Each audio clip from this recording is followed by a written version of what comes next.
7th edition of the R&M Podium, powered by Max Estates, M3M and SKA Group, co-powered by DLF and Nirala World, supported by CRC Group, County Group, Divyansh, Landmark Group of Companies, Mixon, Nimbus, Omax, Rearco, Rise Infra Ventures, Sika Group, Square Yards, Tulip Group and Unity Group.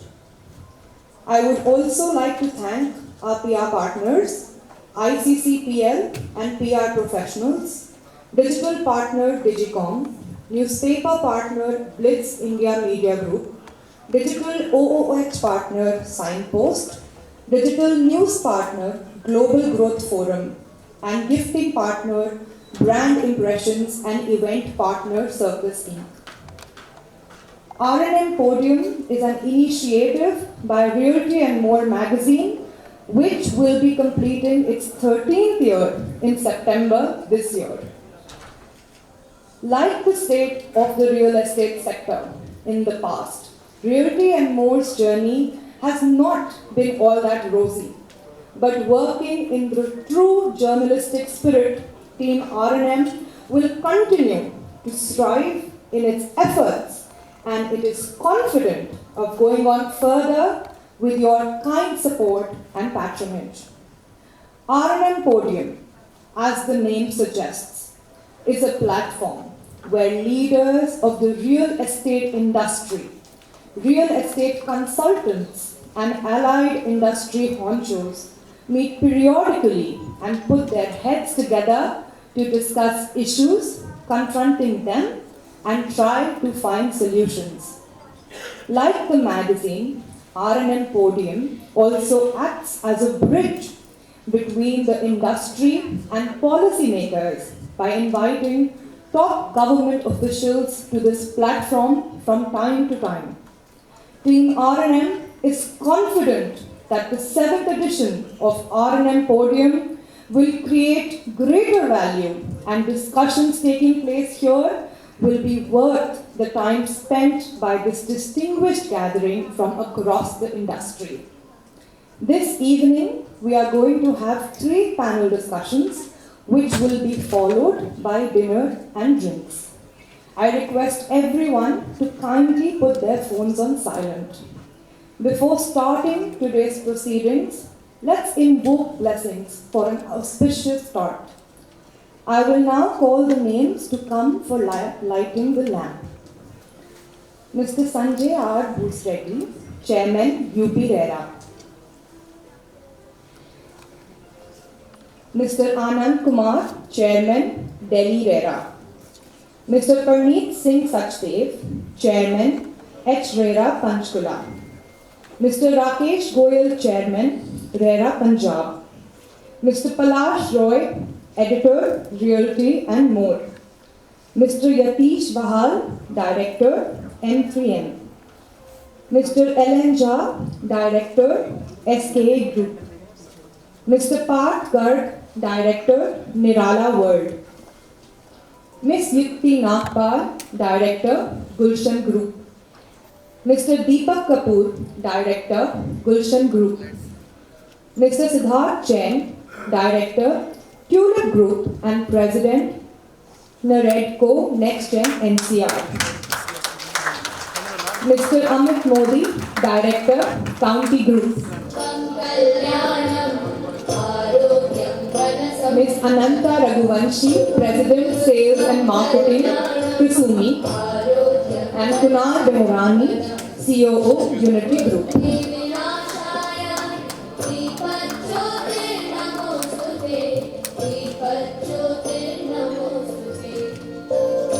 I would request everybody to kindly give a round of applause for it.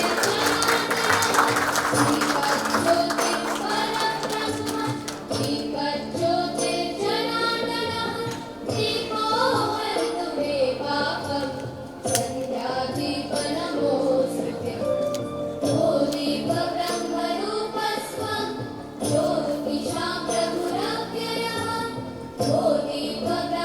Rupasvam Jyoti Sham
Thank you so much.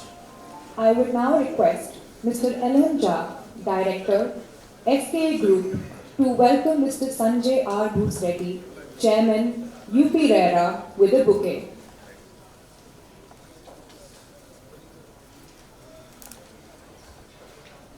Can we please have the bouquet?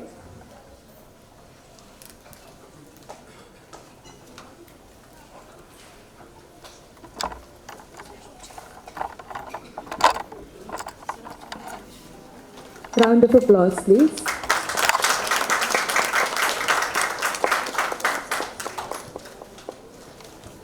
I would now request Mr. Palash Roy, Editor, Realty and More, to present a shawl to Mr. Sanjay R. Reddy.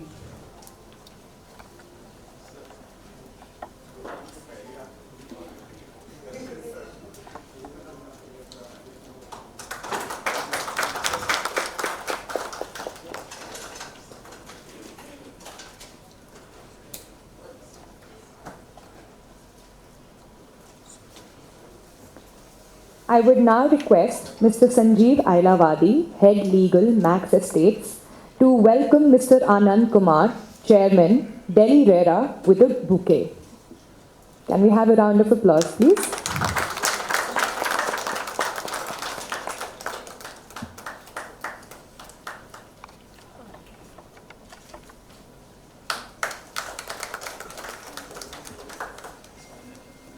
I would now request Mr. Yatish Vahal, Director, M3M, to present a shawl to Mr. Anand Kumar.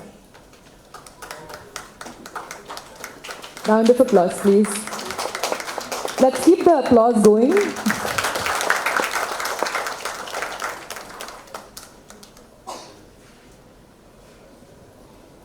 I would now request Mr. Kunal Behrani, COO, Unity Group, to welcome Mr. Parneet Singh Sachdev, Chairman, RERA Panchkula, with a bouquet. Round of applause.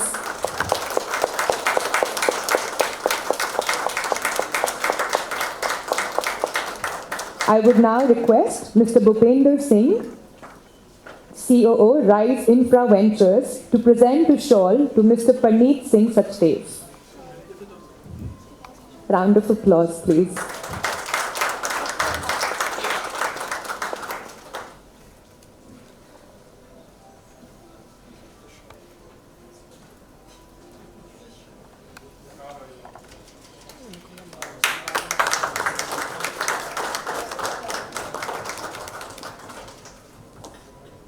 Thank you. I would now request Mr. Parth Garg, Director, Nirala World, to welcome Mr. Rakesh Goyal, Chairman, RERA Punjab, with a bouquet. Round of applause.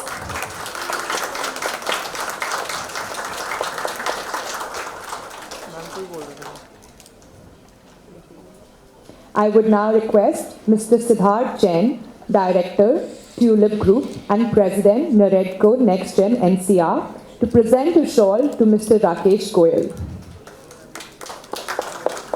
Can we please have a round of applause?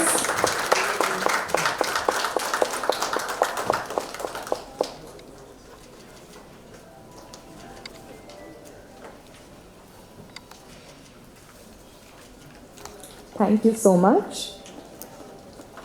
I now invite Mr. Kunal Behrani to kindly take over.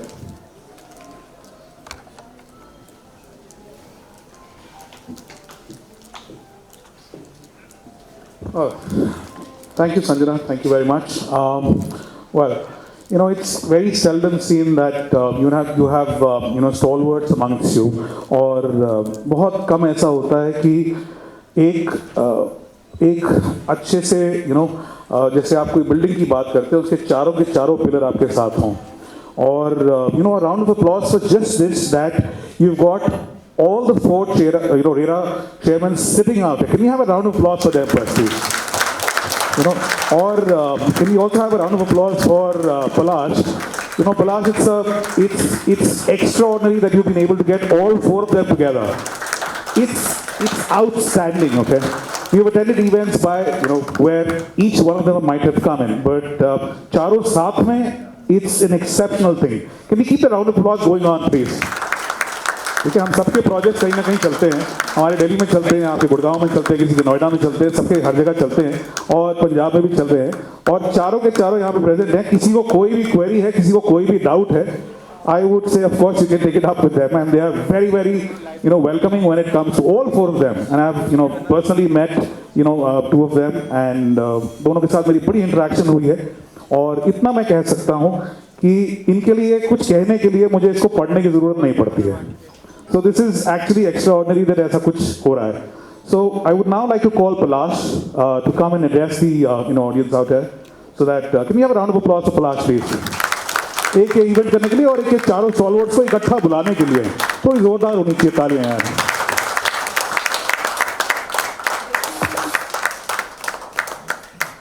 First of all, thank you to all of you, especially Sanjay sir, Anand sir, Paneet sir, and Rakesh sir. Thank you. And आप लखनऊ से आए, आप लोग दोनों चंडीगढ़ से आए और आनंद sir को तो पाना बड़ा मुश्किल होता है. आज ultimately I have succeeded in getting him to my event. Otherwise, all four of you, thank you very much for coming, and all the developers, the channel partners, everybody who has supported us, thank you very much. In a couple of months, we are going to be 13. We are entering our teens.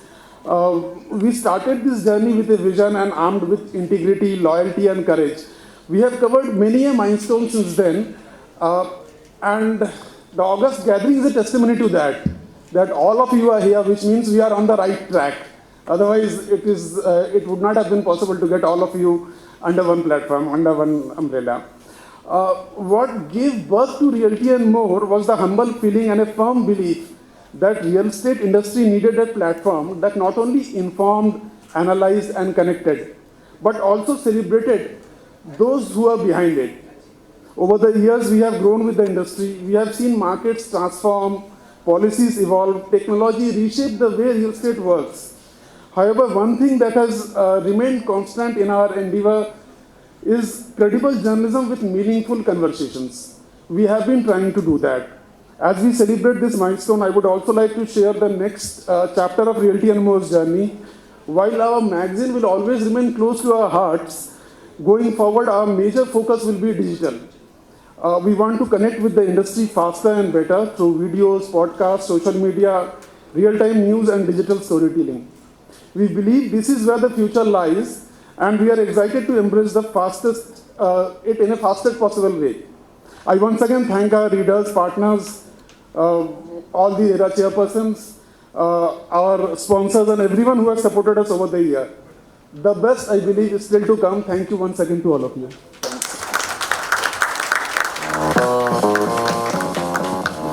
Well, thank you, Palash.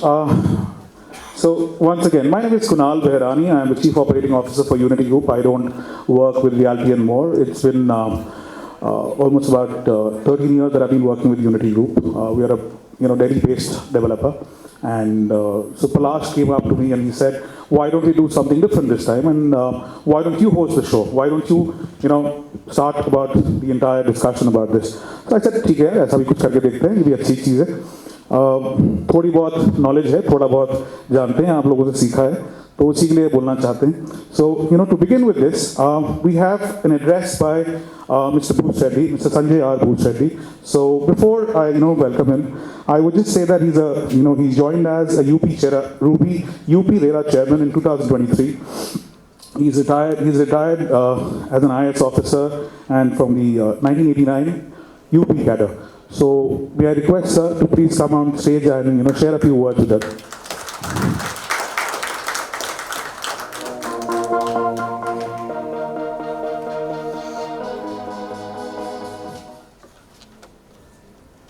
Chairman RERA Delhi RERA, Anand ji, my two friends who have come from all the way from Chandigarh, Chairman Haryana RERA, which is minus Gurgaon, and Chairman Punjab RERA. All our dear promoters who have come a long way. I don't know how many have come from Punjab and Haryana, but many looks from the NCR area. Palash has been successful. I also agree that he had been successful in pulling 4 chairmen from 4 different places, destinations. This is a good forum where many things, many issues are raised by the promoters and by the other stakeholders, agents, home buyers, and many things are discussed, deliberated. Real estate has gone through a long journey, but post 2010, there has been very serious ups and downs because of farmers' agitation with respect to land acquisition, and then the amendment to the Land Acquisition Act, then various interventions by the courts. Then there were the Great Recession, which happened in US, and it had its impact on the world, including India, and also on the real estate of India. NCR has its own share of problems. I don't know much about what are the problems in Chandigarh and other parts of Haryana, but in the NCR area of Haryana, Rajasthan, UP, especially of UP and Haryana, there were many problems. And post 2011-12, many projects faced very rough weather and they went into recession or they went into slowdown, and they became legacy projects. And this, as all of us are aware, or many of you may not be aware, that the first bill of RERA, Real Estate Development Act, which got promulgated in 2016, the first draft was in 2009, but it didn't see the light of the day till 2016. And on 1st May 2016, it was put into operation, but for 1 year it was more for the state governments to set up the real estate regulatory authorities and the real estate appellate tribunal. In last many forums we had said that we had come a long way. RERA practically started working from 1st May to, theoretically started working from 1st May 2017. But practically all RERAs in the country except Maharashtra was able to start from August 2018 or around that time when all the members were appointed, because there is a long process of appointing the chairman and the members. The government first shortlists, send it to the Honorable High Court of the respective states. They send a panel and then so on and so forth. So there is a long drawn process. UP RERA also was established around August, September 2018. Then it started from scratch, and many RERAs don't have permanent staff. They all work with temporary staffs or contractual staffs. And I don't know about other RERAs, the chairmen of those RERAs would be speaking, like we have total 45 people starting from me to my peon. And we are the only RERA which has a bench also at NCR. So it becomes very difficult of 20 people working here, 22 people and 23 people working there. And slowly, the operation is increasing manifold. We were at, like in 2023, we were at around 200 projects. Last year, we crossed 308 projects. The average project size in Uttar Pradesh is 333. Flats or units per project. That's our average size.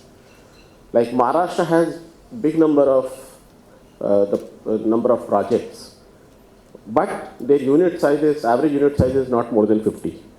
Our average unit size of a project is 333. So with that, the number of problems at hand is also very big. But yes, with the help of promoters, the real estate agents and everyone and the home buyers, we have been able to come a long way. We face countries, 40% judicial caseload. So if 1 lakh cases are filed before all RERA, so 40,000 cases are filed only before RERA, UP RERA. But people have been patient with us, and we have been able to address many problems. And when I say we, I mean UP RERA, but at the same time because we have a body called I for RERA, of which Anand sir is the present chairman. It's a body of all RERAs, and it works on a continuing basis, and we share good practices, and we don't do re-engineering. If Punjab has done some good, so I just take it from them and I implement it. If I have done something, Haryana would implement it. That way we exchange, Gujarat, Maharashtra, we exchange good practices and we share our experiences. Now, post 2023, especially November, December, the market is in upswing. But the upswing in NCR area is too high, which is causing another problem that home buyers are saying, how can we buy an affordable house? Because a apartment which was around 1 crore rupees in 2023, with lots of discount, Honda City, etc., etc., etc., etc., it has now gone up to 2 crore or 2.5 crores. So you can imagine, we along with the governments of our state also have the job to ensure affordable housing. So there are many such issues which all of us, all the RERAs are trying, and also the body I for RERA is also trying hard to do. There would be, and this being a dynamic sector, and roughly, if I am wrong, please correct me, you have all the statistics, and we don't have one gentleman from Bombay who has, I'm forgetting his name, who has all the statistics on real estate. Mr. Puri. Around 127 industries are dependent on real estate. People generally know about bricks, cement, steel and all that. But n number of inputs are required, which is around 127. Please correct me if I am wrong. It may be 128 or one here or one there. So this sector doesn't only provide housing or commercial units or properties for the home buyer. It also supports 127 ancillary industries. That's a big economy. The contribution of this sector in the national GDP is around 8 to 9%. I would leave it to others, Chairman RERAs, to they would mention about their state. As far as UP is concerned, the contribution to GDP is 12 to 13%. So that is the importance of real estate in Uttar Pradesh, and our Chief Minister is very clear, and the government also keeps coming with new township policies, with very liberal kind of approach or very flexible approach. Very recently, the government of Uttar Pradesh has come up with a new building bylaws, which is quite industry friendly, and many promoters are taking advantage of that. So the environment is very conducive.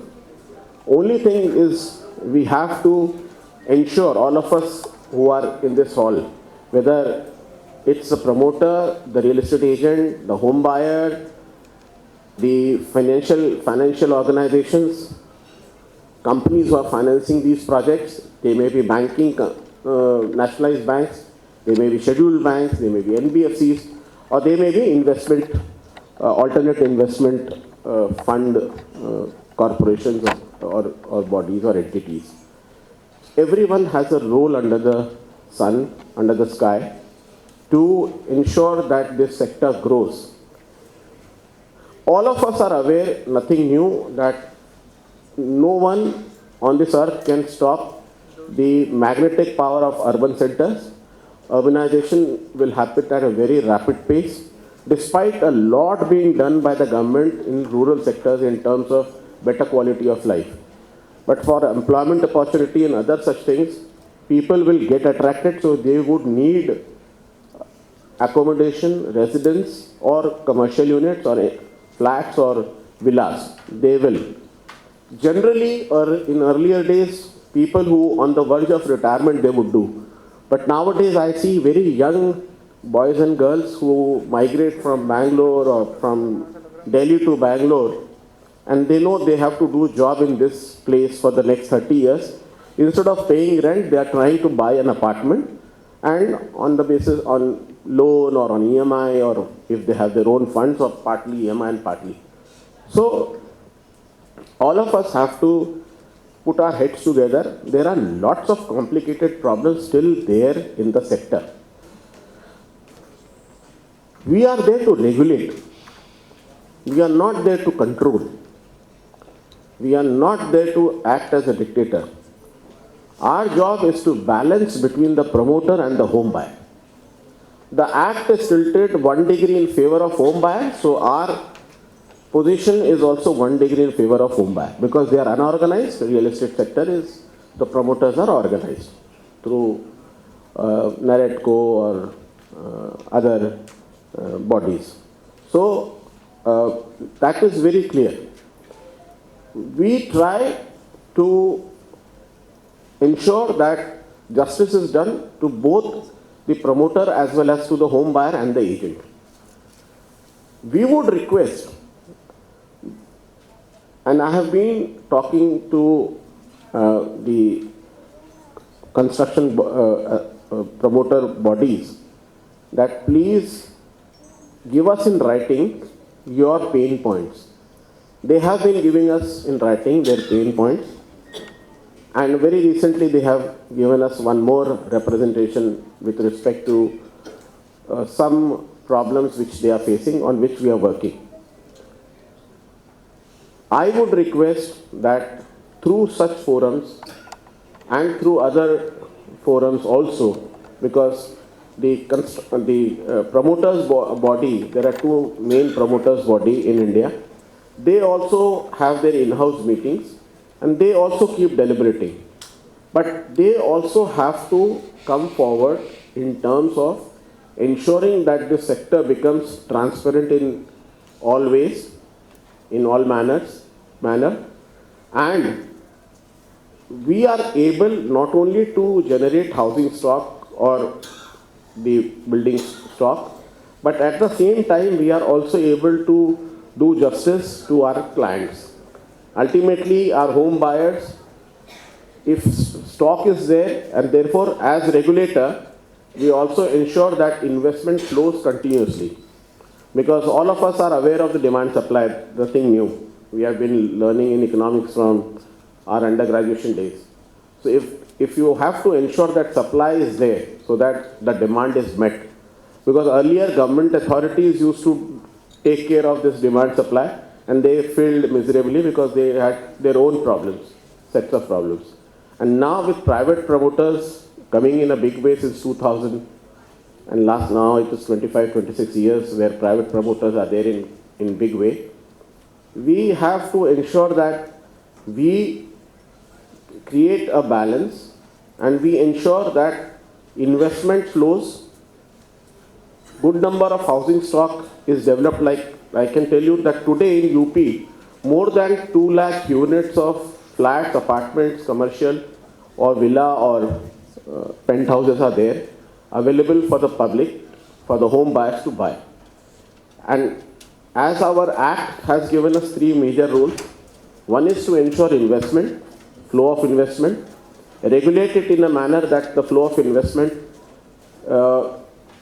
grows at a faster pace, investment is attracted in a big way, housing stock gets developed. Number 2, to resolve the dispute between the 3 main players, promoters, home buyers and real estate agents. And third is to do advocacy.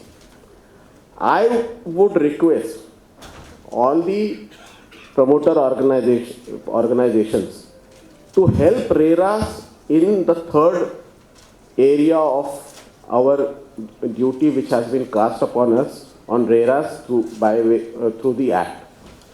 Because as far as advocacy is concerned, we are trying to do a lot. But a lot needs to be done to tell people that how they should select or do the due diligence while choosing for a project or choosing for a unit. I have seen that many home buyers, they don't do the due diligence in the beginning, and then they come to RERA for problem resolution. And by that time it is too late. We have 3 senior chairman RERAs with us. So we would all like to listen to them also. There are many points which I wanted to say, but I'll reserve it during the course of the program. If need be, I'll try to chip in. I'm thankful to R&M for giving me this opportunity, and thankful to all of you for patiently listening to me. Thank you very much.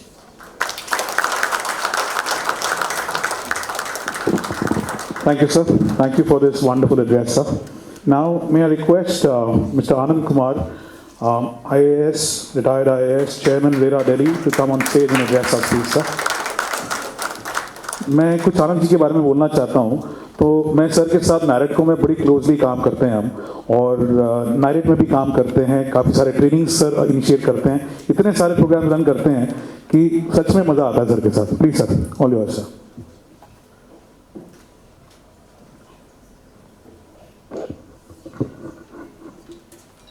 My distinguished colleagues, Mr. Sanjay Reddy, Chairman UP RERA, Mr. Praneeth Sachdeva, Chairman RERA Panchkula, Haryana minus Gurgaon, Shri Rakesh Goyal, Chairman Punjab, friends from real estate industry, friends from media, various stakeholders of this very important segment of Indian economy. Ladies and gentlemen, why I said the friends from the real estate industry, the underline is that it is not you versus us.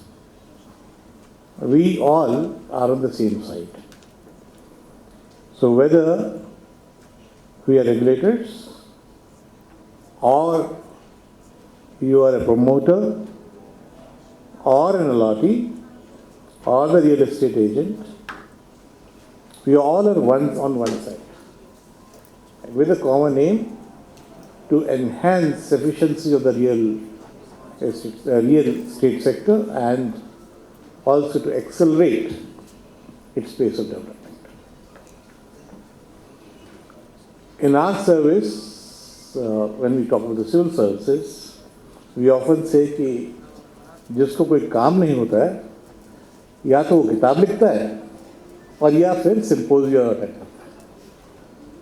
So let me admit कि मेरे पास कोई ज़्यादा काम नहीं है, और मेरे जो 3 अदर कॉलीग्स हैं वो अपना आज का काम ख़त्म करके आए.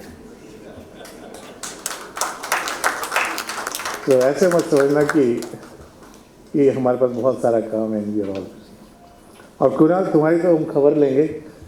Late me tell you boss, Kunal is found everywhere, in every symposium, every meeting. So give him some more work.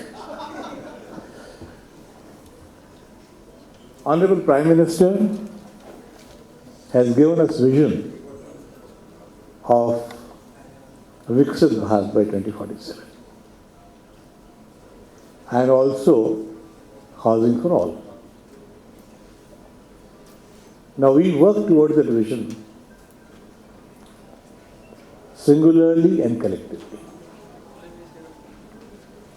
And before I proceed further, I would like to ask Palash, what is the validity of my address? Because validity of registration we all give you, uske beyond aap nahi ja sakte. Will you please also give me what is my validity, whether I have to speak for 5 minutes or 3 minutes, I'll conclude my address accordingly. So 5 minutes. So please prompt me after 4.5 minutes. So Viksit Bharat you are talking. Now we all know that in 2010, 2012, there were a lot of projects which failed, and they continued to fail for another 4-5 years. And there was a trust deficit. And since there was a trust deficit, the government thought it appropriate that they should bring in this Real Estate Regulation Development Act, and rightly so. And after 2017, those Act came into 2016 and then started implementing in 2017, one thing which RERAs have achieved is to bring back that trust among the stakeholders.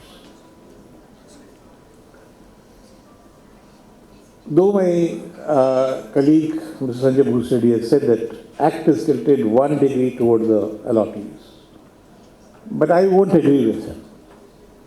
It is creating a good balance between all stakeholders, whether it's a allottee or the promoter or the real estate agent.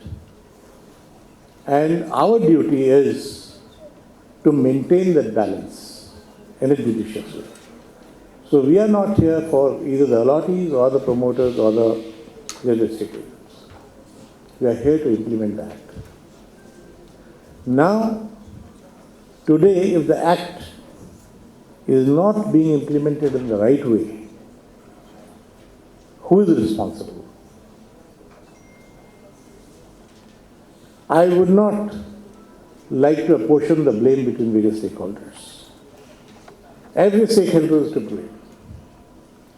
And the baseline is that people do not follow the Act for, I'm not blaming everybody, certain people, certain segment, for the greed of theirs. You take allotee at all costs want कि मेरे को इस project में 10 घर मिल जाए, 12 घर मिल जाए, मैं आज ही पैसा दे दूँ. उसको एक्ट उसने पढ़ा ही नहीं है, and he doesn't bother whether promoter is asking 10% or 20%, 30%. You cannot give more than 10% before agreement of sale is there. There is a reputed lawyer who came to me and he said, "Sir, मैंने तो 40% दे दिया." I said, "भैया 40% दे दिया तुमने? Did you do agreement of sale? No. Did you read the Act? No." So one thing we shall ask everybody, and urge through this symposia and this function, that please invest 100 rupees in buying the Act and 1 hour in reading the Act and the rules and regulations. Once you know this, everything will be right. So I was talking about the stakeholders. So this is what the allottees do. Agreement of sale भेज दिया आपने promoter ने in all earnestness. भाई साहब ने agreement of cell अपने पास रखा 2 साल, साइन करके भेज दिया. Then he is waiting for the registration. He did not do registration for another 1.5 years. By that time, the cost of the flat, which was maybe 1 crore, it is risen to 2 crores. Now he comes to RERA and he says, "Sir, promoter asked me to give it for 1 crore rupees, and now he is not giving the flat." Now there is a fault on the allottee's part. The default on the allottee's part, which is not willing to admit. When he was given agreement of sale, he should have signed and got it executed, because he did not want to make those payments to the promoter. So this is what I'm saying, the greed is somewhere. Now let's take the promoter's part of it. Promoter ने agreement of sale उसने नहीं भेजा, good enough. You cancel the agreement for sale, but the 10% amount which you have taken from the, or 10%, 20%, 30% from the allottee, that you kept in your bank. You never refunded it. When you are cancelling the thing, please refund the money. Extinguish his interest. But promoter सामने नहीं किया. Now I don't anticipate my friends who are sitting here to know at their level. But they must tell their staff and managers and people who are associated with the project that, buddies, you must read this Act, and in case I find any fault on your part, I'll sack you. You sack 2 people, everybody else will read the Act. So this is as far as the story of the promoters are concerned. Real estate agent. सब बहुत अच्छा project है, आज 50 लाख रुपए दो undated check, देखना मैं आपको 6 महीने में इसको 1 करोड़ बना के दे दूंगा। भाई साहब ने 50 लाख रुपए चेक दे दिया। अब उसके बाद application form is not filled up by the allotee. The real estate agent fills up that application form, आधा अधूरा, and sign on the behalf of the allotee and gives it to promoter. अब promoter के manager के जब पास आता है this application form, he says 50 lakh रुपया का ठप्पा लगाता है कि लो पैसा और घर जाओ real estate agent. When application comes to us in a dispute, allotee says कि मेरी signature है ही नहीं, I never entered into this. And then you start investigating. And then you find the real estate agent has not done his duty. But he has taken his money, 3%, 4%, whatever you give him. So my request to you all is that whenever a real estate agent comes to you, please ask your staff that application is properly filled by the allotee himself. And in the banks now you see whenever you go for your KYC, he says, आप ही है ना जो KYC करा रहे हैं, not somebody else. So please do these checks. So these checks and balances are given in the act. The only thing is we have to follow it. And if you follow it, please take it from me that it will be on right track. And by 2030, the assessment is that it will be around 1 trillion economy on the real estate, and by 2047 it will be around 4 to 5 trillion economy. We will be right on dot. Act is very good, but still there are certain gray areas. We are trying to bring in certain amendments. We have, as my friend has said, that in I4ERA we have debated about it, and we want to, remove those gray areas or the gaps which are there. Act is good. It is a beneficial act for everybody, but it still requires certain changes. And just to say to you that the authority cannot give directions to the civic bodies.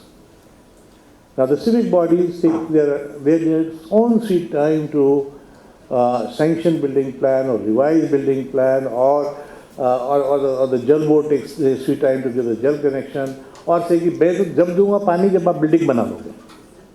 अरे भाई building बन जाएगी तो पानी कहाँ से आएगा? पहले पानी दो ना। कंप्लीशन सर्टिफिकेट टाइम ही नहीं है इंजीनियर साहब के पास, 4 महीने, 5 महीने, 7 महीने. Why can't RERA give direction to the civic bodies and say this must be finished within 15 days or 30 days or 45 days? We must have that power. You must have seen, often a criticism is there in the newspapers that whatever orders RERA passes, they are not being implemented. But people do not realize that I do not have the power of the civil court. I have only powers to get my orders executed through the revenue authorities. And unless we have powers to execute, we will not be able to deliver the way the legislature wanted us to do. So this has to be done. So enough and more powers have to be done. Now, you must be saying that I am saying that all ills are with the allottees and real estate agent and the promoters.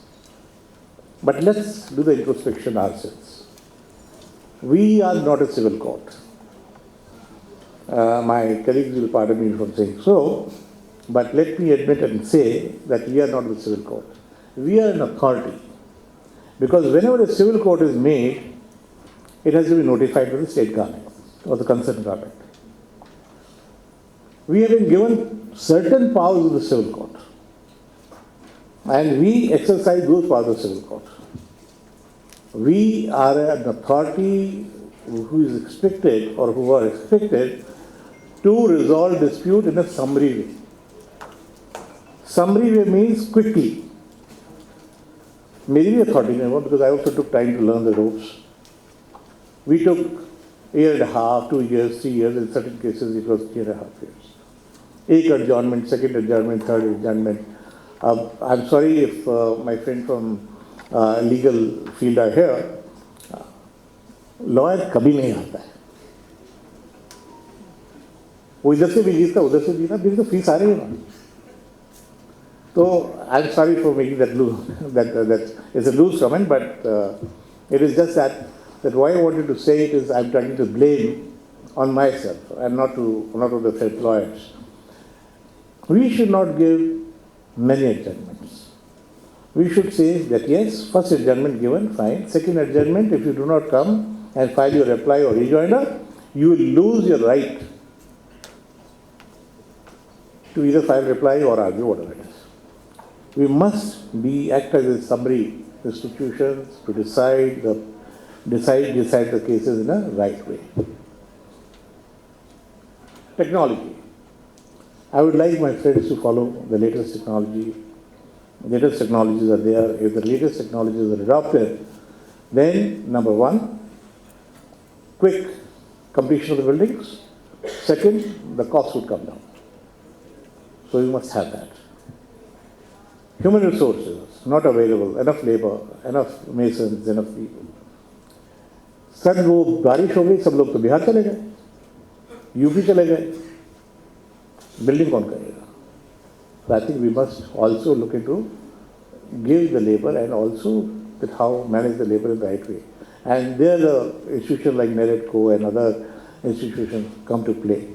So we must play, and in fact you yourself can have your own schools where you can train the manpower in the semi and the skilled manpower, semi-skilled and skilled manpower. Planning. 4 tower बनने थे, 2 tower और आ गए. Carrying capacity कौन देख रहा है? There is nobody looking at the carrying capacity. I have no problem in making you 6 towers or 8 towers or 10 towers. But the civic agency or the concerned agency, the town planning agency must see there is a carrying capacity in that particular area. Today people criticize that in the NCR there are certain regions which are congested and other regions like Noida, it is better planned. Because they are planned in a better way, but certain other areas are not. So I would urge that master planning, whenever it is done, it should be done right way, looking into the facts of carrying capacity and sustainability. Another menace is the encroachment, unauthorized development. And this happens. And whenever the encroachment and unauthorized development takes place, we have to check that. Because land is a very precious resource. And not only the MCD or DDA or Noida agency should look into this unauthorized development. Whenever we see, मेरे घर के सामने अगर unauthorized development होती है तो मैं जल्दी से बोल देता हूँ, पर पड़ोसी के आगे होती है तो मैं नहीं बोलता हूँ. We all are citizens. We must check this menace of unauthorized development and say this must be stopped. And if one person raises voice, 10 would do, 100 would do, 1,000 would do, and it will be stopped. And जहाँ पे 500 घर बनते हैं वहाँ पे 5,000 घर बनेंगे. The new infrastructure is coming up, and the infrastructure is like the Dwarka Expressway or the UGR2. Just see that how it has opened up the potential of land. Earlier people used to dread to go to Rohini. And now, if you see, Rohini is a hot cake. Everybody is rushing towards Rohini because you can reach from airport to Rohini in 20-25 minutes. So I would urge the planners to create more infrastructure, create and make more areas accessible, and allow the stakeholders to exploit the potential of land in the right way. And if you do so, the cost of land would come down. Today, the cost of land is one of the barriers which is making the realities, the cost of the flats going up. So land has to be available at a reasonable cost. And more the areas become accessible, land can come. Delhi may cannot listen. It's expensive. You go to Dwarka, it is less expensive. You go to Chawla, it is still cheaper. And if you go to remote places, then it will be still an acre would be for around 3 crores or 5 crores or so. So this is, and who will make changes and who will be instrumental or catalyst for making the changes. The catalyst would be you. You would suggest to the government, because you have a body called NEREDCO, your stakeholders are there, allottees are there, resident welfare associations are there, and then you say that if this infrastructure comes up, so much of land potential will open up and so much the cost would come down. So this is something which and last one I would like to say, and I would like to warn my friends in the realty sector. Investors, you all, when you conceive a project, first you think that how I cover my 40% of the cost. Then, please don't take me otherwise. 40%, 50% का मेरे घर में मेरा पैसा आ जाना चाहिए, उसके बाद मैं प्रोजेक्ट देखूंगा. अब आप सबको रियल एस्टेट एजेंट्स को बोलते हैं, give them the targets. I know for certain people give 4%, 5%, 6%, 7%, even up to 10% to the real estate agent. मुर्गा लेके आओ. अब मुर्गा आ गया. अब मुर्गा आ गया तो उसने 10 फ्लैट बुक कर दिए. 10 फ्लैट बुक करने के बाद उसने 10-10 लाख रुपए आपको दे दिए, 1 करोड़ रुपए हो गया. Now he gives 10%, but he blocks your inventory and your money for the rest of 90%. And he does not sign the agreement for sale. And since he does not sign the agreement for sale and he keeps money with you, you get your fund flow gets disturbed. So whenever you get an investor, please be aware of them. Please get your homework done. Get your agreements of sale done. And once, if he is not paying, if the allotee is at default, give him the notice that you give me my money after the 2 consecutive notices, or else I'll give you notice for 30 days and I'll cancel your allotment and I'll send you a check back home. Nobody will find fault with you. Everything will be right. And similarly, allottees, please read the act. If somebody is saying, some promoter is saying that I am giving you lakeside view apartment and then he gives you a small poolside apartment, you have your right to take your money back. If you think that something has gone amiss and you do not want to take this flat, you can withdraw your money before the agreement of sale is signed. So in the last, I was urging everybody that we collectively have to work together. You all are friends, you are not the foes, and we have to make implementation of this act success. We all have to work together to accelerate the pace of growth of the real estate sector and turn the dream of Honorable Prime Minister Viksit Bharat into reality. Thank you very much. And I'm sorry, my validity of address was increased by Palash sitting there. Thank you very much. Have a good evening. Thank you, Anand sir. Now, may I request Mr. Parneet Singh Saxdev, who's the chairman, Haryana RERA, Panchkula, to come on the podium and address the gathering, please. Can I have a round of applause for it, please?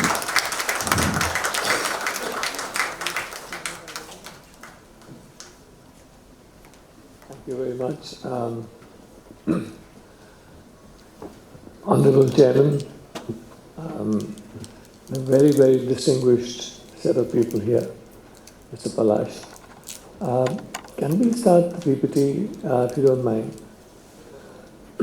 I have a small PowerPoint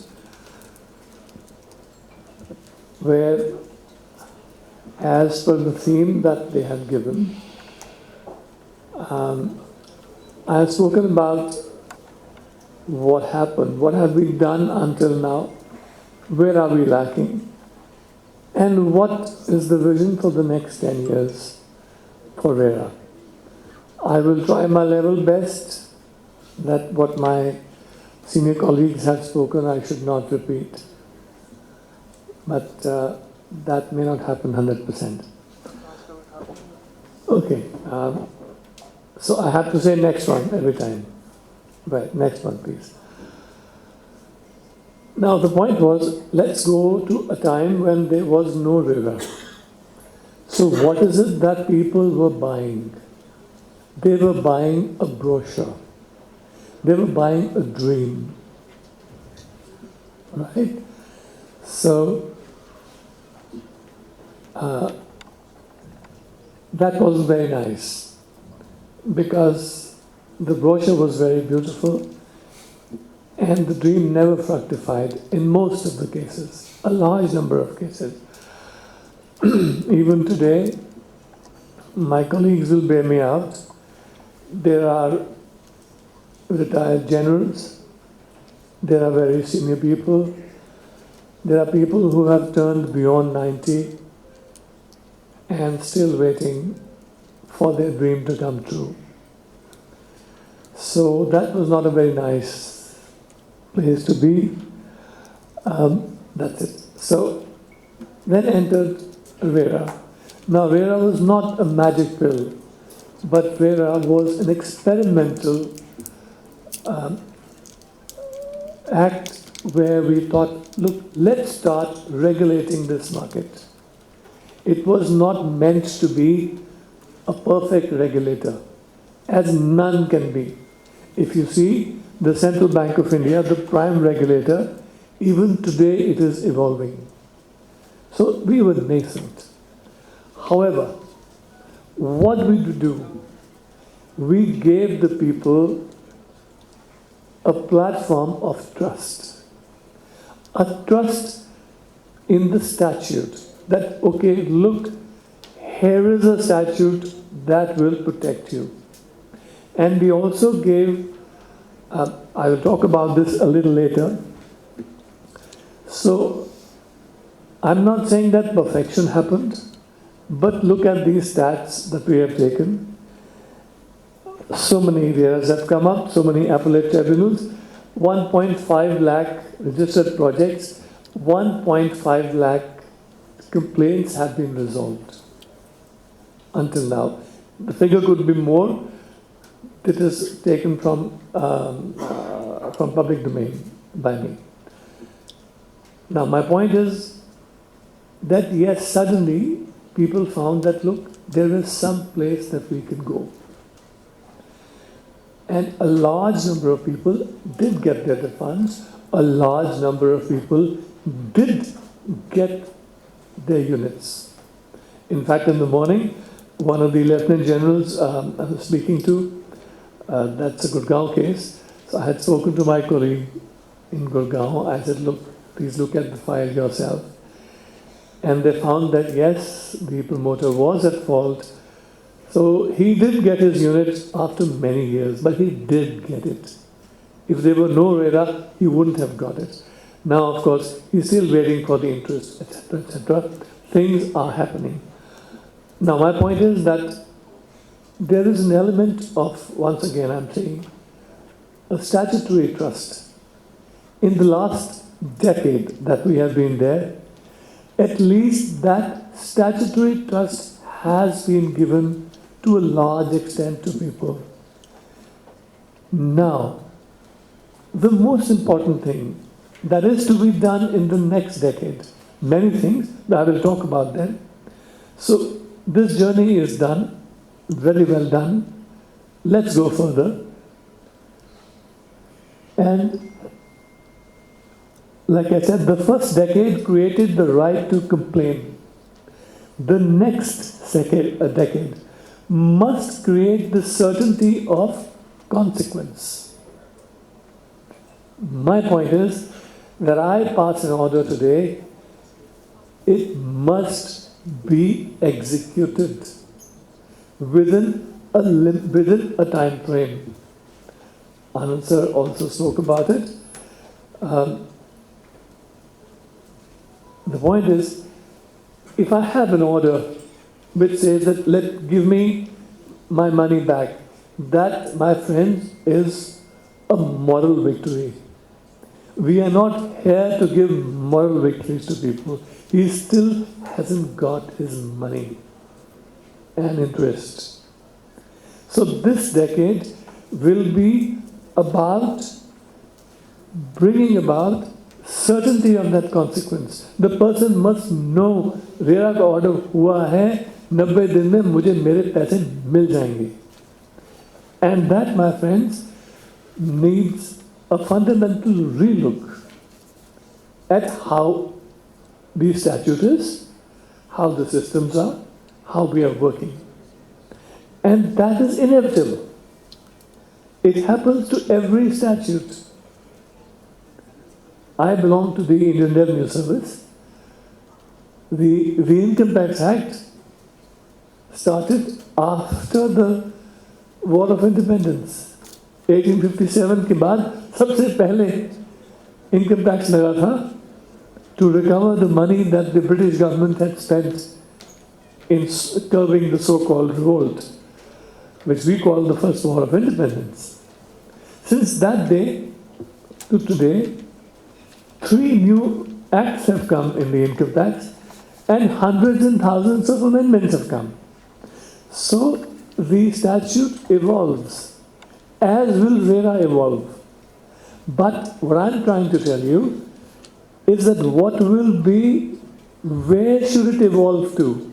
What path should it take in evolving? So the first part is certainty of the consequence, which, well, you can give RERA the powers of collecting. You can ensure that the government has a huge number of collecting agencies. You can give RERA the overriding power to direct them, to ensure that they collect for you. There are a number of ways things can be done. But the point is that has to be done.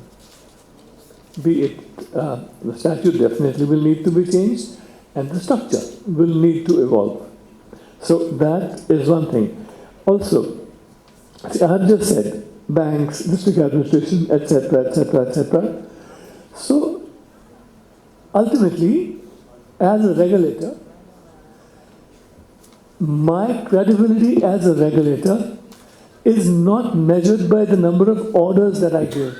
It's measured at the point of compliance. Have I delivered that compliance? The moment I deliver, yes, I'm a credible regulator. So no regulator in the world is 100% credible. But my point is, we have come a long way in the journey from total anarchy, from total fly-by-night operators, where the good guys, I'm talking about the good builders, found it difficult to work in that environment because it was manifested by fly-by-night operators. We have come a long way where, yes, there is a market now and there is a rule. But we need to move forward. Next slide, please.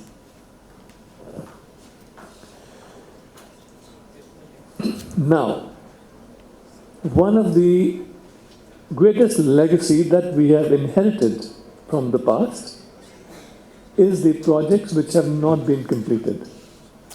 I have with me projects that started as far back as 2008. I'm sure all of you have. And believe me,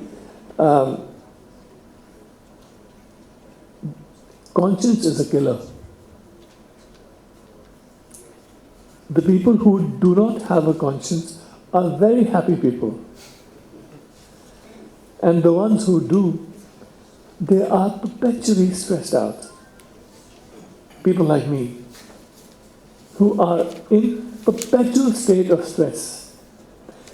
Because every time when I would go home, I would see, actually I'm talking about one particular project, that people had become 80 years old. One guy has died of cancer. X has happened, people have died, their children have come.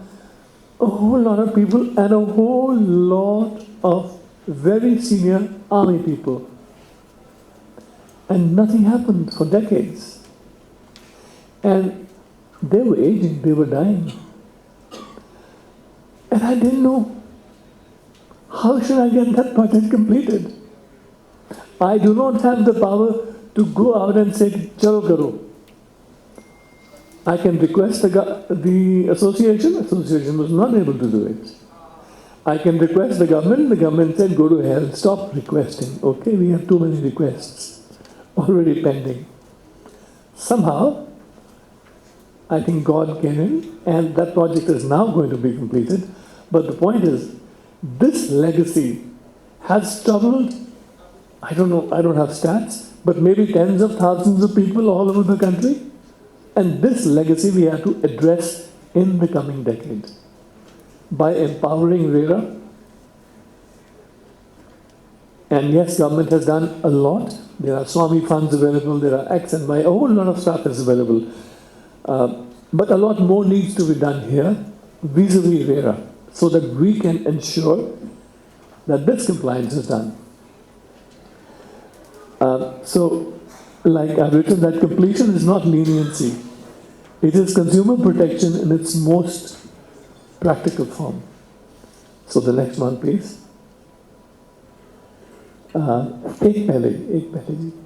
One before. So that part is very important. The future of RERA is completion. If RERA is not able to deliver the completion of the projects, then its credibility goes down. The next one, please.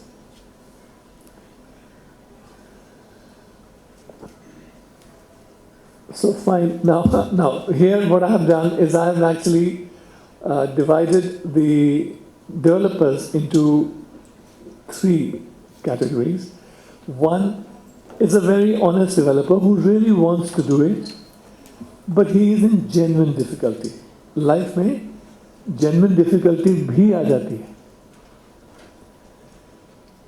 Now we can't have an adverse and across the board adversarial relationship with all builders. That's not who we are. We are regulators. We are not the IRS, which I used to be. So, one, a very honest guy who wants to do it but is in trouble. Second, a guy who doesn't know how to do his work. He's just too dumb to run a business. So he's in a mess. How do you deal with him? And the third is the hardcore guy. How do you deal with him? So each of these 3 people have to be dealt with differently by the statute as well as by the policy. And that this decade will need to address. The next one, please.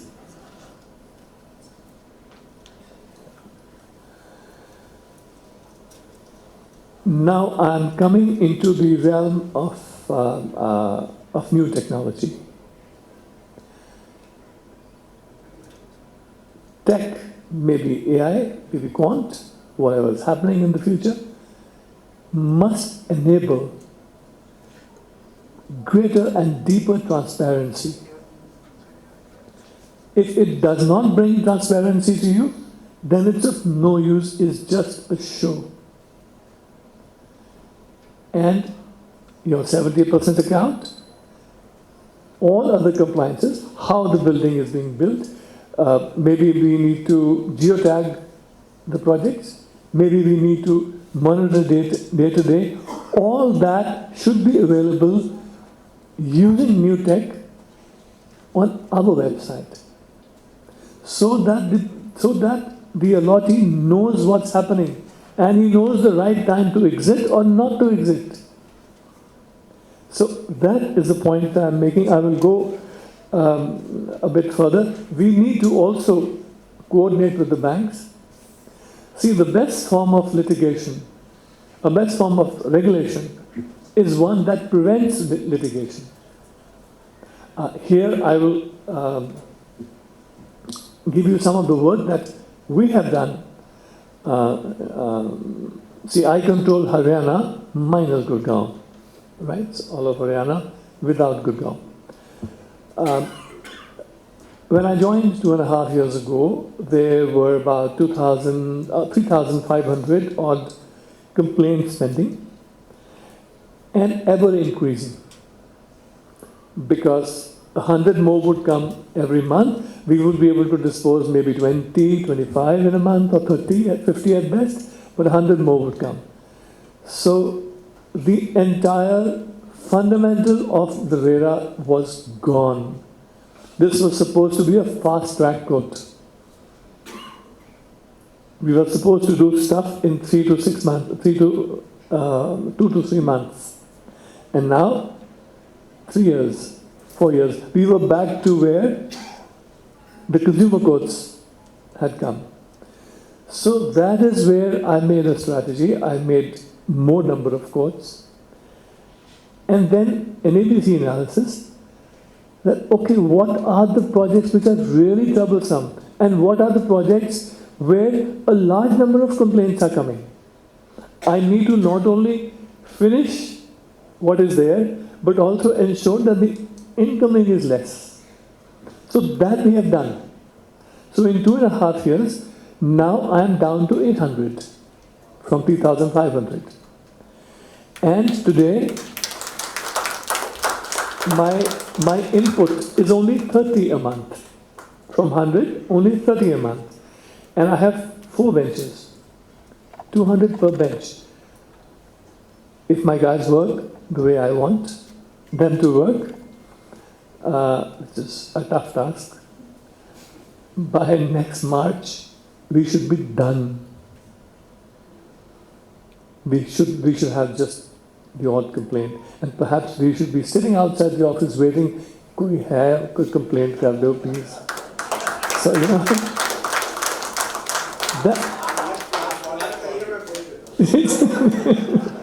so we will have solicitors ke pai complaint kar do. So my point is that that's how it should be. That was the very fundamental of the Act.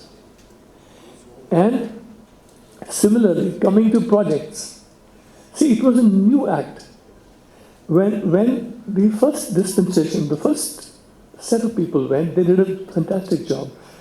Then a second set of people came, but everything was not yet codified. Things, and a number of architects came. Now the architects are wonderful people because they have worked in the Director of Town and Country Planning, but they forgot that they are no longer implementing the DTCP Act. They are now implementing RERA. So all the objections that the DTCP had done would come here again. Usne kar liya apna kaam. It is like me, I am from the IRS. Starting ke, acha, let me see your financials very deeply. My dear friends, not one project will get approved, leave alone completed. Not one. The real estate will be dead. Am I right? Maybe 4 or 5 odd companies would remain.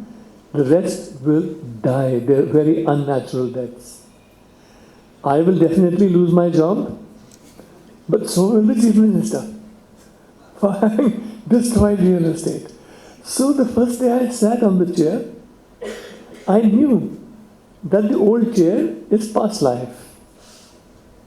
Here is a different mandate. Yes, I must look at some financials, but beyond that, I am not here to see money laundering. That is not my job. But the people who had come, they carried forward the job of the town planning. So I'm not saying it was good or bad. All I'm saying is that this is how the law evolves. This is how an organization evolves. And then when I came, I said, why? Somebody has done that job. Let's do our job. And project legislations which were pending for 3 years, which they can't be as per law, were pending for 3 years. And our average time was 8 months to get registration. Terrible state of affairs. And I'm not saying it was because of corruption. It was just because the system had not yet evolved. Today, on the 10th to 12th day, we send you an email saying these are your deficiencies. Please come on this date And then we have two sets of people that if you are not sure, come and meet them, sit down, remove your deficiencies. Average 20 to 22nd day, 100% registrations are given, or some are rejected, and we tell them, okay, you can apply again. So that is something, these things happen as the regulator evolves. People find that, okay, this is not what we are not doing right, so we fix it. So, having said that a lot of stuff has been fixed, I'm focusing a little more on what we need to do in the future. Because, I mean, this is all right. What about tomorrow? Because tomorrow, as my senior colleagues and my colleagues would know, in the next 5 years, there will be about $10 trillion floating around in the global market, looking for a place to invest in real estate. I want a significant pie of that coming in my country. And what can I do? At least I can make my RERA better. That's what I can do. So, next one please. Now we are back to the tech part. From being a RERA which does a lot of post-mortem, we now are moving towards predictive analysis. That is where artificial intelligence comes in. We monitor, we see, we geotag, see all those things we have written. We detect stress before collapse, we inform buyers before deception, we monitor funds before diversion. I have some beautiful videos that we have done. If you come to Panchkula, I'll show you the work that we have done in artificial intelligence. And in the next 6 months, we will be able to do all that. Give you a predictive analysis, tell you in advance that, look, this guy is not going to make it. Chances are he will not. In fact, my AI, when you file your application for registration, it's about 300 pages. So in about a couple of minutes, it tells me कि ये जो कागज है, इस पे ये जो signature है, there is a 53% chance that it may not be correct. It gives me a percentage and the probability. So it gives me red flags. So, and as we monitor projects, see, a lot of monitoring is already with us, which we are not able to. For example, the quarterly progress reports are there, but now we want to geotag them with the actual work being done, because that is where predictive analysis will come. And that is where AI will help us a lot. Right? We have an AI chat box, which probably next week we are going to start the beta testing. You are all welcome to log on to Haryana RERA and speak in Hindi or in English and talk to the chat box and say, हाँ जी मैंने ये किया है, मुझे इस builder ने बहुत तंग किया है, मैं क्या करूँ? And he will tell you, अच्छा आप ये document, exactly as a human speaks, he will tell you all that, but that is more show. That's not hardcore AI. We have hardcore agents now doing our work. Next one, please.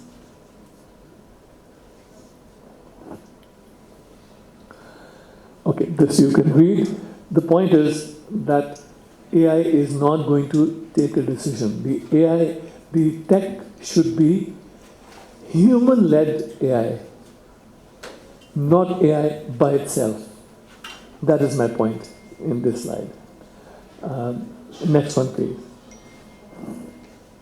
Now, we are entering into a field which I'm sure some of you have heard and many of you have not even heard about it. Quantum, the quantum field. That is the reality. NVIDIA has already started rolling out quantum chips. The point, my friends, is that today we are thinking अच्छा हम अगले 10 साल में या 5 साल में थोड़ी AI ले आएंगे, AI ले आओ या थोड़ी जी पारी, जब तक आपने AI लेके आनी है ना, the present AI will be gone, dead and gone. ChatGPT लबना नहीं कितने गया.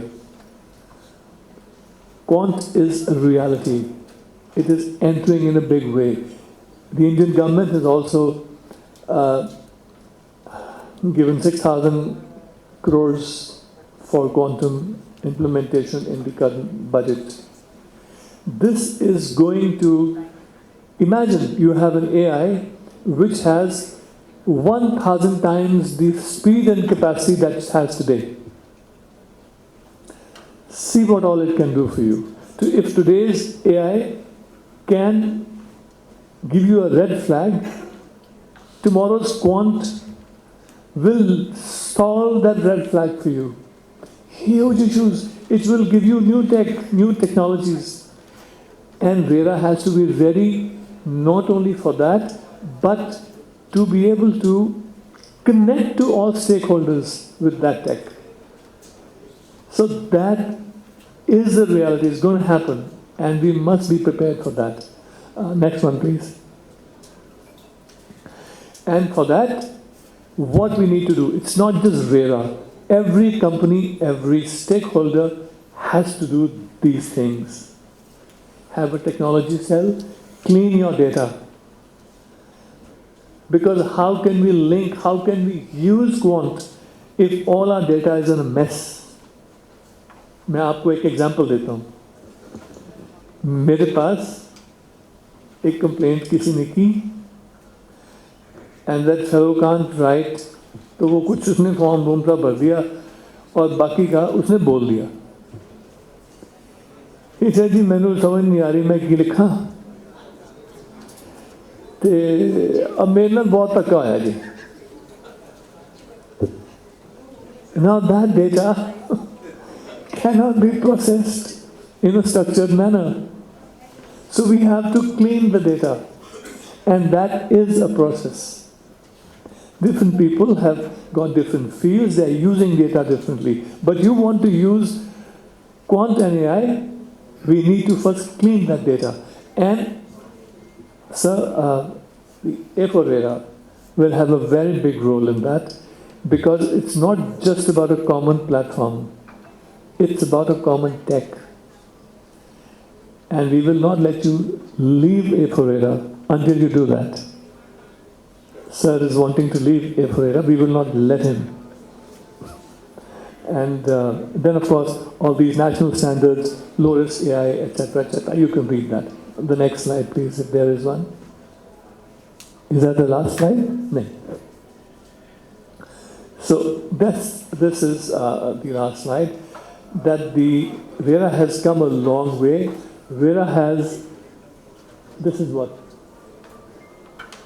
First part of RERA was from registration to regulation. That we have done. It is up to the people to say whether it was efficient, non-efficient, 100%, 80%, how much marks we get, whatever. But we have passed. That much I can tell you. We have not failed in that. The next part will be from regulation to resolution. What I said, give them the money. And the third part will be from resolution to ultimate trust. And that is how we will get a big pie of the $10 trillion. So thank you very much. It's been a pleasure to exceed my time limit.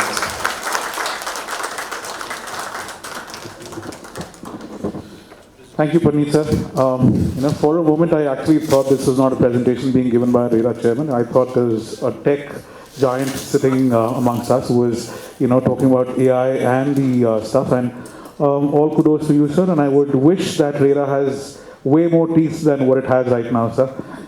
So, on to that, I would say, Mr. Rakesh Goyal ko main invite karna chahta hoon, Chairman RERA Punjab, to come on the podium and address the gathering, please, sir. Can you have a round of applause for him, sir?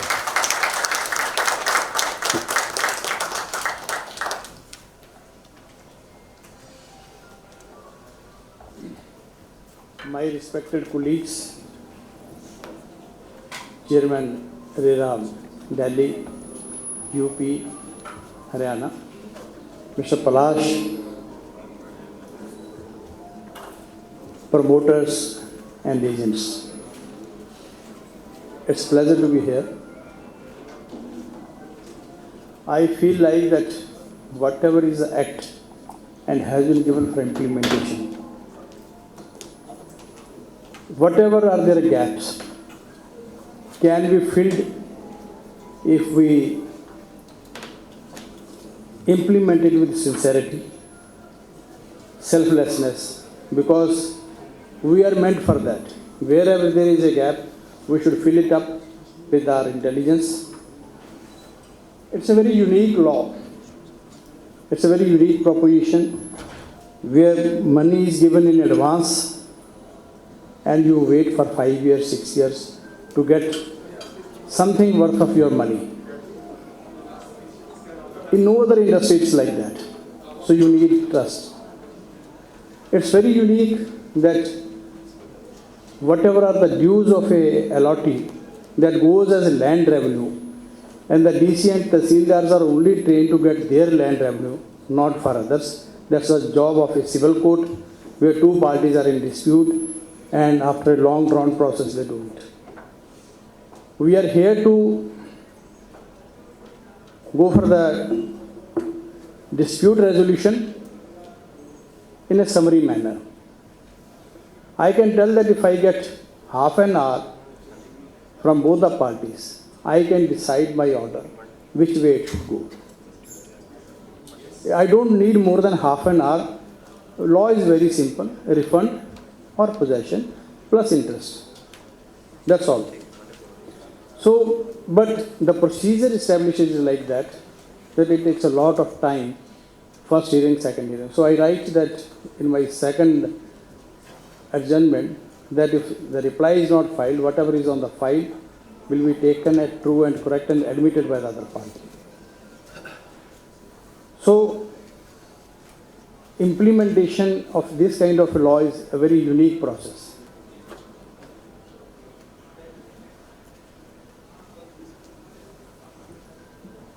Regarding implementation of my order, what I do, if it's a refund case, I write in my order that it's a lien on the property till you pay the last pie of this man. So you cannot sell, book, allot this property. So this creates a pressure on the promoter. He cannot sell, he cannot book, he cannot get money out of that. So resolution is early.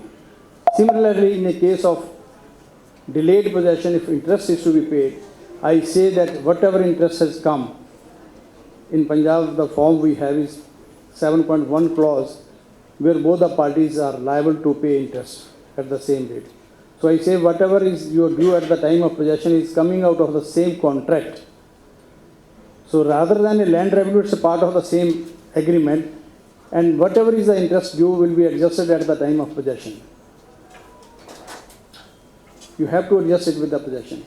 Then in some cases promoters started doing that, they will delay the possession. So I write in my order that as soon as you get the completion occupation certificate, within 15 days you have to offer of possession to this fellow, or as soon as you give it to anybody, simultaneously you have to give it whatever is earlier. So that part is resolved. So implementation of order has become more effective. Early disposal, as a civil court, since although CPC is not applicable, but we started doing it in two ways, in two parts. One is that first we decide whether person is eligible or not, and then giving him an execution order. I read the law. I find it is not required in two parts. I pass one order in which I determine the rights and the quantum also. So it has curtailed 50% time in disposal of the complaint, and 50% complaints are reduced from the data. Similarly, some cases come for the change of ownership. Now if I say max, I say OMAX, DLF, people don't go over the name of the DLF.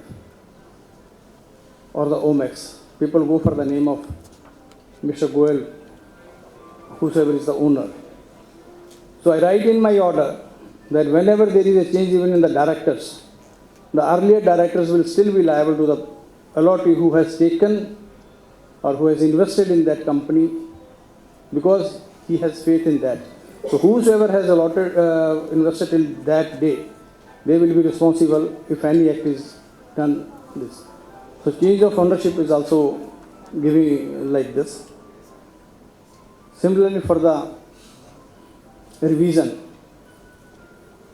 whenever there is a revision, in Punjab it's very often that first you take 10 acres and then another 20 acres are added and all those things are done. That's a little bit with the scheme. First 15 acre, 20 acre land is taken. The ratio of utilization is say only 45%. And if it is 50% allowed, then they, in the next phase, they will come with 55% so that it becomes 50%. The common areas or the parks which were used by 100 families now will be used by 150 families. So I say, even if there is a 2/3 majority consent, I say without prejudice to the rights of allottees, if anybody comes with any violation or any prejudice to his rights, then you have to pay compensation to the person. We have legacy problems, not created by the law, by the expectations. Till 2016, in Punjab, people used to have 20 acre, 30 acre lands on a piece of paper. नक्शा बनाते थे, उसको बेच देते थे, नया MLA आएगा, municipal committee का प्रेसिडेंट आएगा, उससे रेगुलेट करा लेंगे, सड़कें बना देगा और काम चल जाएगा. So the prices were low. Now expectations have gone very high. Although the local laws were still there, Punjab Apartment and Property Regulation, Punjab Apartment Ownership Act, so there were so many laws, but those were not being implemented in that way. Now the expectations have gone high. He should have a completion certificate, he should have an occupation certificate. It should be all working. So the problem is of the money. Earlier the plots or flats were sold cheaper. Now the cost has gone up because of these things. So those problems of legacy are still there. That has to be carried out. And whenever some RWA comes to me, इसने ये नहीं किया, इसका ये problem है, completion certificates have not been taken, but they are staying there for the last 10 years, 5 years. I said, once he has constructed it, now you are staying there, so you have to pay maintenance charge, including capital expenditure also. It's not only the promoter. So,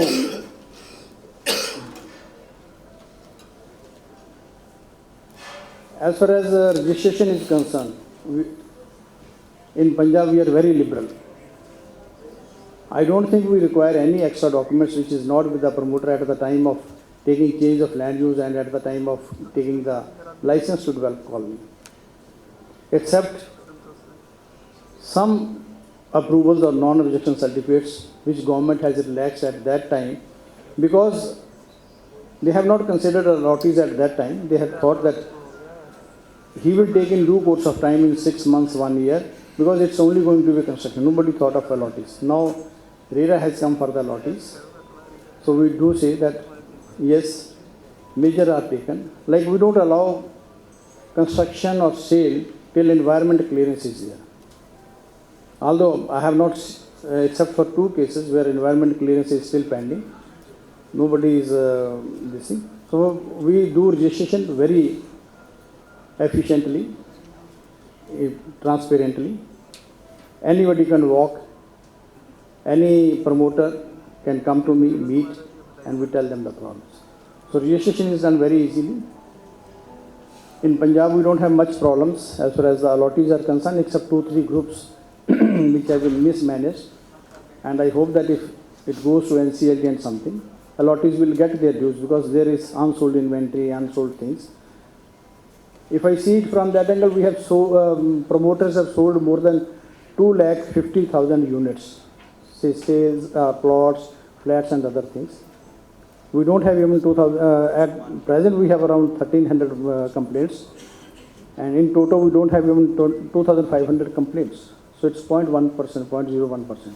So very less complaints. Our scenario in Punjab is different from NCR. In Punjab, except for Mohali district, in all other districts, the promoter is well known to the allottee. And most of the time it's a partnership firm. I have not seen even a single case, complaint or filing any promoter who has, the promoter is a partnership firm, not LLP. A partnership firm, because partners are personally liable.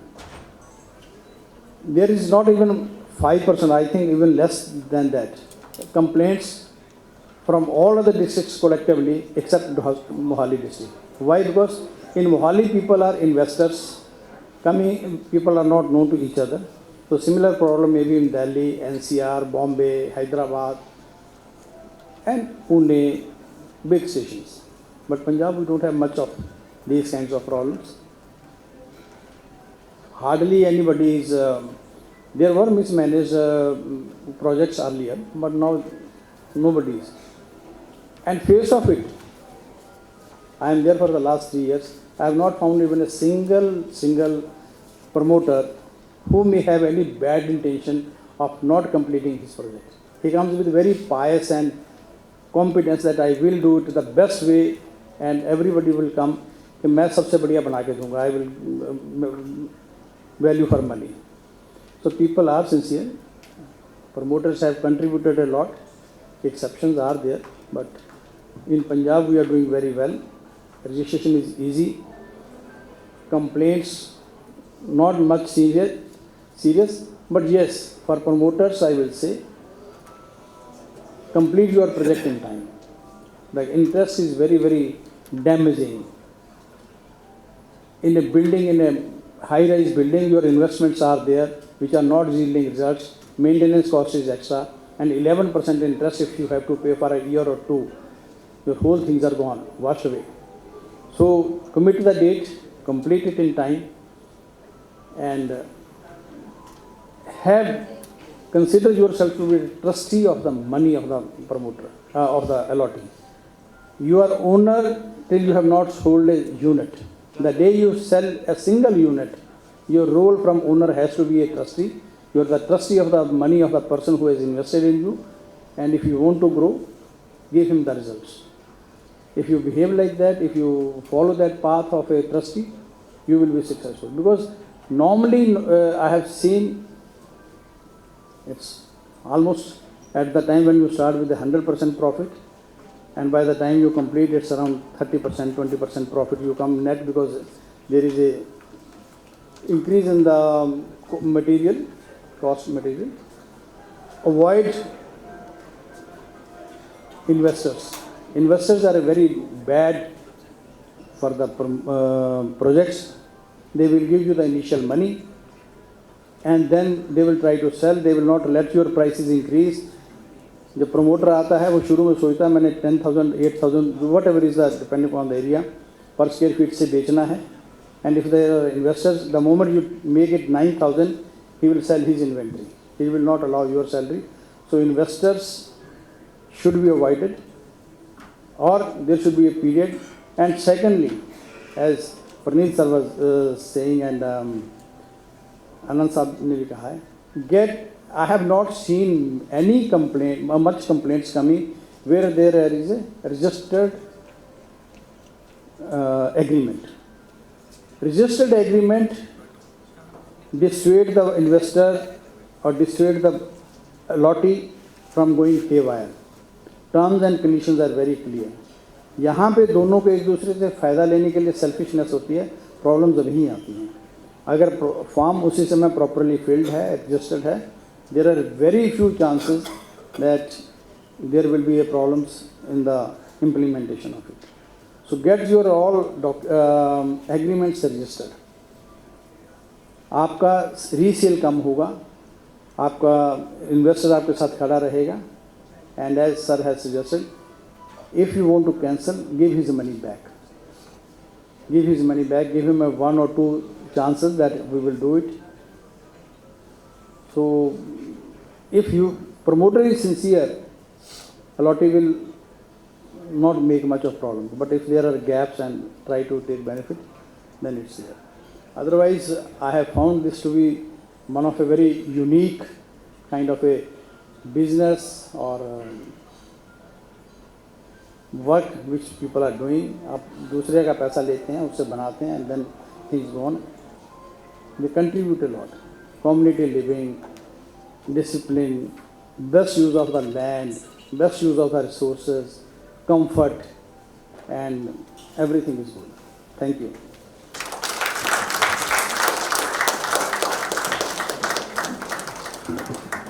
Thank you, Rakesh sir.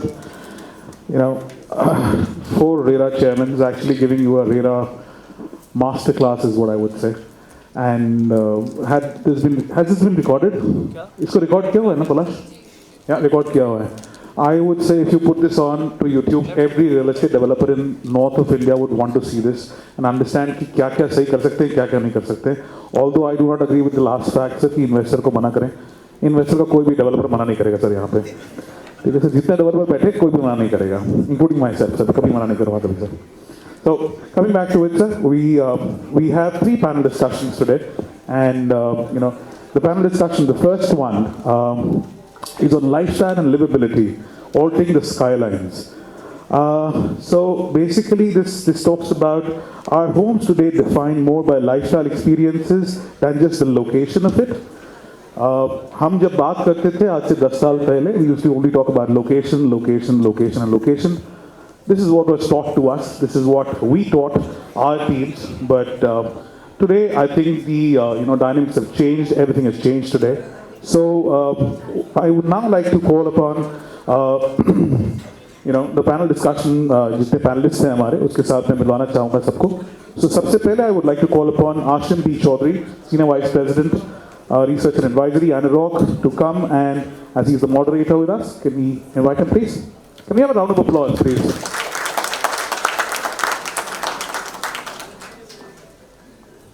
Why don't you have a seat? Why don't you have a seat, please?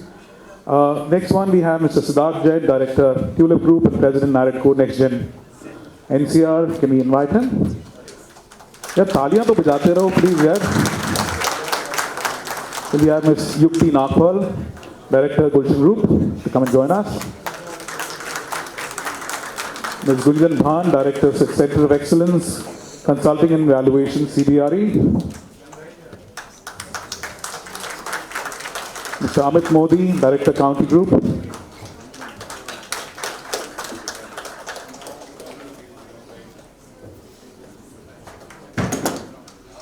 Everything okay?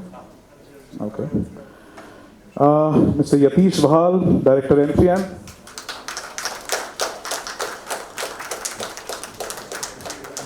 And we have Mr. Salil Kumar, Director, CRC Group.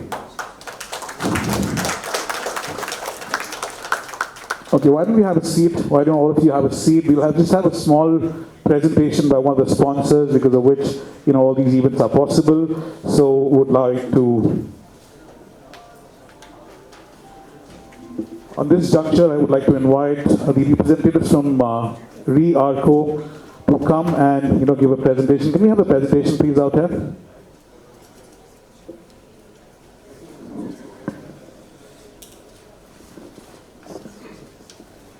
We have Mr. Amit Bappar, and he'll be joined by Ms. Gitanjali Khanna, Managing Director from RERA. यार तालियां जरा जोर से बजाओ. Sponsors होते हैं तो ये प्रोग्राम्स होते हैं, नहीं तो नहीं होते हैं. We'll have the panel discussion just after this, okay?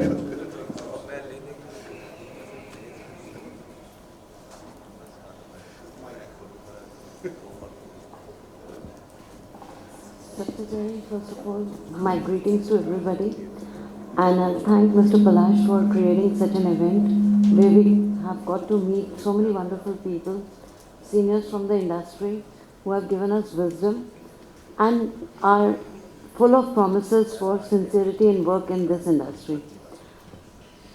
Our story began in 2021 during the time of COVID. And how it happened was that, am I audible? Yeah. How it happened was that we were sitting together as a family and we were worried what will happen tomorrow and how people are looking towards scarcity as the future for their life. Scarcity in terms of food, money, everything, because everything had shop shuttered. That's the time when we planned to cook for Noida Authority, and we made 1 lakh meals in 30 days. And that made me feel that there is something and beyond that we need to do.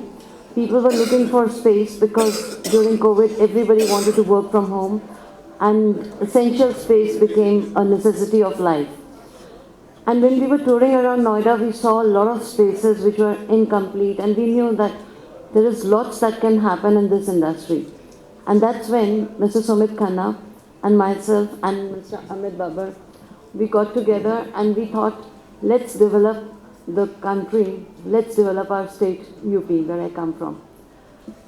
So it was in the middle of night at 3:45 that we decided that we have to do something good towards the development of our future.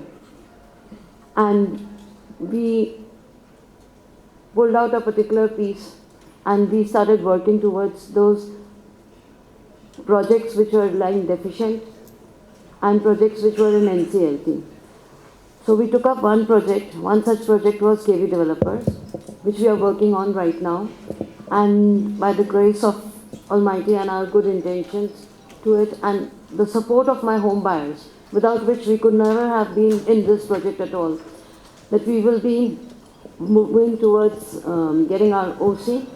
We are full fire pace working on it. Yeah. We are working full throttle on it, and it's at a military pace. Whether rain, storm or thunder, we just want to complete it, because in this project are the hopes of our home buyers. People who have suffered for several years, and as Sir said very rightly, Sachdeva Sir said that people have died waiting for it. There was one party which came to us and he said that my father is no more there and he wanted this home. My daughters have grown up.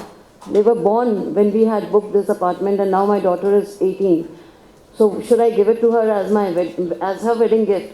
Like he was making a taunt, but then it struck us that no, we have to do something for the people and build the houses as soon as possible and with good intention and give them what they really rightfully deserve. So this is what our project is all about.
Okay, there was more to the slide.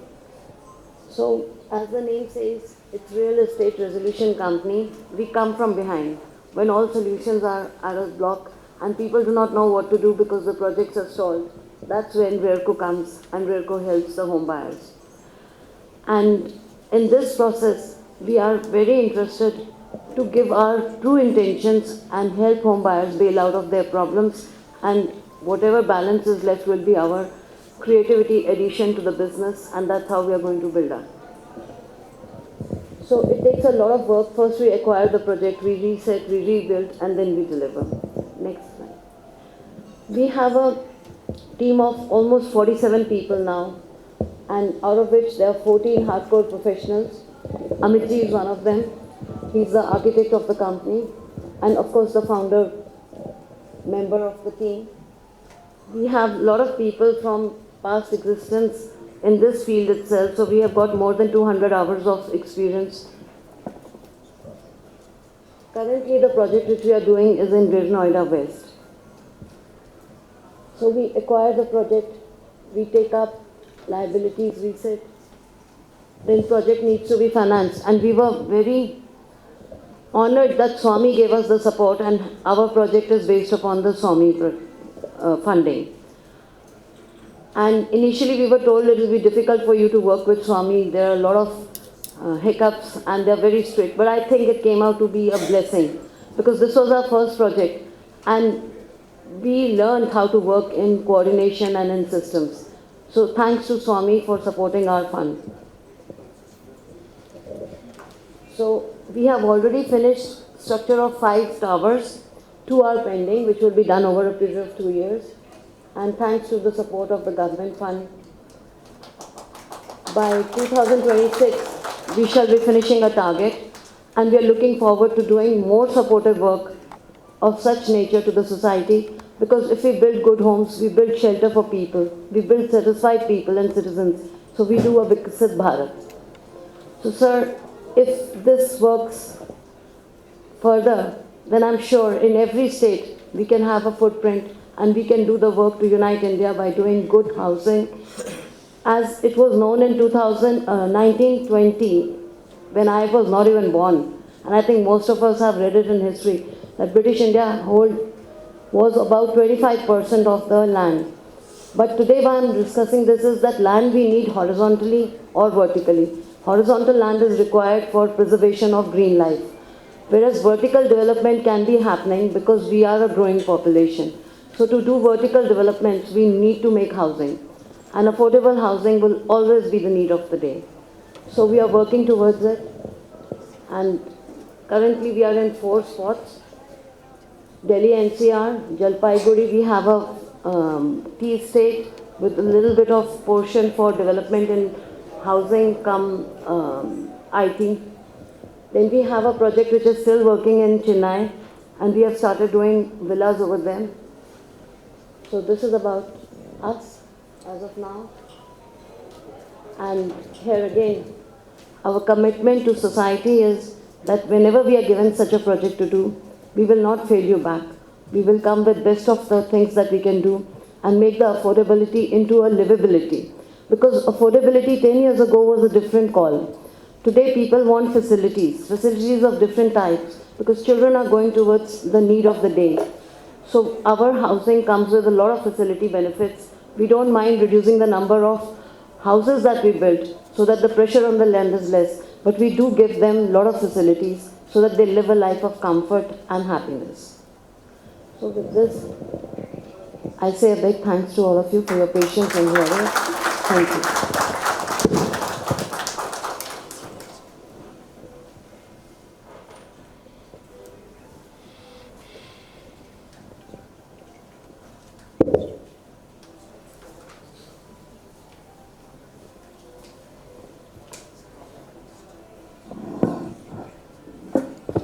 Well, would request the panelists to please start the discussion on your thing, sir.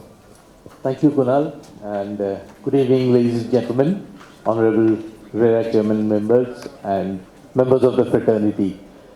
Thank you very much for gracing this occasion, and I personally thank R&M Podium for giving us this opportunity, and thank you all my esteemed panelists. My pleasure. We have a powerhouse of people here with me on the dais, and we'll be talking about lifestyle and livability. We are seeing skylines being altered, and what it used to be about location is now being about lifestyle and experiences. So, when I start, why in India are we even talking about lifestyle experiences and luxury? If you see, every century has defined a nation. The 19th century defined the Great Britain because of the power of steam, the trade within the colonies, the colonialism, and the rapid industrialization.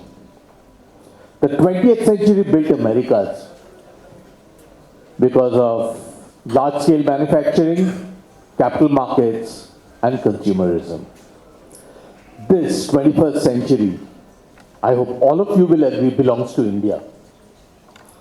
And when I say this belongs to India, why? Because, is it only because of one of the fastest growing economies? It is, we cannot deny that. But at the same time, I'd just like to put this in perspective for my audience here. India is aspiring to be a $5 trillion economy soon. Since 47, it took 67 years for the Indian economy to touch 1 trillion. 8 years thereafter for the second trillion, 5 years for the third, and 18 months for the fourth trillion. So the rate of acceleration of economic growth lays open to a lot of aspirations, a lot of growth, expectations, and that is why we are here. And housing being one of the basic needs also needs to change. And that is why we are not only looking about location, we are looking about amenities, lifestyle, experiences. And that is what is going to define housing tomorrow. I leave it open to the house to whether to call it luxury housing or aspirational housing. But we will definitely discuss it today. I have with me very eminent panelists, Ms. Yukti Nagpal, Director, Gulshan Group, Mr. Siddharth Jain, CMD, President of Naredco and a Director of the Tulip Group, Ms. Yamini Agarwal, Director of Nimbus Group, Gunjan Bhan, right, Gunjan Bhan, Senior Associate Director, Consulting CBRE. Mr. Yatish Yahal, my friend from M3M, a director there. Mr. Modi, Amit Modi from the County Group, and Mr. Salil Kumar, the evergreen Mr. Salil Kumar from CRC. So, thank you Gunjan and Yukti for adding some diversity to this panel. Let me start with Yukti. The Gulshan Group has always redefined and repositioned residential real estate. And you have always added to the city's changing skyline. Do you see buyers are shifting allegiance towards lifestyle amenities and community experience over the traditional locational advantages? Most of your projects have come up in prime locations or have made locations very prime. And that's the power of the Gulshan Group. But do you see there is a perceptible change in the preferences of buyers today? They are willing to compromise slightly on the location, provided you are able to provide them or they are seeking better amenities. Thank you for the question, first of all. See, location will always be important. It will always matter. But yes, the expectation from locations change. I mean, I don't think that now hustling, bustling cities are considered luxury locations anymore. I mean, a lot of parallel corridors have developed from the hustle bustle also. So no, I don't think that a buyer is ready to compromise on the location at all. But yes, they are willing to alternate those parallel corridors, provided it brings you the sustainable islands, it brings you the convenience, and like you said, it brings you the community living. I think in 2026, in the age of AI and so much technological advancement, what I am seeing is that we are going back to the roots, we are going back to traditions. From a time where, we were embracing westernization, that neighbors don't talk to each other and, we are living a very individual sort of life.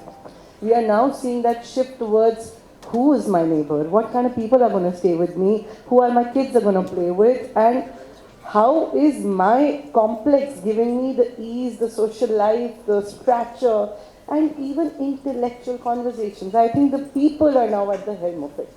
So location will matter, but the community will matter even more. And add that with a few wellness amenities, you've gotten yourself a gold. Very, very well articulated. Yes, it is the community, the experience, the lifestyle, and of course, location will always matter to real estate. Coming to Siddharth. Now, Yukti's projects have altered the skylines of Noida. Your projects have altered skylines of Gurgaon. You have been a pioneer in the residential segment and has evolved. And with every project, you have, I would say, bettered yourself, set landmarks and set benchmarks for the industry and for the city as well. So, what is your opinion on the new expressways, business districts and social infrastructure which is changing livability and the way luxury development is perceived today? Your views on this? So thank you very much for having me today. It's a pleasure to be in front of all of you, in front of the RERA Chairpersons, to be talking about real estate. So talking about Gurgaon, as you mentioned, 2 decades ago, Gurgaon was betting on its distance from Delhi. And people were still thinking if Gurgaon is going to become a proper city or not and what Gurgaon is going to be like. There was a lot of uncertainty to it. But today, Gurgaon is a millennium city with home to many Fortune 500 companies, ultra-luxury housing projects, a lot of grade A IT parks. So today, it's altogether a different story. There's a lot of global capacity centers based out of Gurgaon, where like American companies are basing their headquarters in Gurgaon to run their global operations. So it's a very big thing. Like Gurgaon has totally transformed in the past 2 decades. And all of this being achieved in the last 2 decades signifies that how strong the economy is doing and how fast the growth of Gurugram has been. And at the very core of it is good infrastructure. So these roads like Golf Course Road, SPR, DXP, so these are the new landmark developments which are really going to define the future of real estate in Gurugram. And Tulip has very strategically been positioned at these corridors. So on SPR, we've already delivered over 100 acres, and we're currently developing another 10 million square foot in Gurgaon. So we're very bullish on the market, and there's a lot of growth opportunities in SPR. Like now, the government has just approved new flyovers on SPR connecting extension to DXP and then Mumbai Expressway. So many new things going on, and Tulip is very strategically positioned at these places. Even on Golf Course Road, we're developing one of the last iconic 20-acre projects. So, I mean, we're really bullish on Gurgaon, and infrastructure has a big role to play for it. Yeah. I'm sure, yes, infrastructure does have a big role to play. And of course, if you see over the last 25 or maybe from the turn of this century, Gurgaon has definitely transformed from what it used to be. So, the only approach being the FG Road or the old Gurgaon Road. Today we have so many other approaches and the network continues. So you have connectivity to other places and major expressways. Thank you for that. Coming to you, Yatish. So when we are talking about high-end luxury residential, how can we ever miss branded residences? So my question to you, Yatish, is how do you expect branded residences to impact resale values, rental yields, and overall asset liquidity compared to unbranded luxury stock or high price stock or high-end stock of residential real estate? Well, Ashim, what's important is, COVID played a very important inflection point where people started thinking of living for themselves. The typical Indian mindset where one was trying to save and not spend, that changed. It was a paradigm change. People wanted luxury for themselves. They wanted a place where if tomorrow you couldn't go out, you were living in a society, in a place, in a pad where it was self-sufficient. there is reverse brain drain that's happening. So you have people who are coming down from who've lived in London, who've lived in Dubai, who've lived in Singapore. They want that product today way back in their own city. And that is where the product, that requirement came. We started off at MCM. Today we are the largest developer for Delhi NCR with sales of about 20 odd thousand crores annually and say collections of about 10,000 crores. We are operating in 3 geographies. 3 of the RERA chairmans we are dealing with. Panipat, 350 acres. Gurgaon, we are the largest. And then Noida, where we came and we launched at 20,000, 2023, where an average selling price would be about 10, 11,000. We launched at 18,000 rupees net, which was Cullinan, Sector 94. We were told, you're foolish, it won't happen. There were failed options. We bought that parcel for 1,600 crore, 800 upfront and 800 lease. And today it's history, We've, Jacob and Co., the last 7,500 square feet apartment, we sold at 40,000 rupees a square feet. The last 2 apartments, the last one went at 42,000. Trump, we were the first ones to introduce that in North India. We launched Trump at 15,000 rupees. It is today, the finished product is trading at 45,000. And a typical 4-bedroom is fetching a rate of 5 lakh as a rental, monthly rental, on the extension road. So coming to it, the CXOs, they want an address. There's only one Trump on the extension road. There will be a Taj on the Noida Expressway. So it's an address, there's a max one. So those who've arrived on the scene, those who've made startups, those who've attained the CXO position, they want an address. They have the disposable income to invest. So they're looking at that address. They want that peer network. So they want that quality. Today, the Trump that I have delivered, I have Roseate servicing it. So end to end, just like a CBRE, a Roseate today is doing my Trump task, end to end completely. So it takes the realm entirely upwards, the tradability is high, the resale is high. You only have 250 such addresses. There's another, I think Gitambar had one of the upstarts in terms of nice bridge. It was supposed to be that unique address. Hopefully now he'll be delivering it. And so these products have always had that. Noida per se never had luxury. Mr. Modi's 107 and Yukti's Dynasty were the first 2 that were able to cater to it. We'd be in Cullinan, etc. also joining the bandwagon. Somewhere we helped rediscover the price point. Today their projects trade at 25,000, though they were started selling it at less than 10. 7,000-8,000 rupees was the average. So, it's good for the entire industry. There's that pocket, mind you. There's always also a pocket which wants an affordable segment, but with similar product offerings, for which then one is looking for a cheaper land bank. So the new UER or the TMP, that is where the new sectors are going to come. Land is cheaper, or Yamuna Expressway for that matter, where again this same quality portfolio would be offered, albeit at a lesser price. Why? Because the land cost, the FSI cost would be lower. Construction cost for any of us sitting here is now sitting at 6,000 to 7,000 rupees a square feet. Easily, and with the current crisis, 15% escalation is happening. Now if you want me to sell at 10,000, unless it's not happening, I can't sell at under 15. So I need a product where 3,000-4,000 or 2,000 is the FSI. YEDA is giving me 1,000 rupees, 1,200 rupees FSI, 7,000 cost of construction. Or if it's plotted, say 2 crores an acre in terms of plotted, and we are home. So, we are all there sitting in the industry. The end user also understands it. It was voiced by one of the RERA chairman also.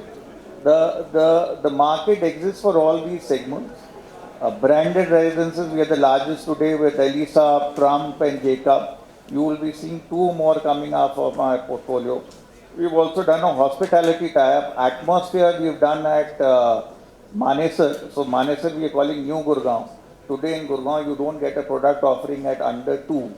So in New Gurgaon, my Gurgaon International City, I am offering a product at that sweet spot of 1.85 to 2.5 crores. So work, live, play concept. I have got roughly 300 acres of land there.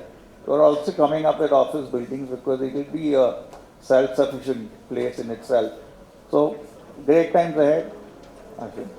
Yes, very rightly put, Yatish. Yes, branded residences or ultra luxury, as many would like to call, they are all about not the location but the address. I'll come to Yukti again with a different aspect of the branded residences. But before that, let me ask Gunjan. You're from the property consultant industry, and as one of the leading consultants, what are your views on the non-negotiable elements of a luxury discipline? Are these two people following them, or are they deviating from it?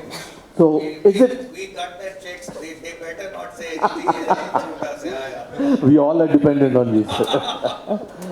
So, apart from the pricing, what are the other non-negotiables do you think that should be genuinely there for a luxury project? Sure. Very good question. But I'll probably start with a little bit of background about myself. So my name is Gunjan Bhan, and I look at the Center of Excellence in Consulting. Center of Excellence was actually formed for this region. You know, the reason we had Center of Excellence was that developers wanted to go beyond the basics of luxury. They said no more do we need advice on what configuration should sell, what construction cost should be there, etc., which is the reason my team was essentially formed.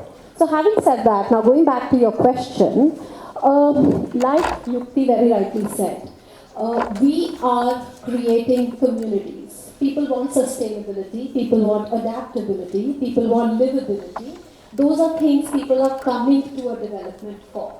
So that's clearly what we are looking at. If you look at products today, with the integration of AI, that is what are the kind of products which are needed, which MPM mentioned, Mr. Bahal mentioned very well. But branded residences was the clear gap in the market.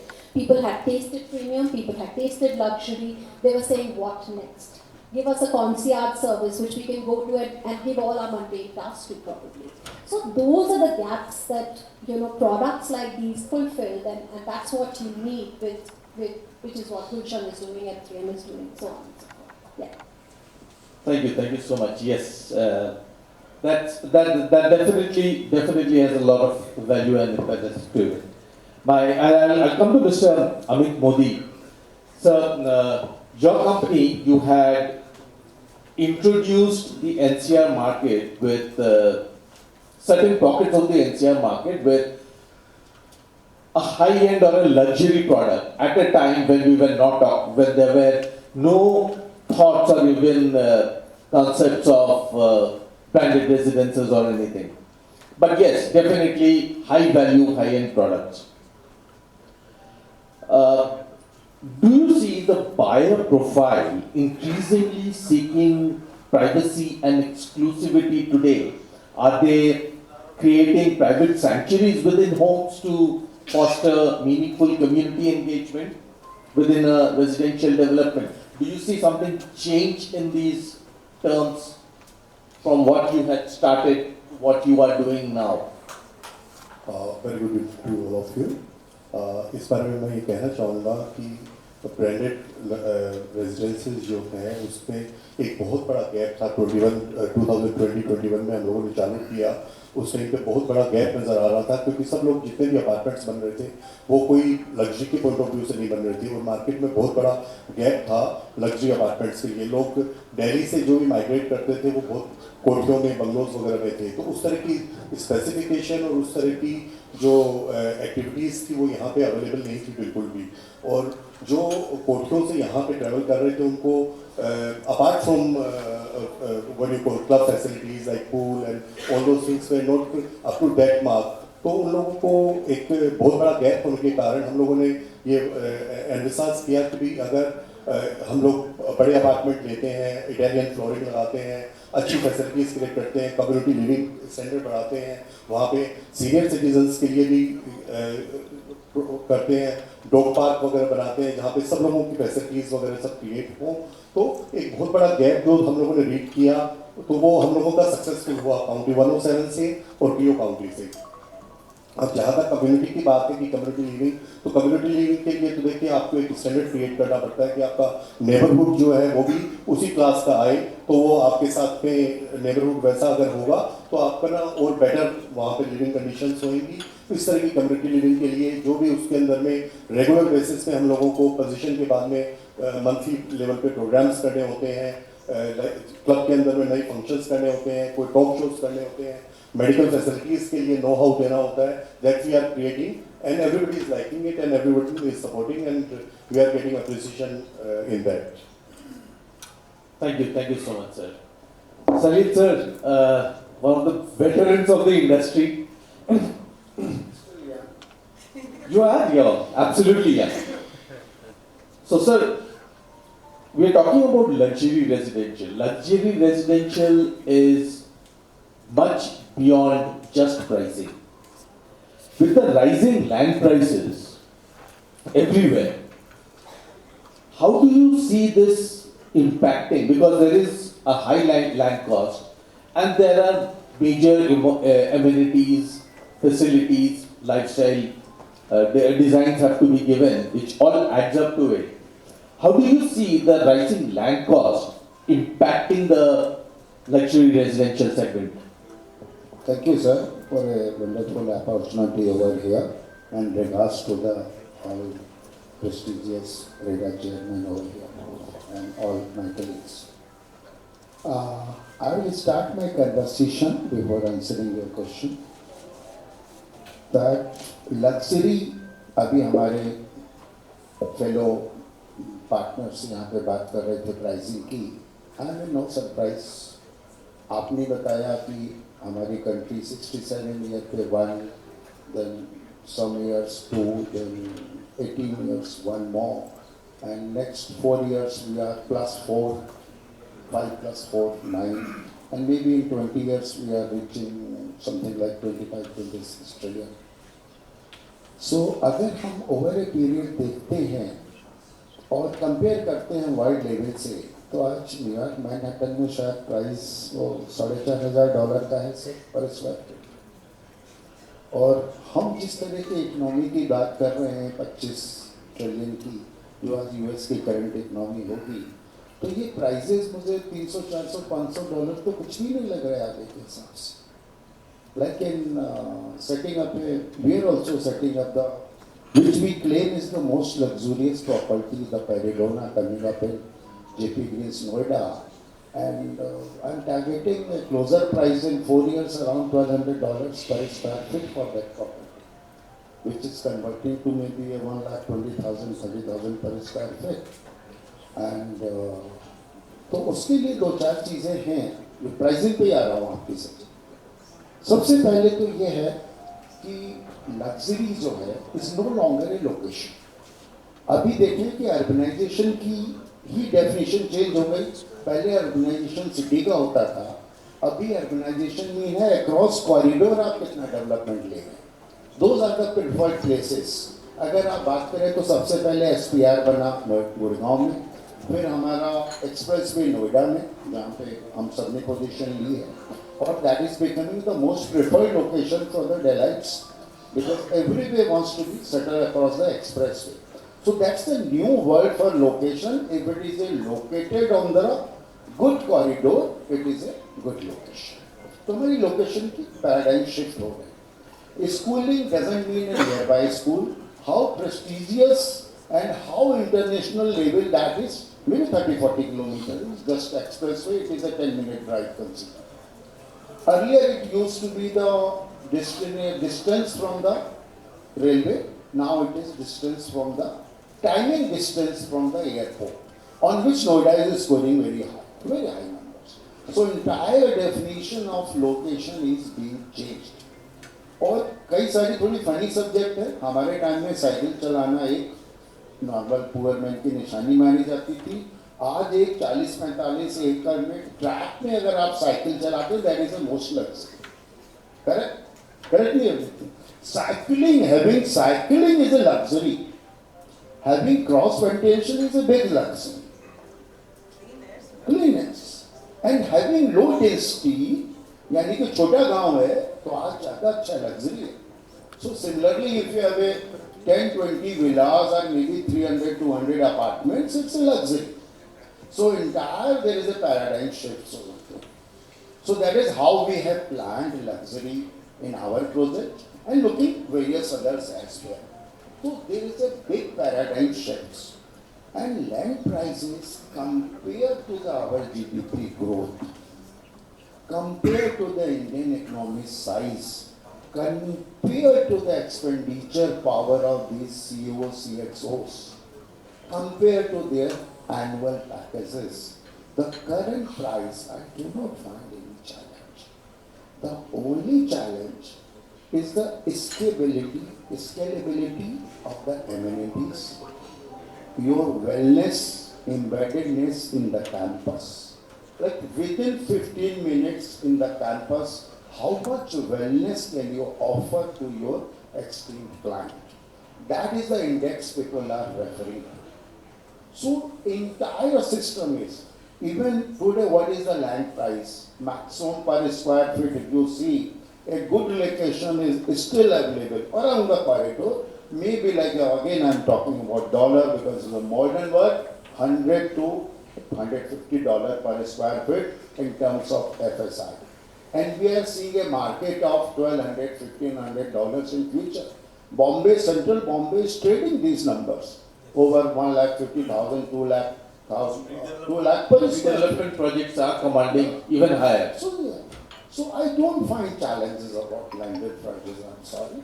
India is shining like a big platinum star. Its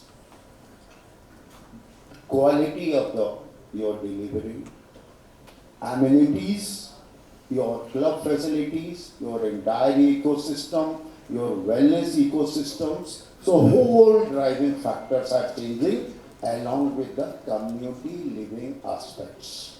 These are luxury parameters have evolved, and of course we are following it, we are implementing it, and world will soon very fast. What CRC is developing, what our good friends are also developing. Kudos to all. Thank you. Thank you. Yes. To add something Yes. to that, Yes, please. Please. It's very rightly said that these prices are not really a challenge looking at the $1 trillion we're about to reach. And Noida especially, I think if you look at it a few years ago, it was seen very differently. It was seen as a place nobody wants to go. Like, oh, Noida, kuch to kara ho raha hai yahan pe. But look at it today, it has very firmly established itself as a luxury hub of the country. Most of the players from different parts of the country, and including our dear friend Mr. Wahal, has also flocked to Noida. It is a testament of growing aspirations. It's a testament of great infrastructure being present. And it's also a testament of developers continuously raising the bar for the customers. I think everybody in this room should see how far we've come in the last 5 years of Noida. जहाँ 2019 में nobody could talk about luxury, and आज everybody is talking about luxury and the pricing that we're achieving. I think we all deserve a pat on our backs, guys. Very rightly. One thing I missed about branded residences. So it's also no surprise. Like 50 years back, there was a very common thing to heard about Shyam Hotel, Mohan Hotel, Hari Hotel, Hariom Hotels. Who stays in those hotels now? It's all about branded hotels. So similarly, all luxury properties, it's really a common phenomenon to be managed by world class operators. It's no surprise if within 4-5 years, residences of these level have to have bona fide international level operators. Again, my country is shining, so it will be compulsory for everyone. Thank you. Yes, of course, as Salim Mr. Salil very rightly said, pricing is not a problem, the scalability is. And very rightly complimented by Yukti that yes, Noida has definitely come a long way. It is not only a center of luxury developments today, but also it is attracting a lot of developers from across the country to Noida today.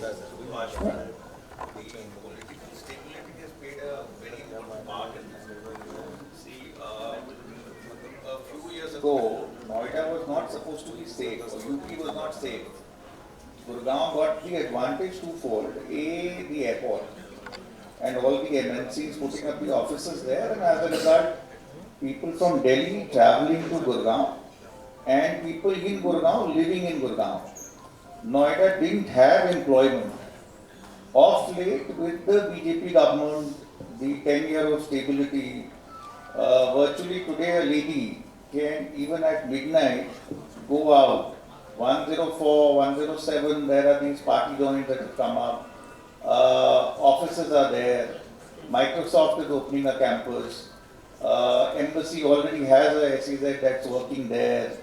So there is employment, and with employment, people want to live there.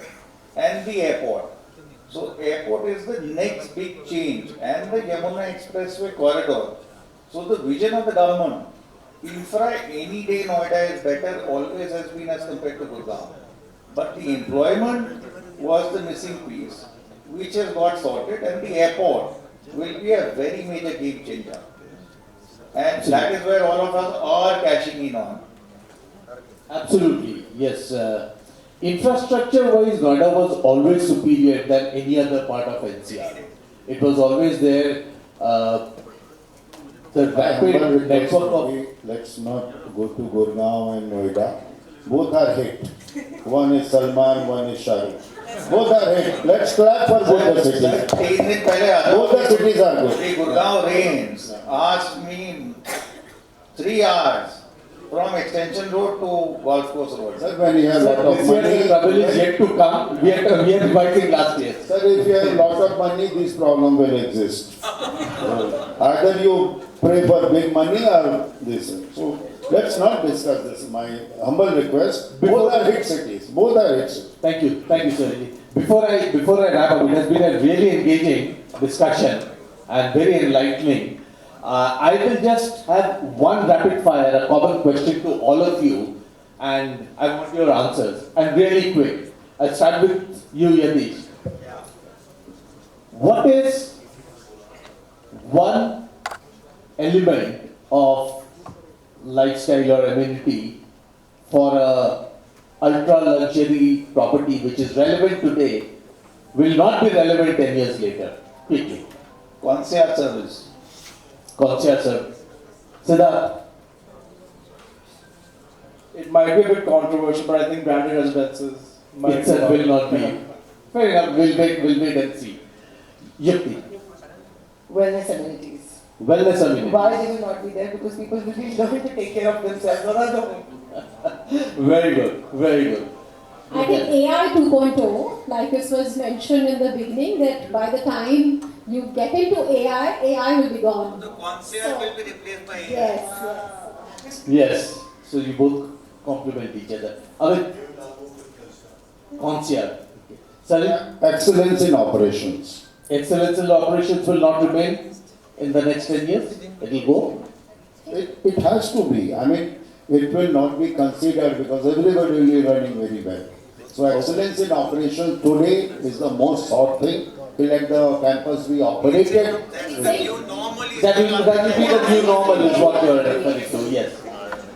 Great. It has been a delight to be here with this esteemed with my esteemed panelists, and it has been really an enlightening and engaging session. I'm sure all my audience here, including the dignitaries from the RERA, you all have found something, definitely something to take away from. There have been some questions which are answered, and of course, like every other panel discussion or symposium, there will be new questions which will be arising from here for the next ones. Thank you very much. Thank you all the panelists. Thank you R&M Podium, and thank you all. Thank you, Arjun. Please keep on sitting. Please keep sitting. You do the felicitation. But before that, I'll just like to sum it up.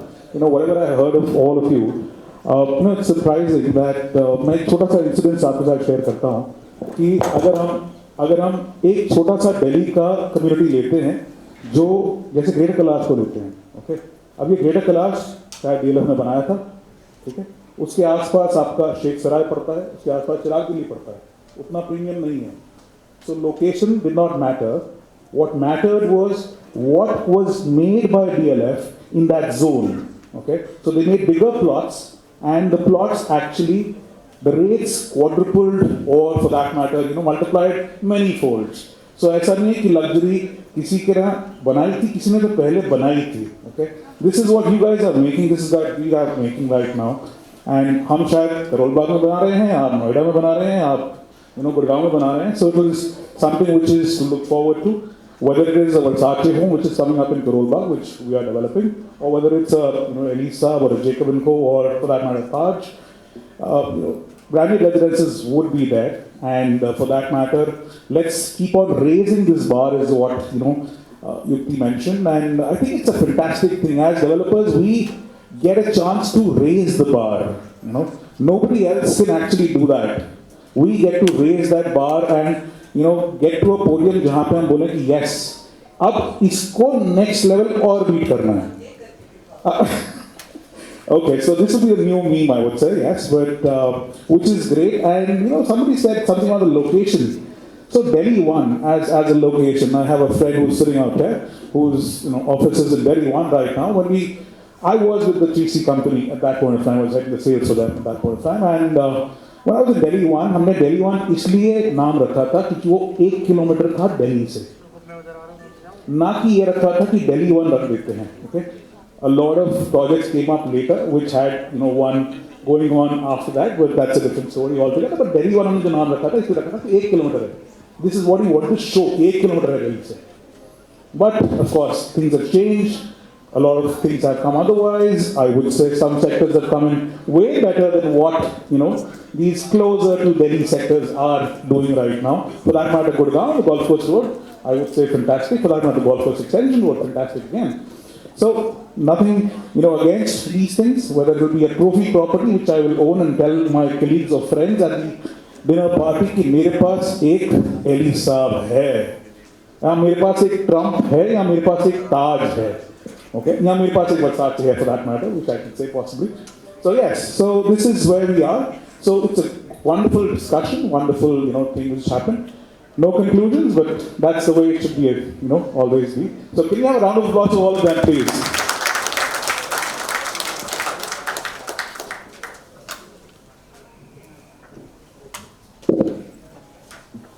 So as a mark of our appreciation for your valuable time and insights, we would now like to felicitate the panelists of the first discussion. I request Mr. Praveen Jain, CMD Tulip Group and President NRERA, to please join us on stage. I would request the following panelists to please step forward to receive their memento.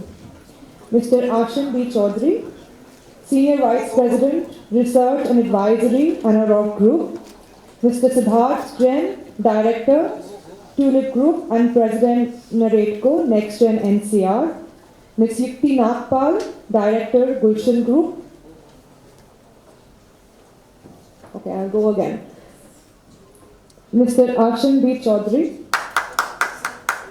Senior Vice President, Research and Advisory, RERA Group.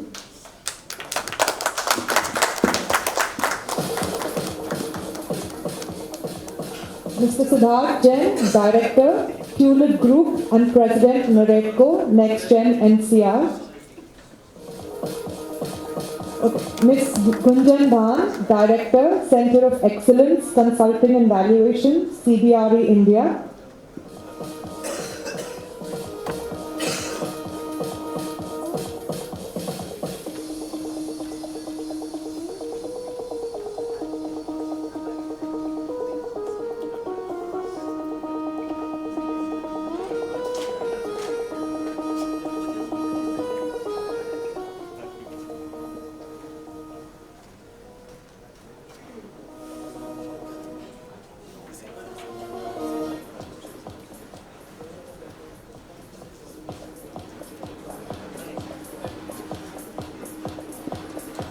Ms. Yukti Nagpal, Director, Gulshan Group.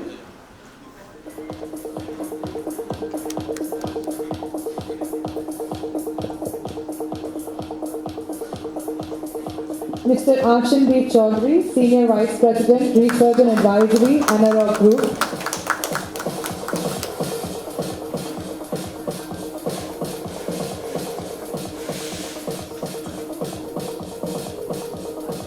Mr. Siddharth Jain, Director, Tulip Group and President, Naredco Next Gen NCR.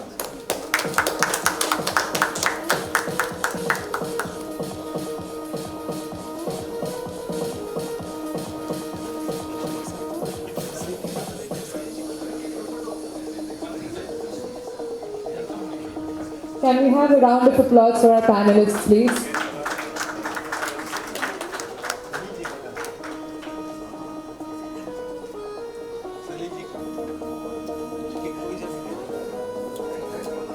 I would just like the panel to hold for a minute.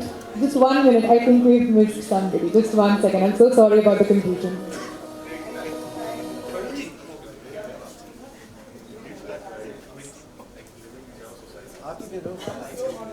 Can I please have Mr. Praveen Jain on the stage again? Okay, so I have Mr. Palash Roy, Editor, Realty and more, presenting the memento to Mr. Salim Kumar, Director, CRC Group. I once again thank our esteemed panel.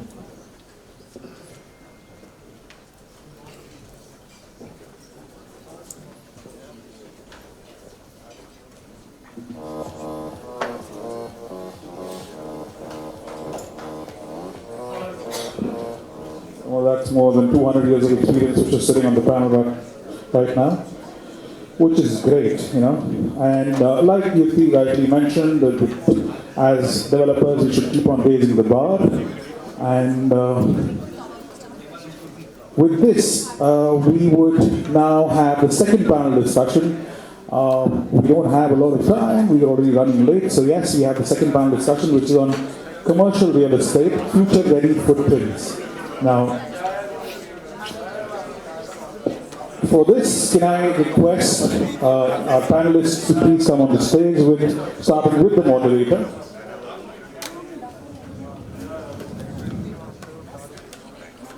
Can I have Nandini Taneja, CEO, Bhumika Enterprises, to come and join us on the stage? Can we have Nandini Taneja, please?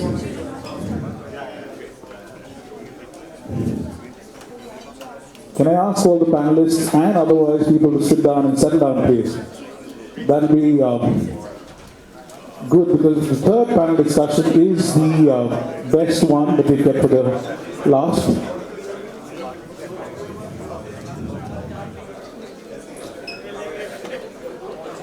Palash, can I request all of you to please settle down, please? Please settle down, I would say. Salilji, please. Settle down, how are you? Okay, great. So, can I have the next panelist, Sakshi Goyal, Associate Executive Director, Retail Leasing Services, CBRE India, to come and join us on the stage. Deepak Yadav, CXO and Chief Business Development Officer, Shoppers Stop. Sonakshi Vadavan, Chief Business Officer, Rise Infraventures,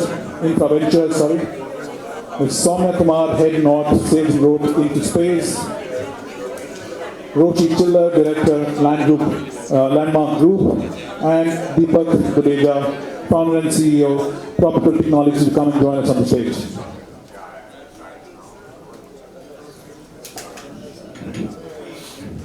You know, when it comes to commercial spaces, you know, when it comes to tech plus future-ready footprints in Delhi, you know, you always envisage Delhi to have some very, very good mixed-use land developments coming up, I would say. With this, I would, you know, open the floor for you. And our moderator right now is Nandini Taneja, Nandini Taneja. Please, all yours.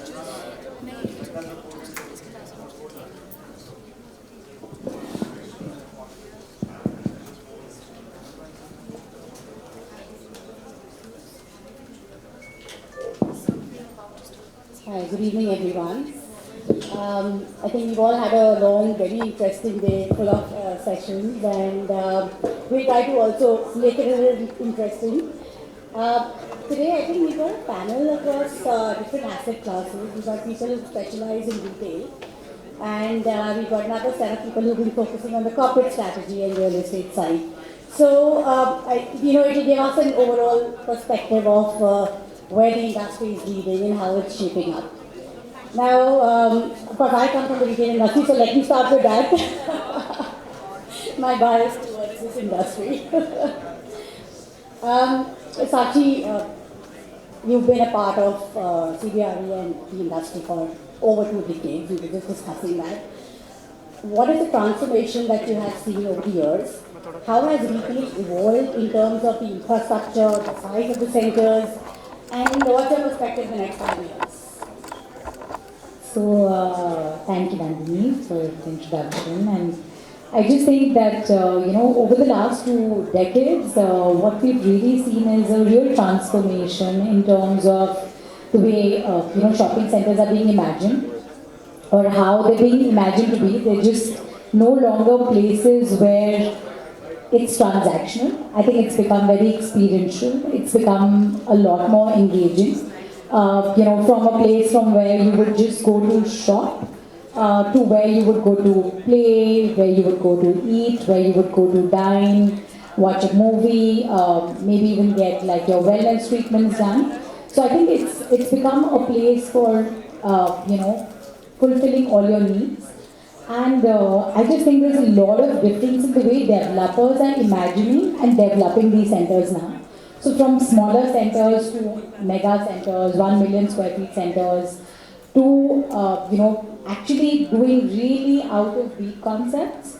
And I have Mr. Bansal sitting right in front of me, and we've been doing a lot of workshops with him about his centers as well. So, he's one of the pioneers about leading this change as well. So, I think there's so much that developers are putting in terms of thought process about, what will appeal to the consumer, good heights, air quality, the washrooms, entry, exit, holding on to their asset, having a long-term view. Earlier, obviously, everyone had a perspective of, strata sale and then not having or being able to control the environment, to now actually being invested in it for the long term and holding on to the asset and then thinking about a longer-term exit strategy. So those are the things that I feel, and I just feel that, we're poised for growth. Me and Deepak were just talking about how, retail consumption in India is going to be the 4th largest in the world by 2030. So, we need to plan for it, and real estate is really the cornerstone for that consumption, right? So, different models, different malls, but yeah, all consumer-centric is what I would feel. Absolutely. Over to you, Deepak. Deepak would like to add, of course, he was over in the industry. Thank you. Sakshi, I think you added good points. But see, what all changes you are seeing is largely because of consumption. And if you see 10 years back, we used to say the organization would be worth $50 billion. We have already surpassed $230 billion. And by 2030, we will surpass $300 billion. And as you rightly said, by 2034, we will be the 4th largest consuming economy in India in organized retail. And what I have seen the journey, today when I talk to all the grade A developers, you see 16 million retail is going to get added in next 2 years. And 70% is coming in Delhi, NCR, Hyderabad and Bangalore. And the quality of real estate when you talk to, I will not say developers, but the architects of modern malls like Thirsty or our promoters, we also develop malls, say Hija Group in Orbit Malls or Atul or Phoenix. They are now thinking that how do my mall work? So when I was talking to Atul, he has just engaged a general manager from Marriott Hotel who will be now looking after malls. He said my mall has to be like a 5-star hotel. When customer comes, he has to have that experience in the mall. So experience is playing a major role, and consumer demand is preferably changed. So he wants lots of breakout rooms. So F&B is transforming, and when the mall designing is happening on the design table, now developer thinking how to make it a place where customer can dwell at least 6 to 7 hours in the same mall and consume. And with the arrival of e-commerce and all, it's more challenging, but centers are more consumer friendly, more experiential, and more convenient for customer to come again and again. I think we are poised to a much larger thing, and I think the success rate of malls, 70% mega malls will stay. So the biggest thing we are seeing, mall of size of million plus are doing phenomenal. The classic case today in Noida, if you see Mall of India, the rental has reached to 1,500 to 2,000 rupees a carpet. And when they started the launch of the mall, the rent was on 50 carpet. So means larger the size, better the experience, the yields are better. So I urge all good developers that when you plan, just keep customer in the forefront and see what are the new trends coming in market. Like for example, so I'll give one classic case of China. So 10 years back, China used to consume $2 on beauty products. Today China consumes $200 minimum on beauty products. India started with $10, India has reached to $40 today on beauty product consumption. And we used to buy from MAC or Lakme. So the MAC has become the new Lakme of India. And the multi-specialty retail which is evolved in India. So in a mall, you have a department store. You also have Antira, Nykaa and Sephora. So the multi-specialty retail, casual dining and the evolution in coffee. So we are living with only one Starbucks. Today nobody goes to Starbucks. When you ask Gen Z where they go to Roasteries, they go to Third Way, or many others. So these changes we have to be agnostic in mind when we plan such developments. And apart from mall, neighborhood high streets, which is I think other evolution is happening on high street in the neighborhood, where the quality of retail, if you see a couple of high street, I'm shocked to see top grade jewelers, top grade cafes. So it's not that only malls are working, high streets are also working, but how you plan them. The major, I think, learning which I have seen, the developers have to control their assets. They can't just sell their asset for assured return. Those assets will never perform. Eventually they will die. So if you want to sell asset, do sell it, but control it, manage it well. And I think I saw your people go to mall, you have done a great job in terms of managing it. More than doing anything, it's about the management of mall and how you curate your tenants and how you take care of customers. I think that's it from my side. Thank you, Deepak. Moving on to the tech platform, which we were discussing. You did mention about the navigation app that you've developed for retail and the mapping that you're doing. So would you like to tell us more? How can that integrate into creating more centers and how can that make it more experiential for all asset classes? Thank you, Nandini, and hello to all fellow panelists and all the audience here. Well, we are Tropical Technologies. We are a mapping technology company, as Nandini has just mentioned. And what we do is we help developers. We help developers, now be it a residential project, be it retail, be it warehousing, be it large infrastructure projects like Reliance MedCity, for example, is one of our clients.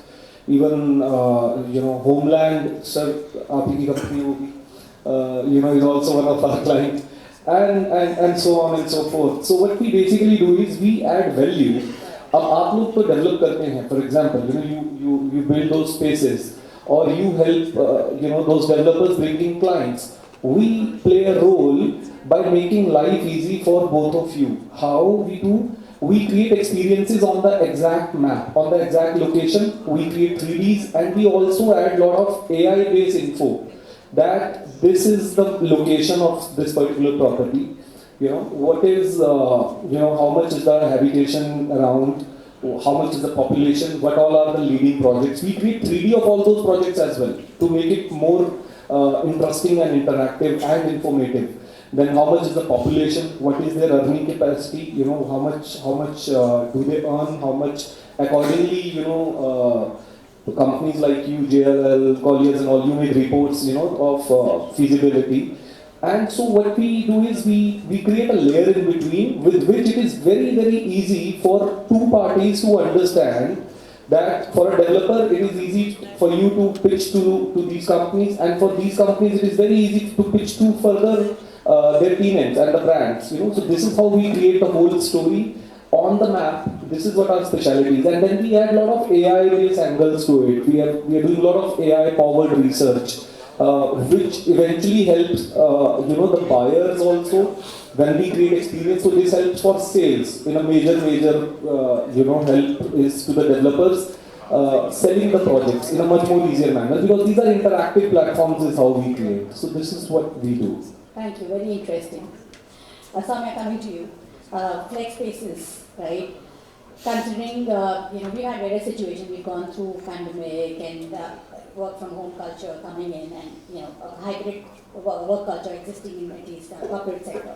How do you see the flex spaces making the way, and how are the next 5 to 10 years in terms of demand for office space and flex space looking through?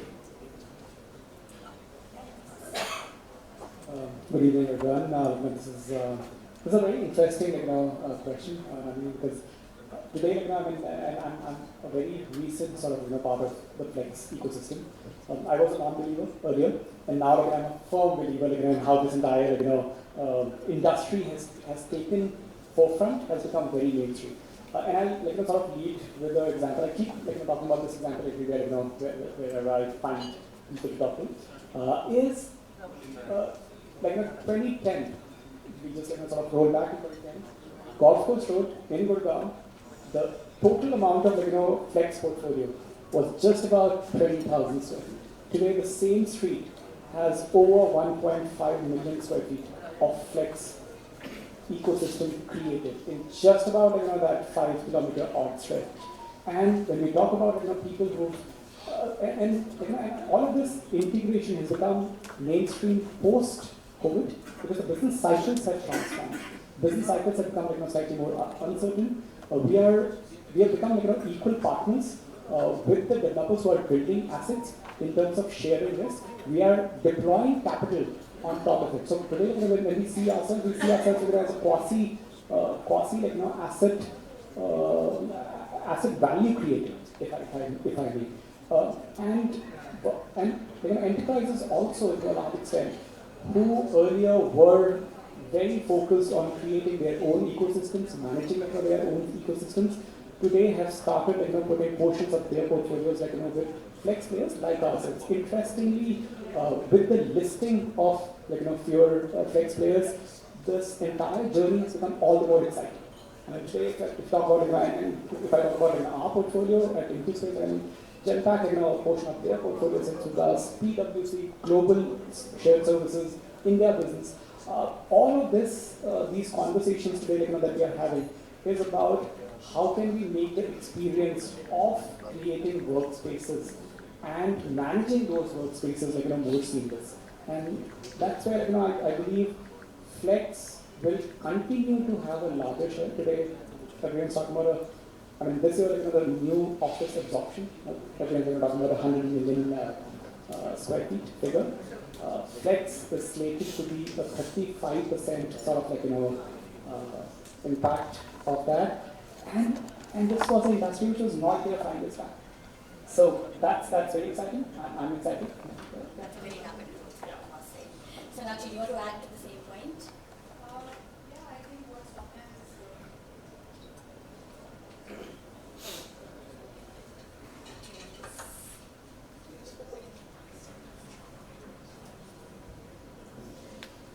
Hi, thank you, Nandini. My name is Sonakshi. Good evening, everyone. Just adding to what Soumya said on flex piece, I also believe that flex will continue to grow because now what we are seeing is a lot of these companies are actually following a core plus flex strategy, which means that you will continue to have long-term headquarters, but for the but you also want to have managed plus flex layout for their expansion. And this in turn will create a lot of demand for both conventional landlords and for the flex operators. I think maybe that is what would be on the flex side, but I can also talk more about how and what this demand is going to create. Like because of flex happening, the conventional demand is definitely going to go up. In the last year, if we actually see how the numbers have changed from last year to this year, there's a 10% up in the demand. That's what. Thank you. Would you like to add the Flex model works because lots of developers are there. Flex model, I think Soumya will explain. He's the flex. Back to you. Very simple. Developers sort of create the asset. We lease the asset from them. We add capex on top of it, and then we sort of manage the entire operations of the occupier as well. So practically 3 layers. One is the warm shell space that it sees. There's capital deployed or capex deployed to fit that space up and then manage. That's where we offload. So what's the viewpoint, and I think all of you can pitch in, if you want to pitch in, on the mixed use land assets? Do you see more of mixed use, making space, integrated assets where we can accommodate more asset classes? Thank you for your question. My name is Roshi, and I'm very happy to be here. Thank you.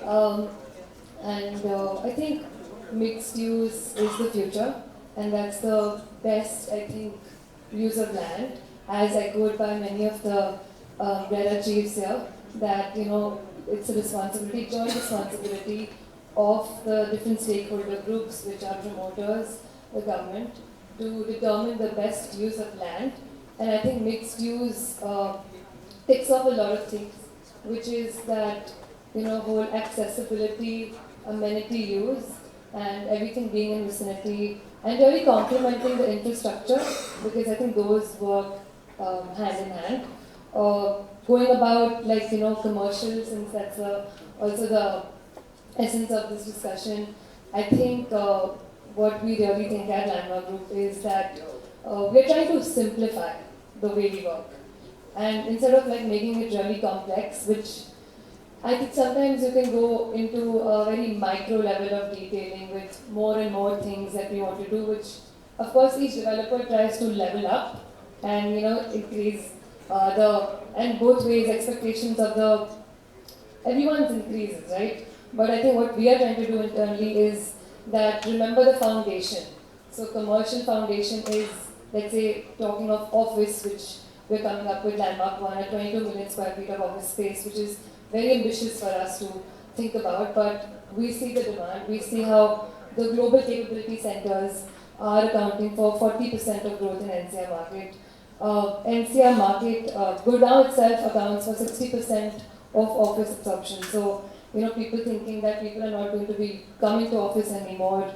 There's this whole argument of AI taking away jobs. Right now we have news that the Microsoft layoffs and everything. But at the same time, being an economics student, there's this Jevons paradox that we are following when we are thinking about designing our spaces, which really means that when there is a technology advancement, in our case AI, and when that makes use of resource efficient, the demand actually increases. So we think that companies will actually do better and there will be higher employment.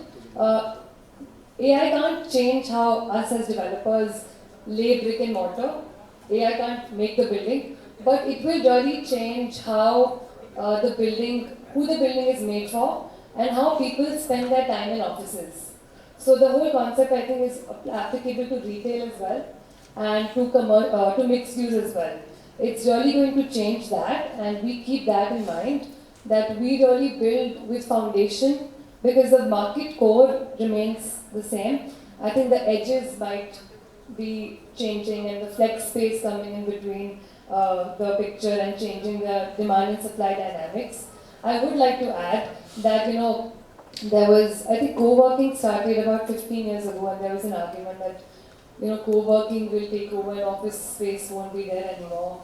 I think that still is in single digit number, if we think about it. So when we build, we keep in mind that a traditional model for at least Indian market is still needed, even for retail or mixed use, because sometimes when we're trying to do ambitious building, we are aspirational and we try to get the New York style of building or the Dubai style of building here, but just like a McDonald's did aloo tikki burger, I think we really have to localize how we build, who we build for. It has to be for the Indian user. Yes, there are MNCs coming and occupying our buildings, but there has to be that aspect kept in mind of climate. How, for example, in our context, dust, the climate, the rains, all of these make a huge impact of how we make the buildings.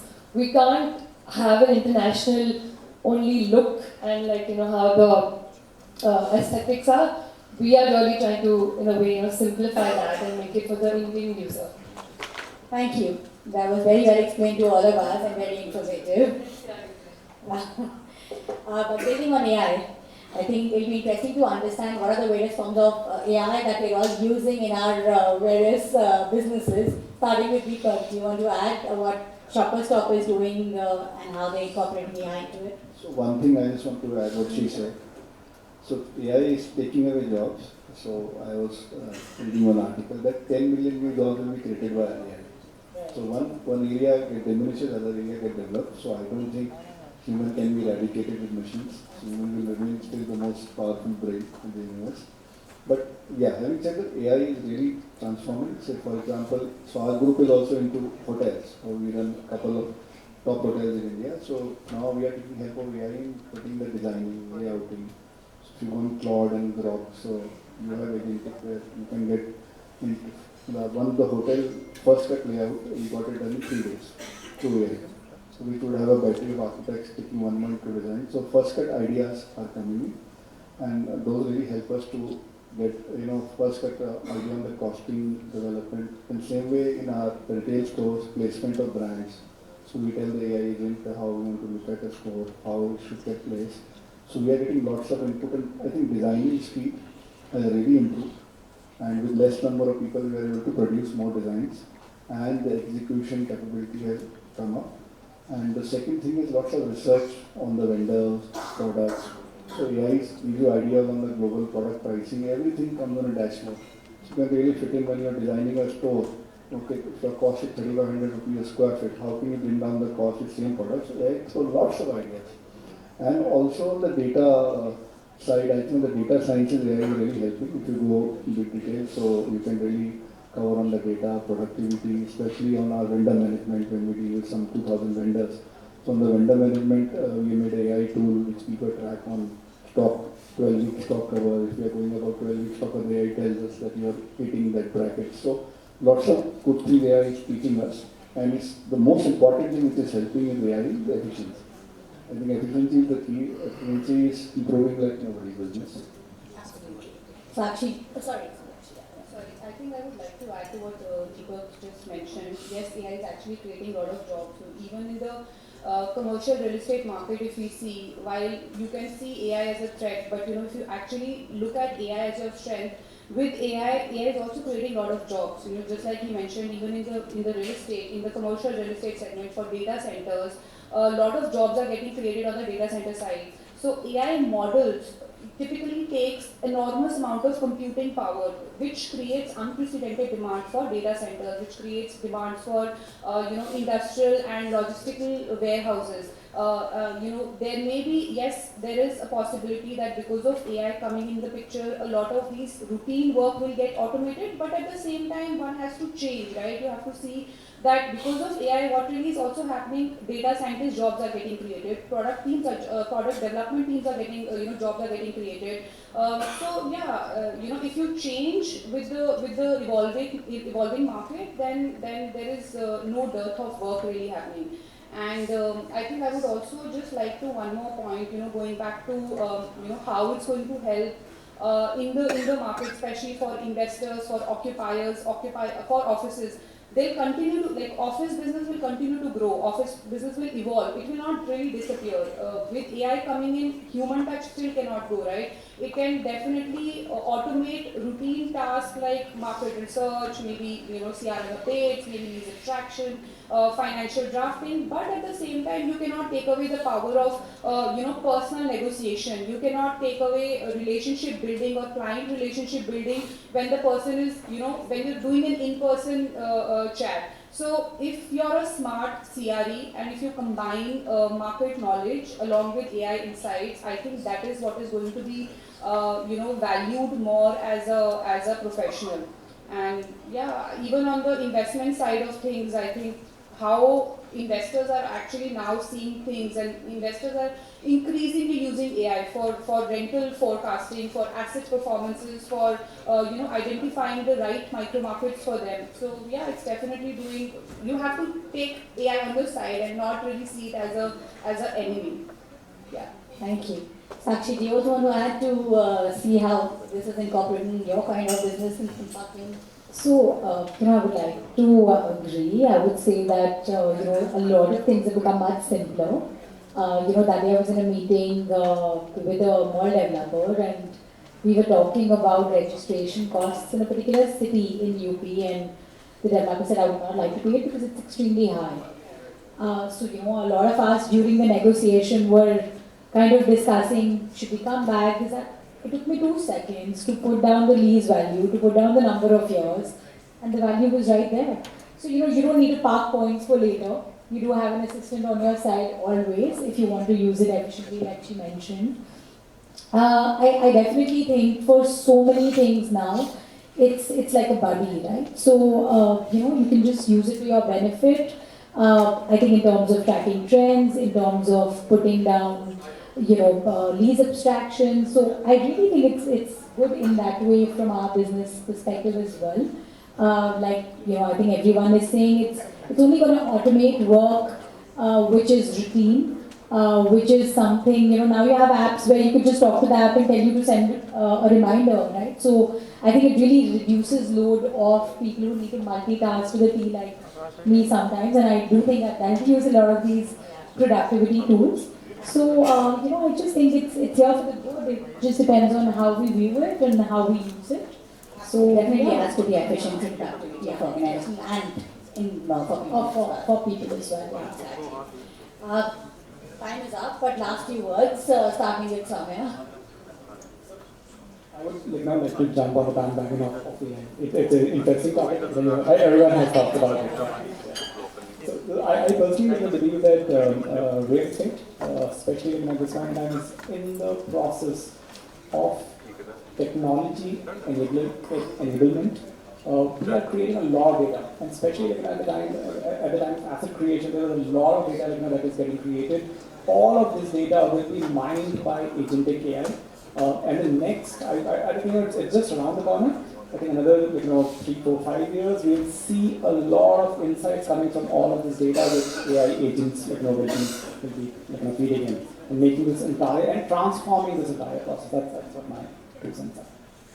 I think for me, my 2 bits would be on the mixed-use developments. I just think, Delhi the way it is, and we're in the Delhi forum, so I'd like to say that.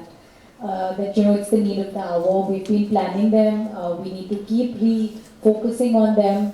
I think all the assets that sit in mixed-use developments really complement each other, from parking to electricity to traffic flow, etc. And I definitely think that healthcare and education combined with retail and office is the need of the hour for them. Big opportunity. Big opportunity. Yes, right. I give you Sakshi with so much of traffic around all big cities. Cities are developing cluster, and mixed-use development is way to go. If you see Dubai Mall, they get 65 million people every year in their mall, and 14% of people who shop in that mall who are staying in the adjoining hotels are part of the complex. So that clearly shows the power of mixed-use development, mixed-use community. And if you can make it workable, this will really work and help developers to contain costs and work in an ecosystem where everything is available under one roof, from residential to mall to commercial to school to hotel.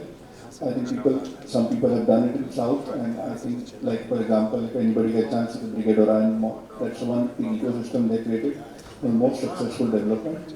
I think it can easily be replicated in North India as well.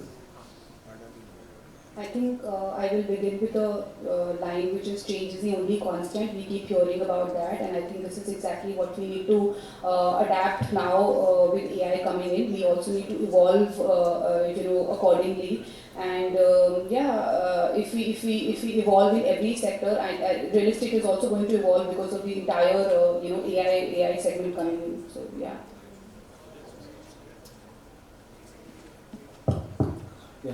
So let me take a minute extra on this, because before coming here, I was in office. So we operate from IIT Delhi, as we were talking, right?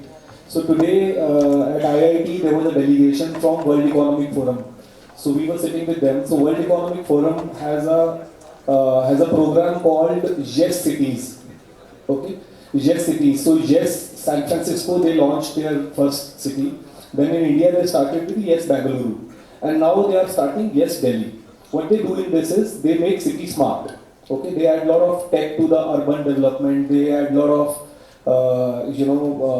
the new age tech to the city to make life easy of the people, better living aspects and all. So there were companies, some was representing cloud seeding, Some was representing water sanitation, some was representing how can we make construction better, how can we avoid encroachments, how can we improve these things, So there were a lot of discussion going on. So again, any discussion does not end if you don't talk about AI. So AI की discussion हो रही थी वहाँ पे, so we were talking about AI. And so I said, we miss those days when we used to call on the call center और कोई phone उठा के hello बोलता था. So answering to what you guys are talking is that you need a personalized touch. Yes, I agree to this. And so AI is taking jobs is fact to an extent, okay, but at the same time it is generating more jobs. Life is getting easy. Data हम सबके पास है sir. देखिए हम सब real estate के लोग यहाँ बैठे हैं इस फोरम में राइट नाउ. मुझे लगता है रियल एस्टेट से बड़ा डेटा वर्ल्ड में किसी चीज का नहीं है. हर सड़क का नाम एक डेटा है, हर गली का नाम एक डेटा है, रोड नंबर डेटा है, घर का नंबर डेटा है. So everything is data. So what we even at Tropical do is we build that data in a manner which can be presented in a much simpler. So I tell you, everybody presented and I told them one thing. मैंने कहा आप ये सब take design कीजिए, उसको present कैसे करना है, उसका इंटीग्रेशन कैसे करना है, and how to present it to the government and to the bodies further. We'll make your life easy, in doing that on the map. This is what our specialty is. So I think there's nothing to be scared of as far as AI is concerned. AI is here to stay. AI is here to make our lives easy. Important is to learn it faster. I think that's the key. And irrespective of your field and your professions, it is very important to be upbeat. So it's like जब Excel आया था या computer आया था तो लोगों ने कहा था यार अब क्या होगा? Life has become easy, and you rightly said, you just said it keeps moving. You have to learn, adapt, grow. That's what. Thank you. Back to you on AI. Or any last few words that you want to speak.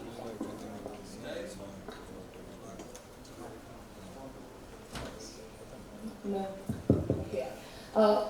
I'm very happy that I got to be part of this panel and this conference because I think it was my first time being in a room where I could hear from different stakeholder groups and see where the synergies are. And most exciting, I think, highlight was when we saw I think it was a RERA Panchkula chief presenting about, the potential of AI helping in making the, whole idea of having RERA complaints go completely down and the idea of quantum. So very exciting. I think on our end, what personally we are trying to do and solve at Landmark is there's this whole idea that Bombay, Bangalore, Hyderabad, they make like really great office buildings, and not like NCR doesn't, but I think NCR can do a better job, and I think we're trying to fill in the gap. GCCs are going more towards that market, and I think we want to really strongly pull them in this side and be really able to deliver the trophy asset standard, the quality that people look and aspire that this is an office that where they want to live. And yeah, again, just echoing everyone's thoughts that while all of this transformation and structural changes are happening, we want to stay rooted to the ground.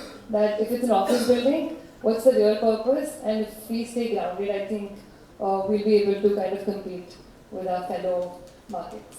Thank you. It was a great, very interesting session, and time's up, so we have to end. Thank you so much. Request all of you to please be seated out there. Please be seated while I request our felicitation to be done for that. A very interesting session, somewhere shifting towards AI, I thought, for a minute. The entire real estate journey, or for that matter, the mall journey, is shifting towards AI, but I think you were very right in getting mixed-use developments back into the entire game again and said, mixed-use development ke baare mein, iske baare mein baat karenge, which is nice. We're a real estate forum, we're not an AI forum, but I think the tone was set by Sir very rightly that it is something which is here to stay. This is something which is the future. But मुझे ये लगता है शायद, and this is my perspective, this is my personal perspective, कि अगर हमने सबने 12th पास देखी है सबने, उसमें एक वो डायलॉग बोलता है बहुत ही अच्छा कि पानी कौन से ग्लास में रखा है वो मैटर नहीं करता, पानी मैटर करता है, ठीक है ना. सो वो माध्यम है AI, ना कि उसका क्या करना है वो माध्यम है। तो माध्यम है AI सिर्फ हमारे लिए काम करने का। चाहे वो कंप्यूटर जब आए थे तब भी किसी ने बोला था कि सब कुछ चेंज हो जाएगा, हम सब एग्जिस्ट कर रहे हैं, कहीं ना कहीं लर्न कर रहे हैं। And I think this is here to stay, this is here for the future, and we are all here to like Gunjan, Yukti rightly mentioned, raise the bar. So we must raise the bar when it comes to residential, or for that matter commercial, malls, anything at all. We're here to raise the bar. इतना जानता हूँ कि एक भी commercial development आती है, mall आता है, यहाँ एक अच्छा ऑफिस स्पेस आता है, it increases the price of the overall locality. एक मॉल आपके पूरे 5 किलोमीटर के रेडियस के सबके प्राइस बढ़ाता है। अगर वो अच्छा मॉल है, लीज्ड आउट मॉल है, लाइक यू राइटली सेड, अगर वो owned asset by the developer है, अगर वो बिका हुआ नहीं है, स्टार्टअप सेल्स में नहीं हुई है, तो वो बहुत ही अच्छा रहता है लॉन्ग टर्म में। ठीक है, we have all seen evolution from the first answer that came in to right now is something which is phenomenal. Okay, we've all seen that, we've all grown up to that. So all kudos to you. It was a great session which we had, and we of course now have the final session, but before that we have the felicitation.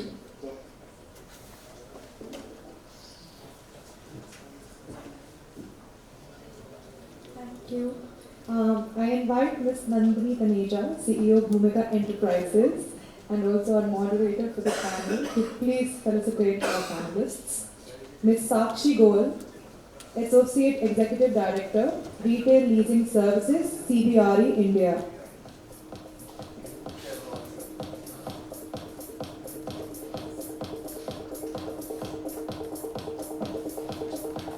Mr. Deepak Yadav, CXO and Chief Business Development Officer, Shoppers Stop.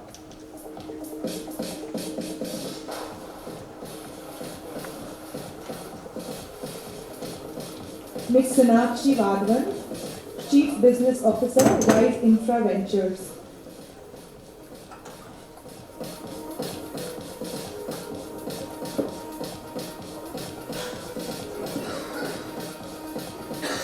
Mr. Soumya Kumar, Head North, Sales and Growth, Interspace.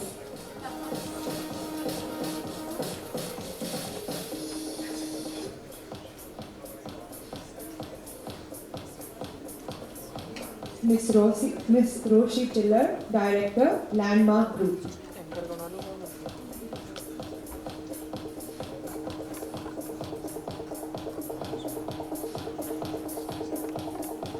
And Mr. Deepak Dureja, Founder and CEO, ProPickle Technologies.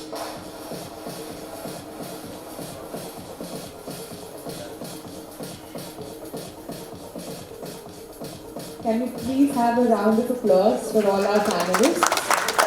You guys can all come together for this presentation.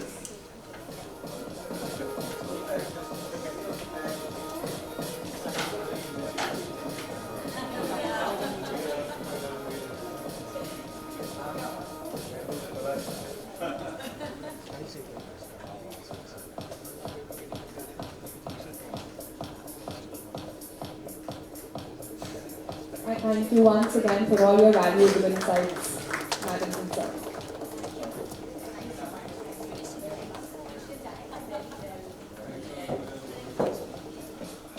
Okay. Last but not the least, the best one, to follow. I see a full house now, which is great. So we have our last panel discussion.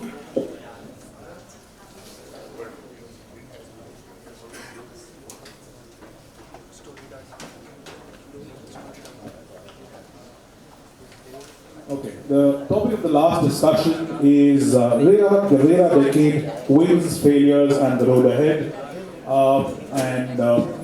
I must just say a couple of words before we, go on to, start this panel discussion. This is something which is a question. Has RERA truly delivered on its promise of trust and transparency in real estate? I've seen a pre-RERA phase, which was since 2010 I've been in real estate, और आज मुझे करीबन 16 साल हो गए. I've seen a pre-RERA phase about 7 to 8 years of post-RERA is what I've seen.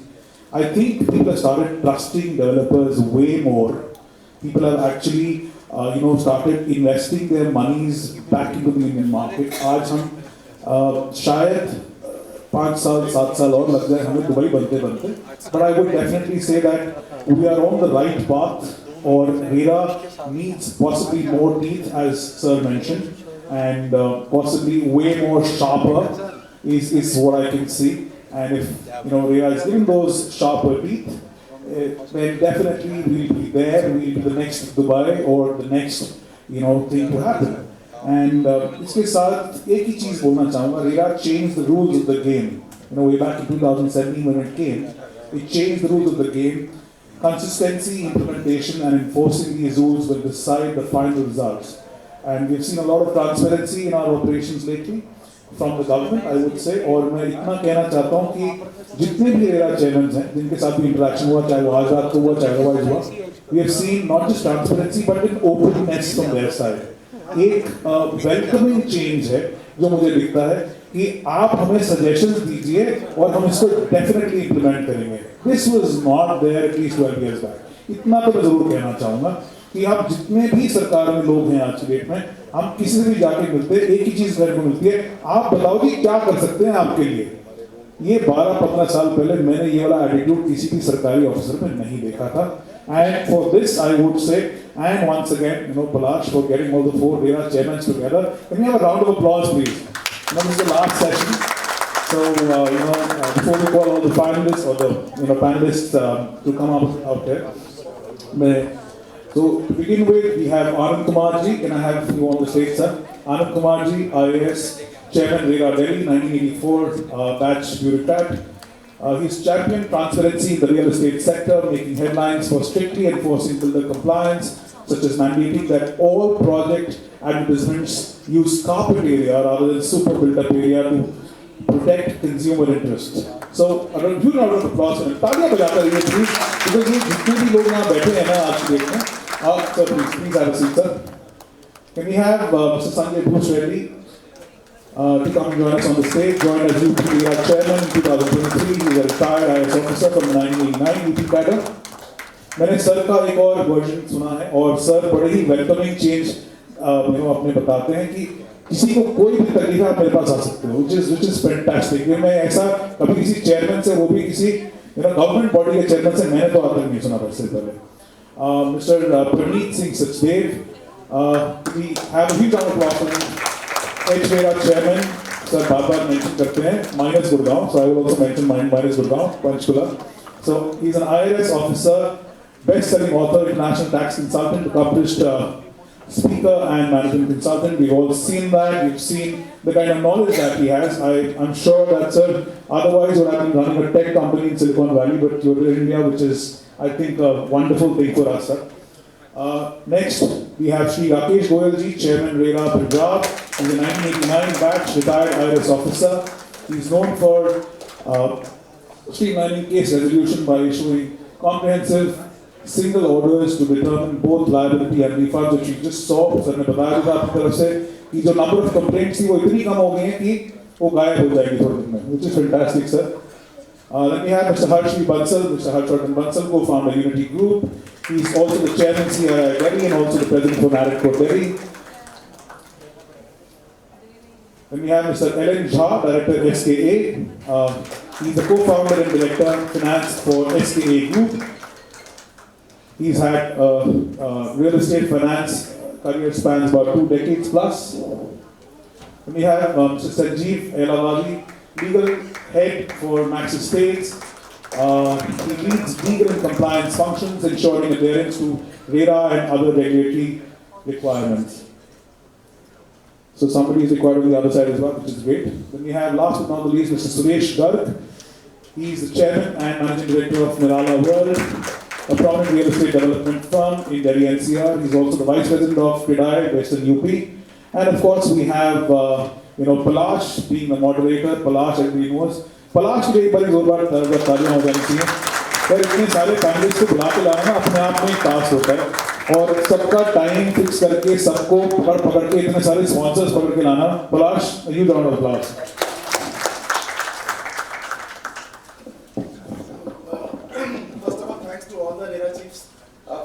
में आए और इतने देर तक बैठे. And the purpose of having this discussion at the end is, otherwise people would have left. तो आप लोग जो है वो अट्रैक्शन है सबको बांधे रखने का, इसलिए मैंने ये लिबर्टी ली. Thank you Sanjay sir, Anand sir, Puneet sir, Rakesh sir, thank you, and thanks all of the panelist to be here. अब मुझे लग रहा है कि मैं ना कस्टमरी सवाल अब ना पूछूं, मैं सीधे कंटेंशियस इशू से ही शुरू करता हूँ. रेरा को 10 साल हो गए, सब अच्छी अच्छी बातें करना. मुझे लग रहा है कि आप सब भी थोड़ा थक चुके हैं. सबसे पहले मैं संजय सर आपसे पूछूंगा, आपने अभी अभी यूपी में ट्रांसफर चार्जेस पे कैप लगाया, क्यों? डेवलपर्स परेशान है इससे.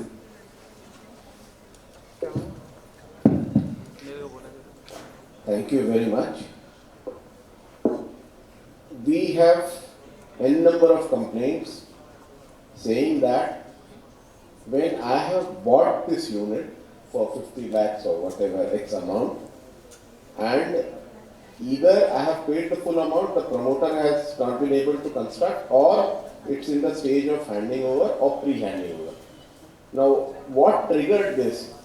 That during COVID, lot many allottee or co-allottee or both of them had expired.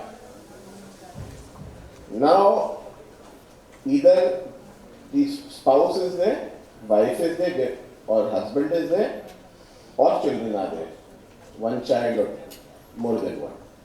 Now, there are two things. A, it has to be transferred in the name, or the builder bar agreement has to be assigned to the legal heir. Now for this, and it is only in NCR and UP that promoters are charging very heavy transfer charges, which is running to 600 to 900 rupees per square feet.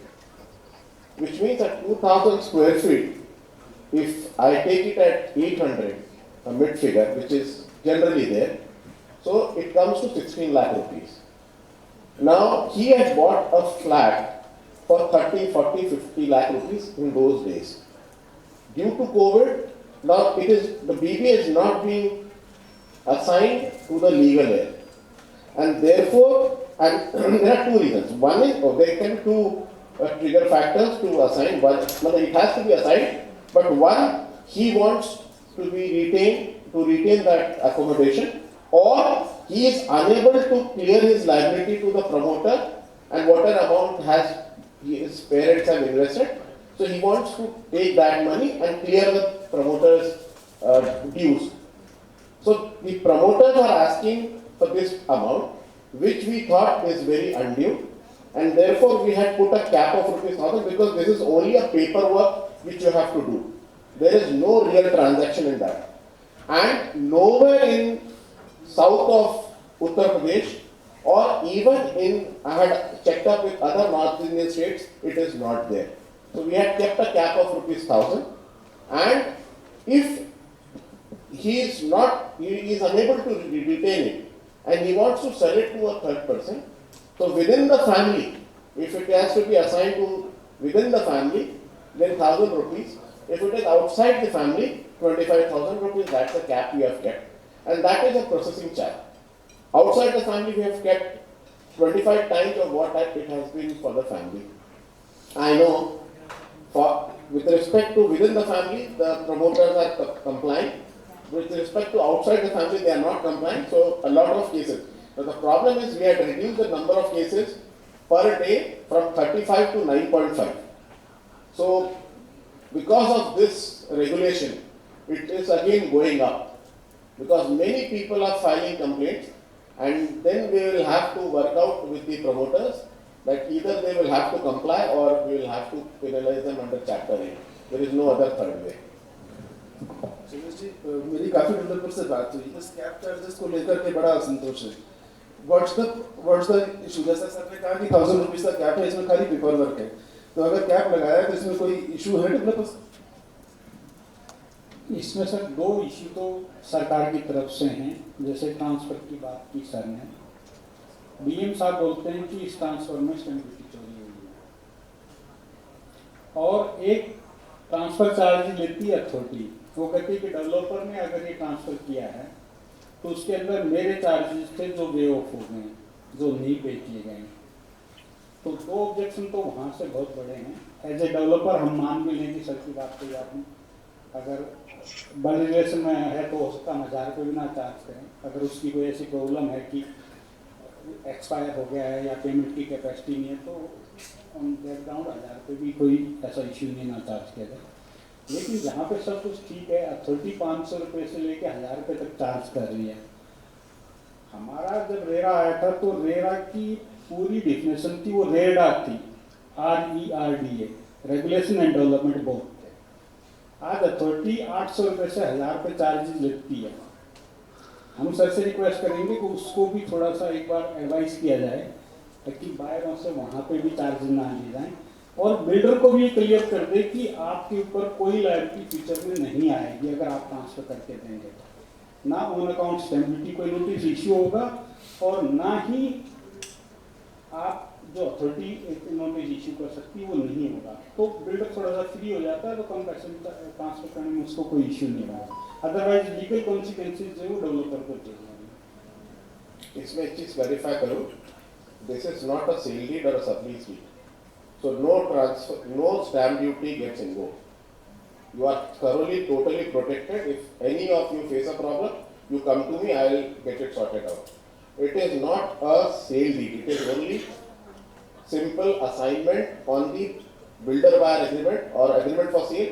You have an assignment page, at the end of it, you just assign. That is one. Number two, this transfer fee has nothing to do with the with the transfer which the authority charges in case of transferring the sublease from A party to B party. But if this is a point, the Claridges had submitted to us informally, they have not given it to us in writing. I was told that they had approached some lawyers at Allahabad to file a writ, but for some reason till date that writ has not come to before any court. If the second problem which you are saying, that the development authorities, especially Noida, Greater Noida and Yeda, you may be having any such problem because their sublease is, they are a third party. So if that is so, you tell us specific case, we will have to see what is your first lease between you and the development authority and how it impinges upon the transfer of sublease from A to B. When you assign it from A to B. Thanks, sir. Thanks for clearing the air. Anand, sir, there were recent media reports saying that there's a project called Center Square Part 4, which was which started 30 years back. Due to various reasons, the promoter is unable to complete that. Now, Delhi RERA has put on site that the developers want to abandon the project. Now, if the project is not registered with RERA, how can they agree to the abandonment of that project? And what message will this spread across the buyers, property buyers across the country? Look, this particular issue is about adjudication. And it will be very unfair for me to give a comment on this. Because whatever I say can be taken by either party or being partisan. So I will not comment on this. So now, what has been the single biggest achievement of RERA? It's now almost 10 years that the law has been enforced and 9 years it has been implemented. What is the single biggest achievement that RERA across the country has done so far? The single biggest achievement is that it has brought back trust of the allottees in the builders and their projects. So earlier, before the RERA came in, there was a trust deficit. It has gone now. But having built that trust, now I am afraid that if we do not mend our certain ways, then we may have a pitfall again, where if you're not following the act, and you're not following the act, as I said in my earlier thing, that all promoters, all allottees, all real estate agents must realize their responsibilities and they must follow the act to the T. If they do so, then everything is fine. If they do not do so, then I'm afraid we may have a similar situation as of 2010-11. Sanjit, I'll come to you. Max has got projects in various states. You have projects in Delhi, UP, Haryana. Different RERAs are coming up with their own policy guidelines, frameworks. So is this diluting the spirit of the central law?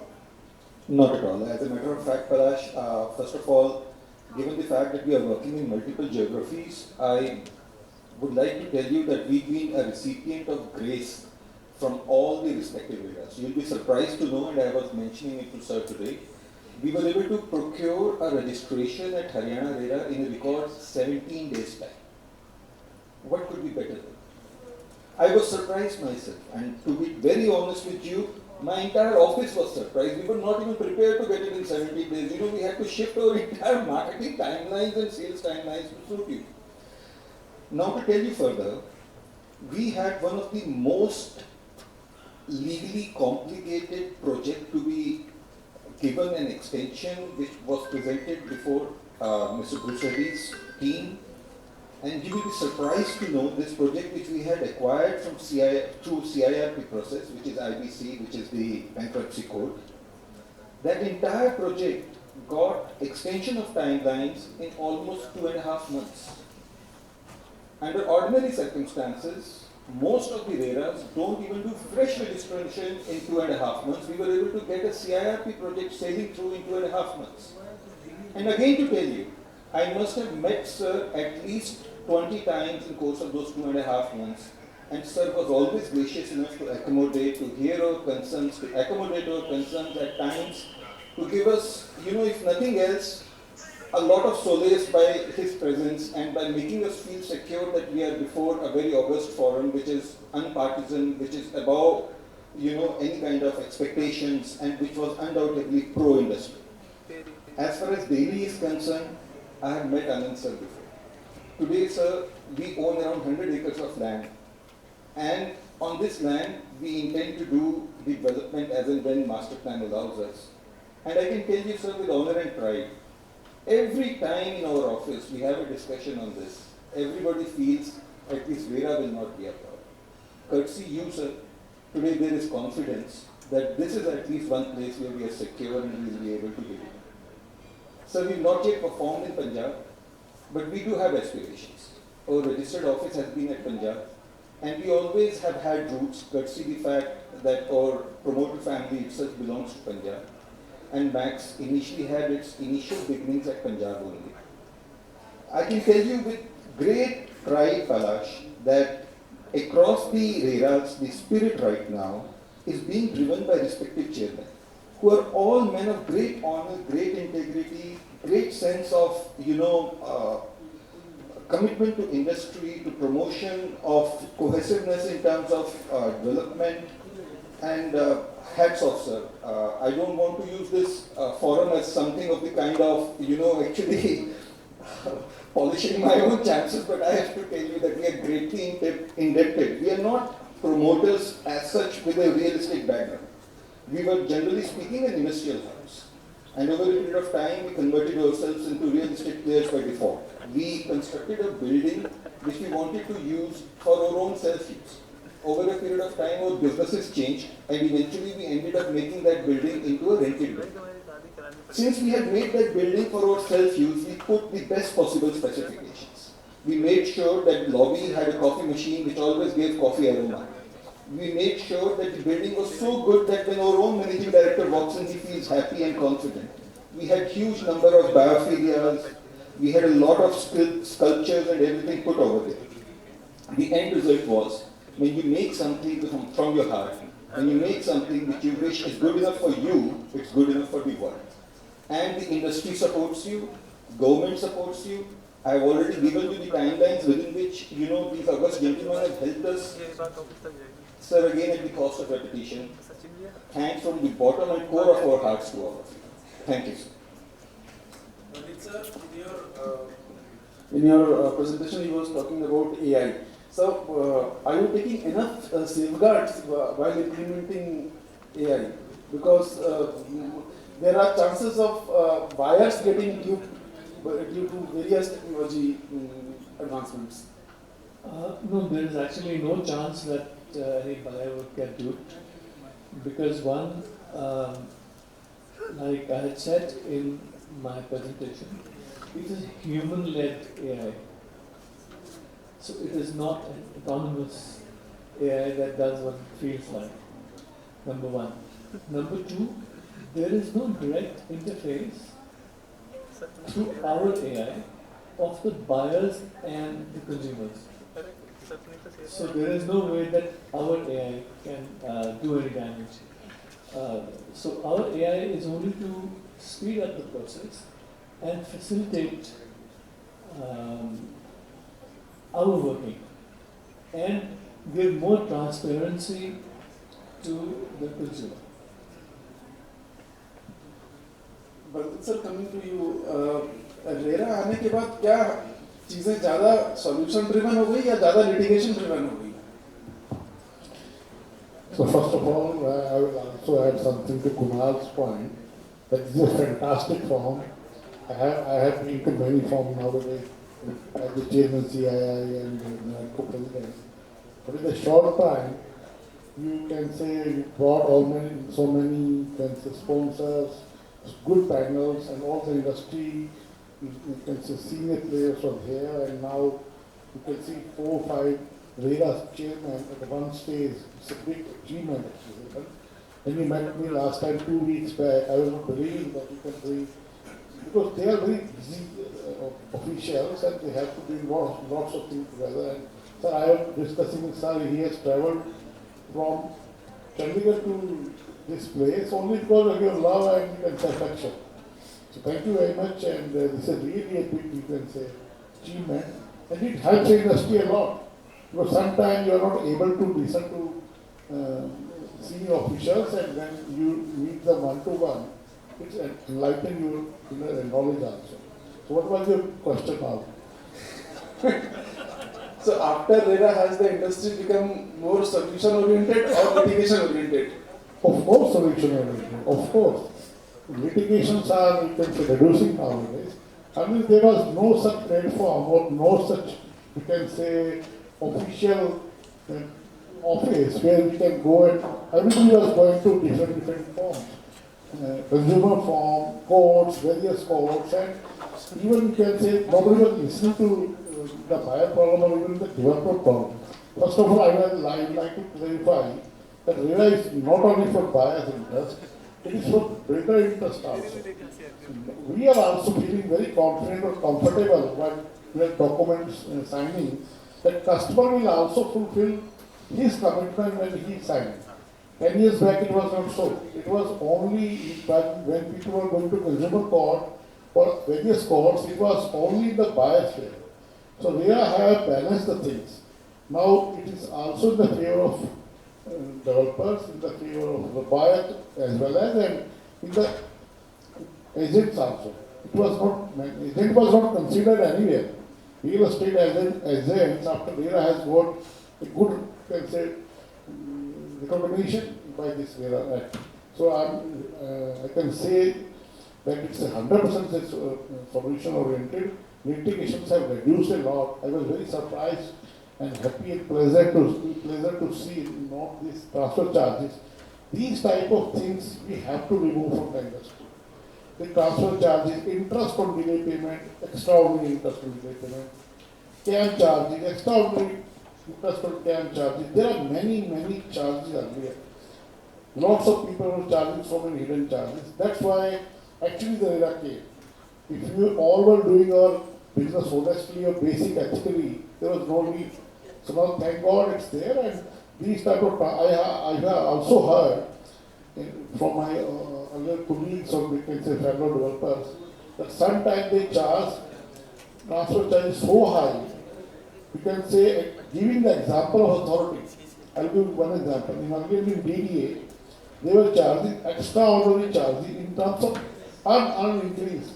Actually, authority was issuing land only on leasehold. So if leasehold is given, land is given on 1 crore, and if A owner sells the land to B, and the amount is 1.5 crore. Even the DDA was asking for 25 lakh. 50% of the amount, you can say, the landowner run. It started from there only. Now everything is changed. Authorities are giving land mostly on freehold, and these type of charges nobody is interested to pay. These increases the litigation. Litigation starts from transfer charges. I can say from my experience. Now I'm in the industry for the last 35 years now. So you have to be fair while charging transfer charges, and the interest on bill payment. We are very much, you can say, happy to charge interest on bill payment, but when we are talking to give to them, then the litigation starts.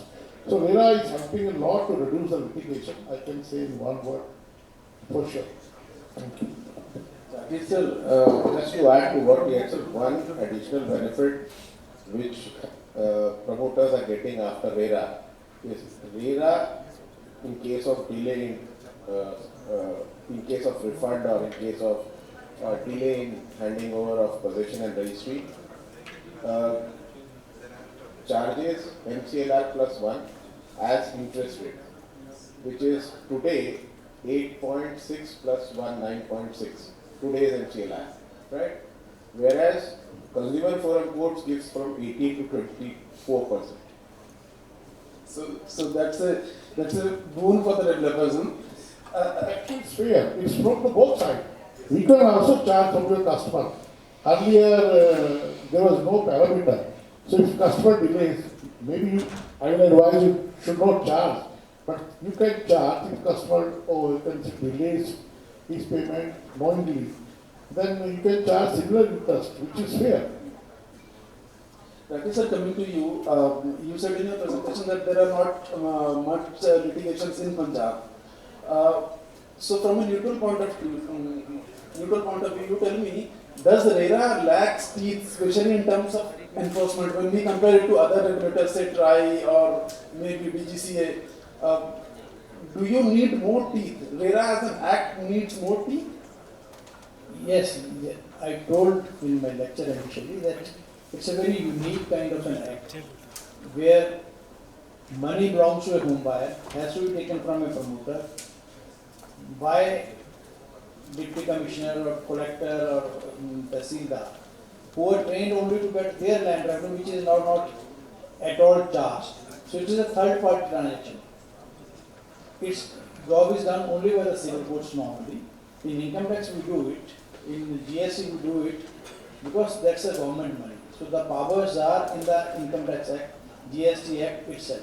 But here the power of collection is given to some other agency who is not much interested, who is not having that kind of a time also, because collector is busy in so many things. So they do issue those recovery certificates, and then after that nothing is being done. So from collection point of view, yes, we need more teeth. But as I told you that I do pass that lien is there, so long as you don't pay, you cannot sell it, book it or allot it.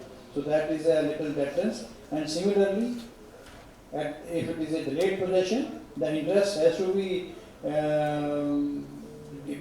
deducted out of the balance money, whatever is payable at the time of possession. To that extent, the money is recovered. If it doesn't go, then we impose penalty on the promoter. So from that angle, it is there.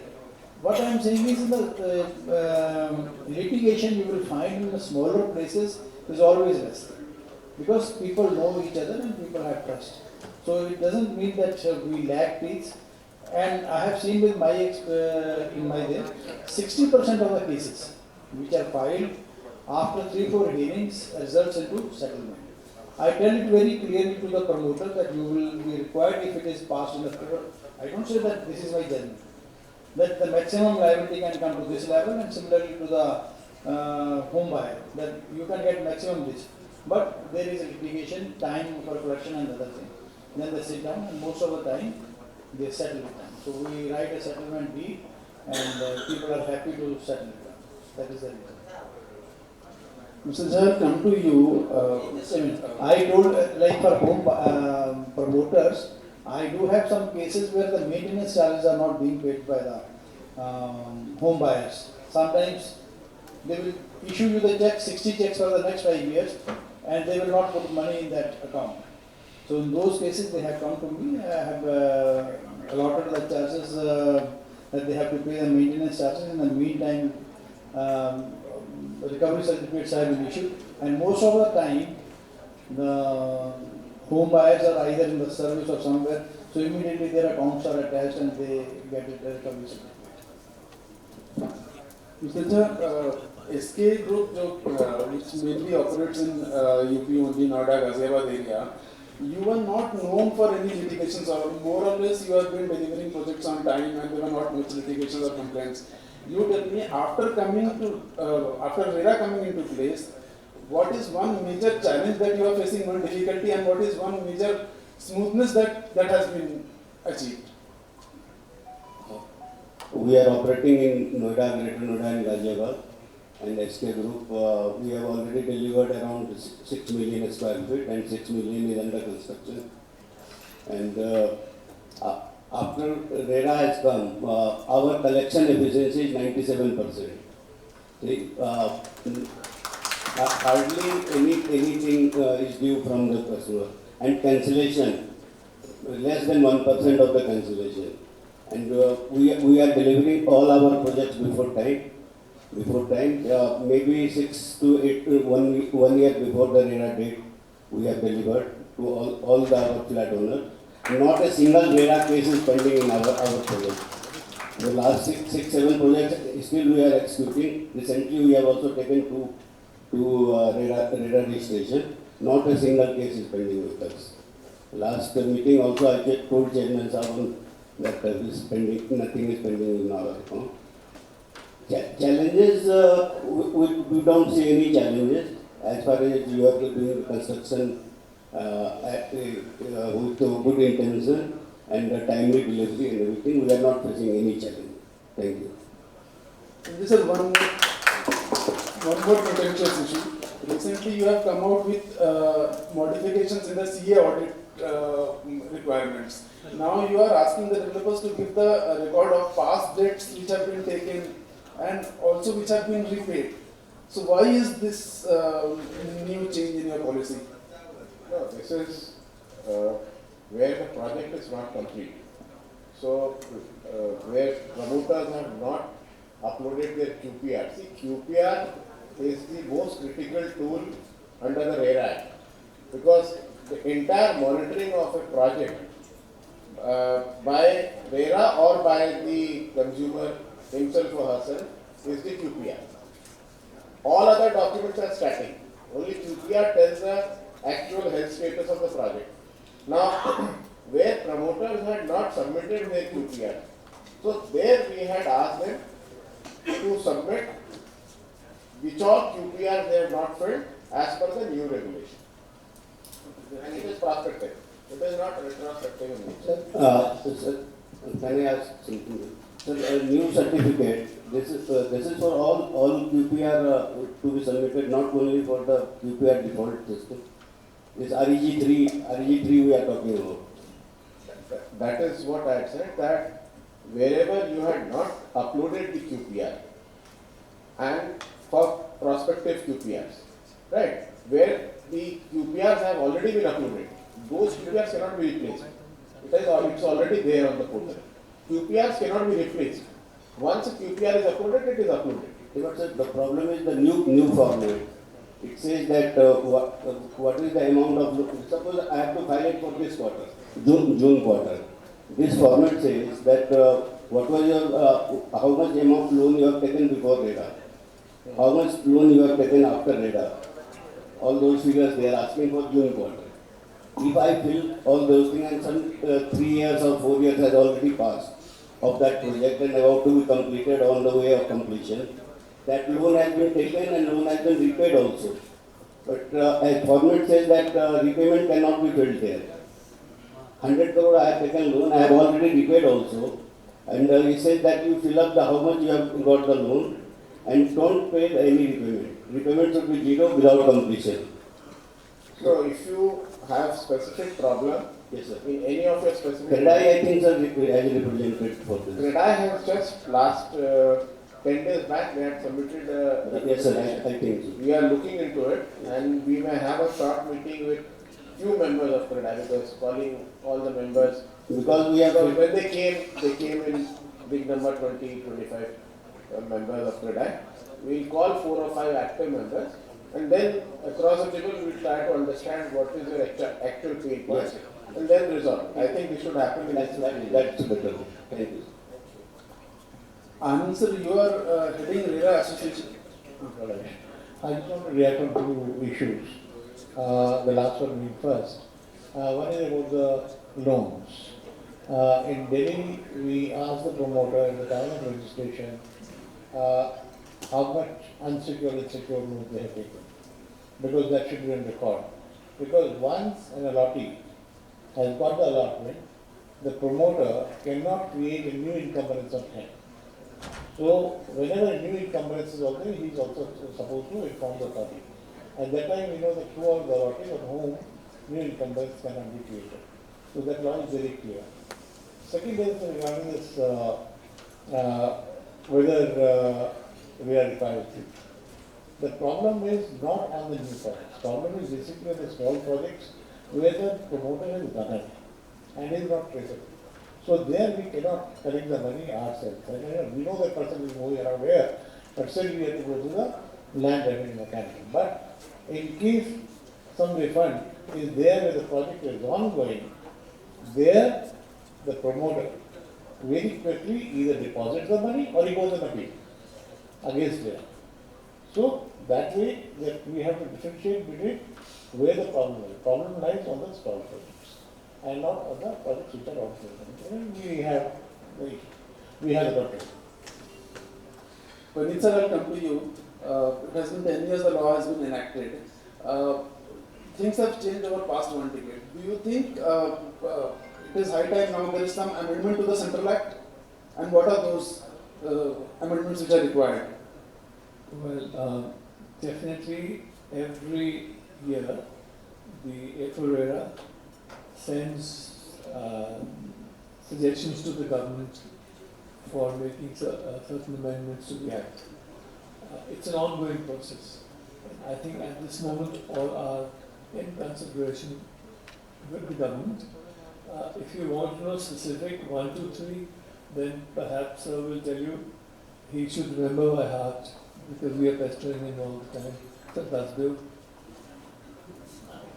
Maybe a few of the amendments are required. The first amendment what required is regarding the clarity on the 500 square meters and more at 8 minutes.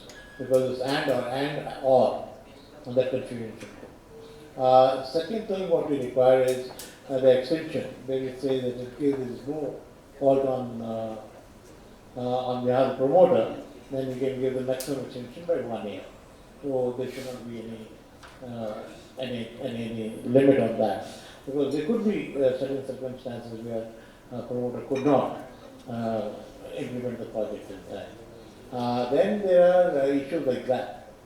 Like we here consider force majeure, whereas in Gurgaon and UP they don't. So all these situations are there. So the force majeure should be redefined. Then RERA should be given authority to give directions to the civic bodies. Because at present we can give directions only to the promoters and allottees and the real estate agents.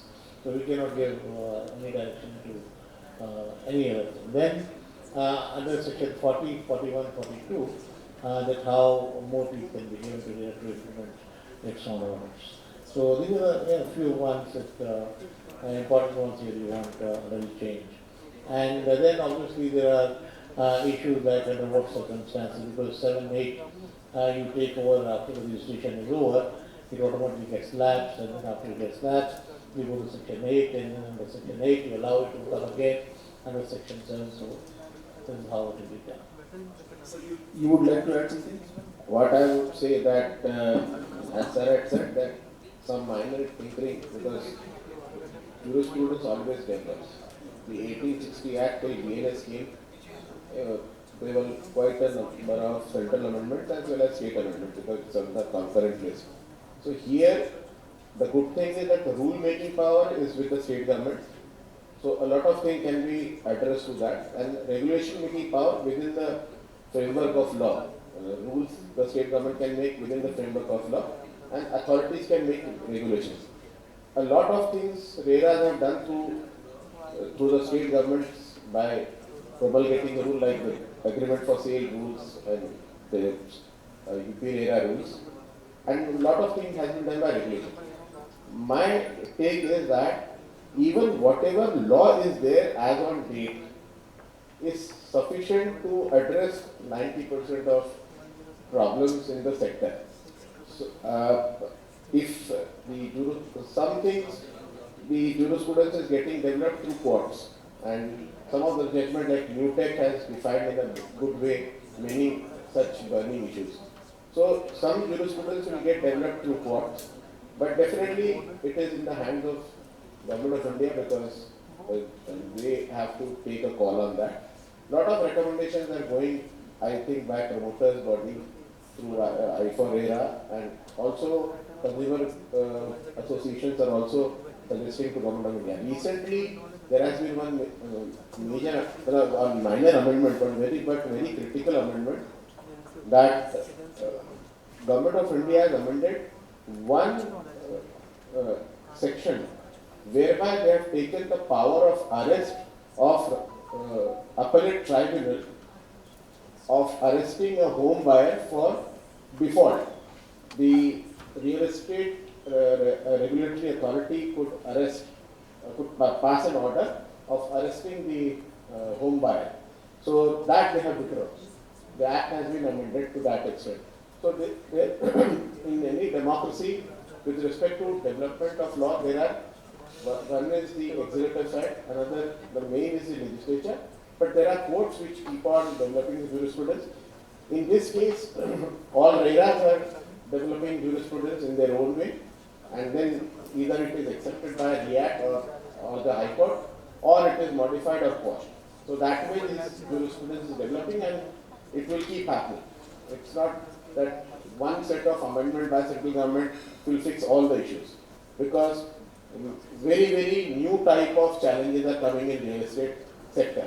Like today in the second session they were discussing about commercial spaces, flex spaces and all that.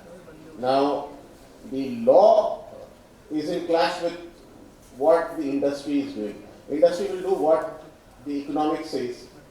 They will not necessarily follow the path of law. So the lockable space and unlockable space is a big issue with respect to RERA. So this law will keep on developing. Thank you. I would like to add, sir. This was regarding litigation, and so rightly said. This issue came in Delhi also, lockable issue and non-lockable, virtual space and non-virtual, and one very big issue was the assured return. So Delhi RERA has recently issued, thanks to answer, issued guidelines that directions rather said no further virtual retail can be sold. So it's a very eye-opener, and it will certainly reduce a lot of litigation, because sometimes buyers space when they are not aware that they are buying a tile or they are buying a mat or they are buying a floor, what they are buying. So this virtual space certainly creates a lot of litigation. Assured return is the biggest one, and the worst one was the super area. So super area, built-up area, charge-up area, there are so many areas, and sometimes they are true also. Earlier it was on the basis of FAR versus the actual carpet area. But the time has now changed. Everybody should deal in carpet area. So Delhi RERA has recently issued a direction that everything should be on carpet area, no virtual space, no assured return, and you can sell only those premises, or you can say real estate, which is as per the sanction building plan. So you have to attach or annex the copy of the sanction plan showing that particular premises. So these type of directions or amendments will certainly reduce lots of litigations. That's a very welcome step, Anand sir. How can a developer give an assured return, which is a job of an NBFC or a bank? So other RERAs also planning similar kind of thing that no developers can under the can act, offer assured returns? under that, no promoter, as far as this is last time in Delhi, no promoter can give you assured return except for the benefit of the prepayment. If somebody needs prepayment, he can give some benefit to the allotee. So that can be given, but no assured return. One. Number two, as Mr. Harsh said, that about the directions. Now we have given the model application form also. That how the application form would look like. That I am allotting for this unit on which you have promised this much of rate and this much money you are depositing, and then also model allotment letter. And along with the allotment letter, he has to give the map of the unit which is being allotted. And he has to specifically specify that how much coverage is there, which is the parking unit, what is the balcony area, what is the veranda area. So that is given in detail. So our effort is to bring the things from the grey area to black and white and reduce litigation. To add to what Sarat said, and our friend had said that assured return is governed by two laws. One is an RBI guidelines, which is a mandatory guidelines for all of us, and second is the SEBI law. Assured return will remain assured till the time of the builder-buyer agreement, the project period which is prescribed in that, and the agreement start and end date. The moment it goes beyond, it becomes an unsecured one. It goes beyond SEBI's jurisdiction if it's a listed company. So therefore, RERA had also issued directions and orders that no more assured written business. And we had also had a national advertisement few months back that no assured business. Because what we have found, all the projects which have gone in a very bad way, I would not like to take names. One very big project in Noida, in Greater Noida, had gone, not one out of thousands of allottees have either got his plot, flat, anything, nothing, nor he has got any delayed interest, nor there is any position of him getting any delayed interest. In case of refund, the principal amount, the delayed interest in case of possession, he will never get the possession, nor, and we also are at loss how to solve because the promoter is in jail and ED has freezed all his property. So even if we give an order in his favor, it will be in a queue. So, and all our problematic projects are all projects with assured return. So not only with assured returns, but commercial projects where you are so-called selling virtual space, right? And think about the enforcement directorate attaching. There is a very big issue because ED has attached the entire project. Now that per se is against the law, because if there is a particular unit that belongs to me, I have got the registration deed done. ED cannot attach my house. They can attach the unsold inventory of the developer. So that issue needs to be resolved, but we can't resolve it at the court. Secondly, in Punjab and Haryana High Court, the issue of assured returns is still pending. So they are adjudicating on that. Our stand is very clear that assured returns does not come within the purview of RERA. This is an outside the books arrangement, a financial arrangement that you've done. As far as we are concerned, there is a PBA, there is a unit. This is the money I'm supposed to pay. And these are my timelines. So what we do, when we do adjudicate on them, we do it subject to the result of the High Court series. And we deduct the assured returns because you got that money from the overall amount that you're supposed to pay. But yes, these are very problematic issues. But can escrow amount money be spent into giving assured returns? Because you need to monitor that also.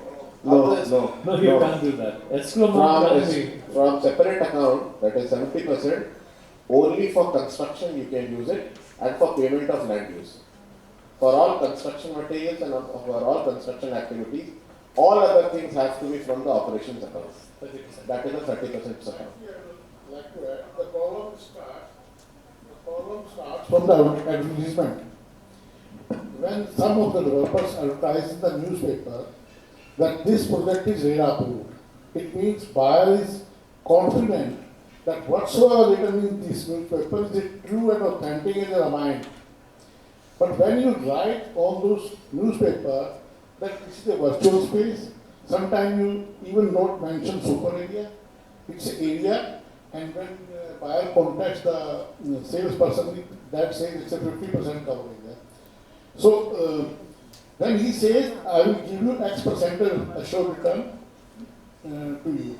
So either he should not mention the RERA on that paper, or these type of contradictory things should be, you can say, avoided. So to make it clear, to make it, you can say, more transparent, the guidelines, the directions of these type of authorities will certainly make this industry more clean, more transparent, and litigation free. I will give one example. You go to any European country, or maybe I have been to London many times and met so many builders. When a developer issue a allotment letter to a, you can say, buyer, and he goes to the banks, no further due diligence is required. The bankers believe that this allotment letter is issued by the developer only after RERA approvals or by the authority approvals. And when an allotment letter is issued by a developer after getting the approvals, it means that all the due diligence and everything has been taken care of. Now in India, as a developer issue an allotment letter, doesn't attract equal respect now. So our wish is that we should have in future, if RERA modifies or you can say issue such direction, which is the fear of the industry, after a few years, even we may have similar respect to our allotment letter. So when I have a letter, why the bank is asking for the title document? Why he is asking for the sanction letter, sanction plan? Why? Because when you have an authentic allotment letter, that is sufficient.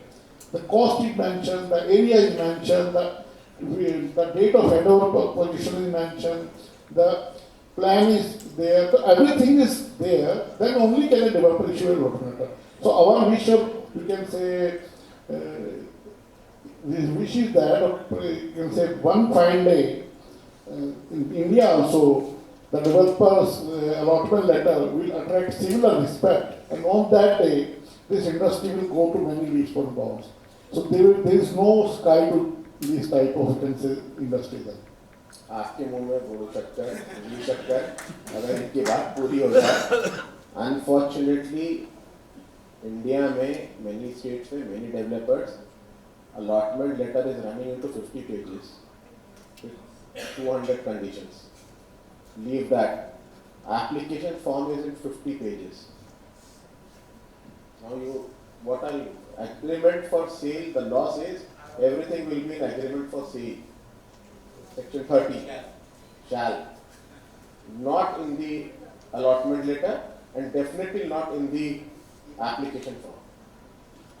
So I think the moment you give an agreement for sale, registered document along with the registration certificate of the project, and maximum maybe the map showing your particular flat or plot in that.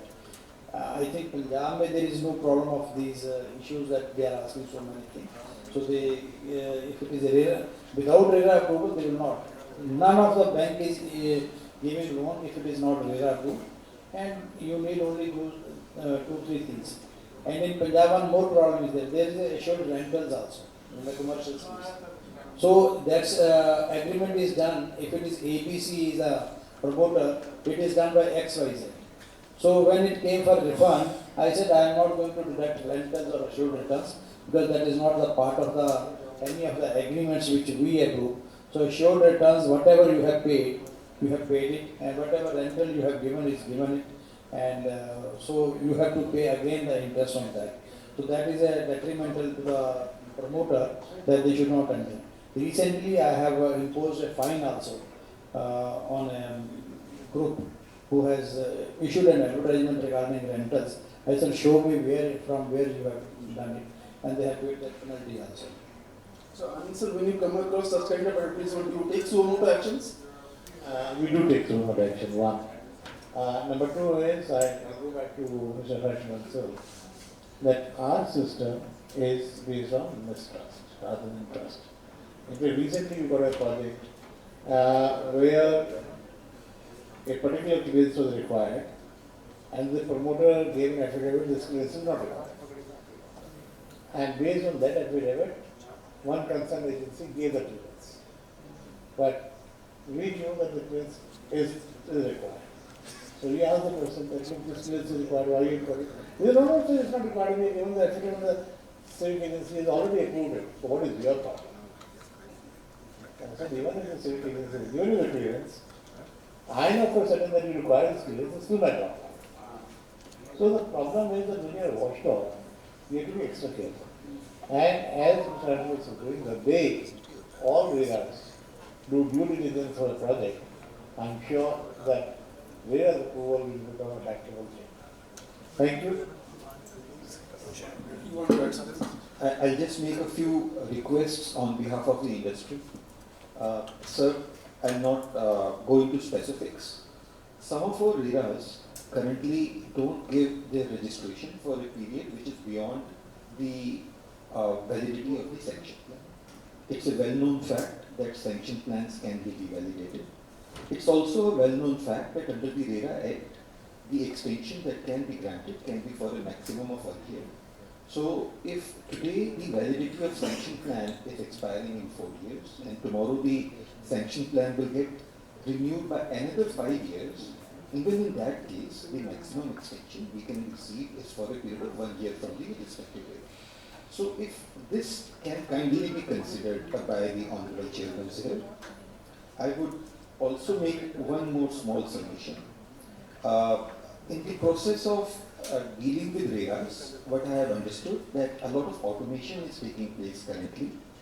The websites are slightly outdated. It would be a humble request, for example, uploading of maps, etc., sanction drawings. Clarity is required. We respect that. We understand that honorable members of RERA should have every visibility to our drawings. Every time drawings are getting uploaded, there is a constant, comment back stating that drawings are not legible. Upload again.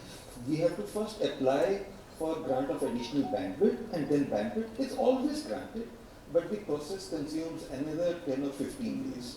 So this is one request which I will most humbly make, that whenever there is a request, there is a situation, this is a common concurrent situation, if it can kindly be considered. I'm quite sure the August Forum here would oblige with these small suggestions. If it is possible, it's just a gentle response. Number one, the competent authority sanctions a map. Generally, all states have copied the TDA Act. So it is section by section the same, by and large, except if there are amendments.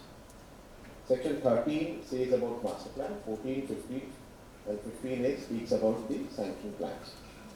A sanction plan is given for generally a period of 5 years, from the start date to the end date.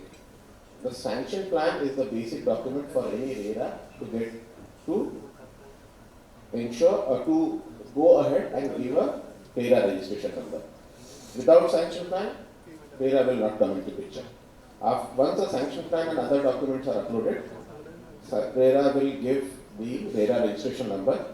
It has to be co-terminus because both the laws are very clear that you can't put a brick without the sanction plan from the competent authority.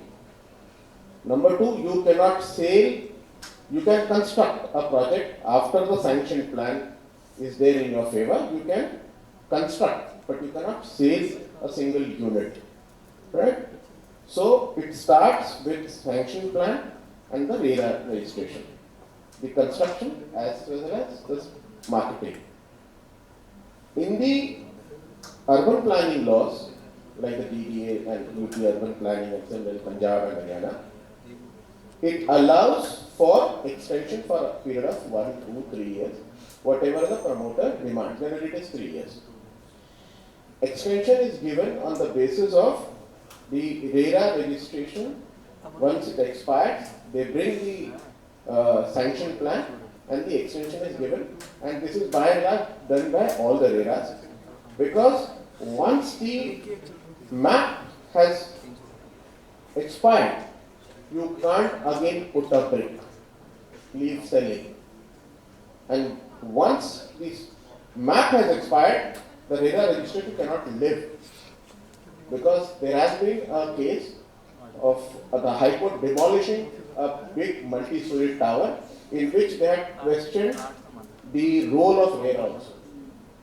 Number 2 is what we had said, that uploading of map. Yes, uploading of map is a bit difficult because bandwidth was an issue. Rather, the data allowed for uploading the map is generally an issue. But when there are bigger projects, there may be multiple story sanction plan in the sanction plan, floor plan, etc., etc. So first, what we used to do, we give them additional space to upload the document. But since last 6 months, we have stopped that. You only have to put in the UP RERA portal your permit number. We fetch the map. You don't have to upload map since last 6 months. You only have to put the permit number of the authority we fetch. And the reason why we had to do this is that people were tinkering with the sanction plans and uploading it. And if we give RERA registration number, the onus falls on us. The home buyer will come and say, कि साहब आपकी RERA number पे मैंने लिया, अब आप जवाब दीजिए. Then we are speechless. So therefore, and I'll tell you how we got it. We couldn't have courtesy technology. Nowadays, our development authority started putting digital signature. So if you use a PDF editor, the digital signature withers away. It goes. So we used to say there is no sir, in scanning it didn't come, this, that. Then I saw that it was a digital signature. And the digital signature had got withered away because the moment you tinker or put a PDF editor, the digital signature will no more be there because the document's authenticity is lost. And then when we asked them and verified, cross-verified from the development authority, we came to know that they are doing bungling. Floor plans are changed, boundaries are changed, etc., etc. Now, see, if you make our life complicated, we will make your life complicated. More simpler you keep it, we will keep it that simpler. You had created a problem, so we had to verify. And therefore, now what we do, we tell them, you don't approve. You just give me the permit number. We and UP governments or OPAS, there is and Fast Pass now, the version 2, we automatically fetch from the Development Authorities portal the actual plans.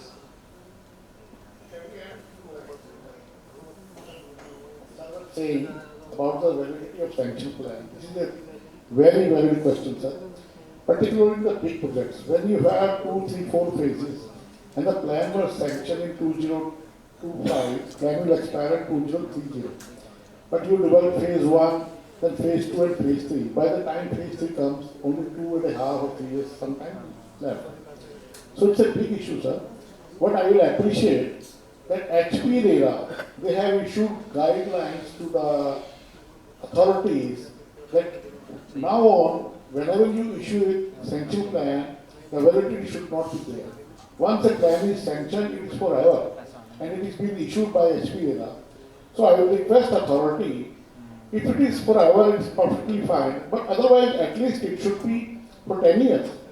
Maybe because sometimes when you develop for, like I am developing a 40-acre project, it's impossible to develop 40-acre projects in that particular. Very valid point, sir. I don't know how Himachal has done it. Law does not permit. Number one. Number two, we are not saying for 5 years.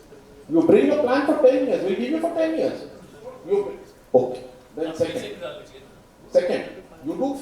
We since 2023 I have joined. I am telling people, if you have more than 5 acres, 10 acres, 20 acres project, which means 20 towers, 30, 40 towers, 50 towers, multi-story, definitely it will not come in 5 years.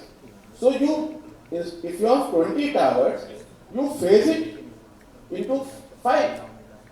4 towers, you have the layout plan approved by the authority, which does not have a start and end period, but your phase has a start and end period. Your phase 1 you will get for 5 years. Phase 2 another 4 towers for 5 years.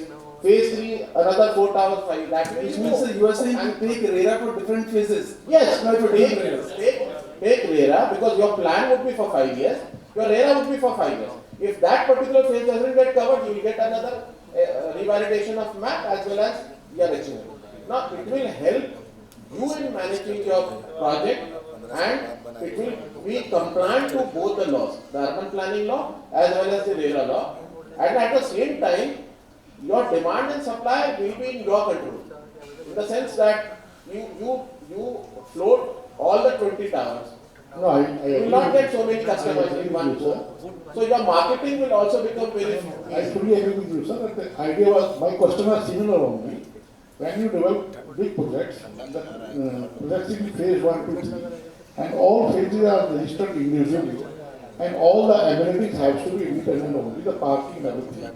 But when you get the first sanction, you have to get, in Delhi particular, you have to obtain sanction from various authorities like DOC, fire, and you can say urban art, and so many, and even BJP. And so you have to obtain at least principle, not the layout, all the buildings and all the heights, all the water supply. So actually, RERA, you please go through that, can say direction from your authority only. They will issue clear guidelines to the authority. So whenever you issue, why the 5 years now? So this certainly can be reviewed, sir. I'll tell you why. First of all, neither HPRERA or any RERA has any powers under the law to issue any such direction with respect to urban planning act. We cannot. You consult any senior law of the Supreme Court. No. They have done it. Himachal है, पहाड़ में लोग अच्छे शांत से तो रहने दीजिए. As far as other states authorities are concerned, the best option, a win-win situation, is go phase-wise. Because see, today if you flood the market with lot of supply on the supply line, your prices would crash. So you for everyone, you comply the law, both the laws, urban planning laws and our laws, that is RERA law. You also ensure that you get enough period, 5 years, for your phase 1 or phase 2 or whatever. What we have learnt, and we had passed the direction and order, what we have said that because allottees of phase 1, suppose you have 5 phases, and you think of developing the common services like club, gym, etc. in phase 5. So phase 1, 2, 3, 4 will wait for 15, 20, 10, 5 years for that. So what we had said, that the common services and facilities would be developed in phase 1. Rest you can do it in phase 2, because otherwise it is all limited to phases. Phase 2, phase 3, phase 4. So that is one way of doing and complying with the laws.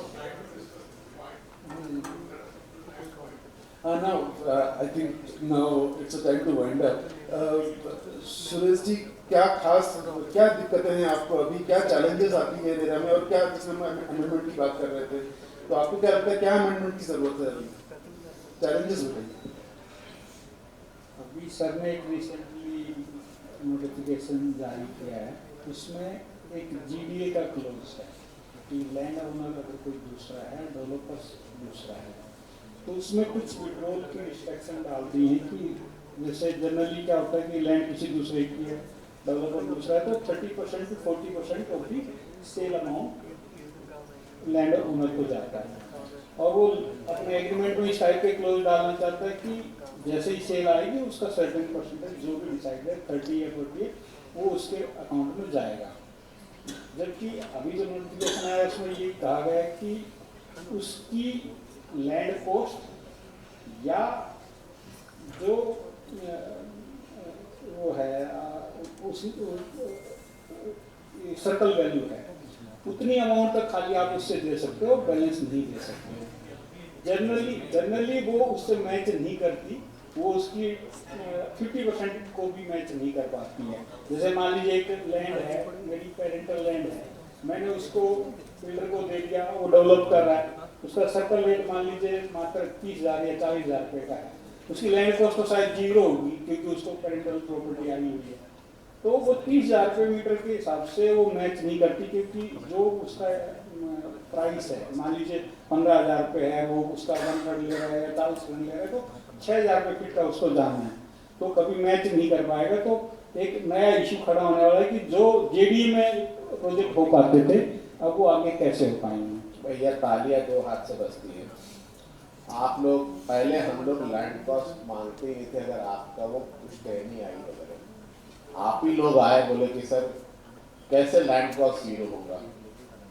आप ही लोगों के कहने पे आप ये मैंने उस meeting में डिस्कस किया, सर्कल रेट रख दें, बोले हाँ सर सबसे बेस्ट सर्कल रेट रख दीजिए।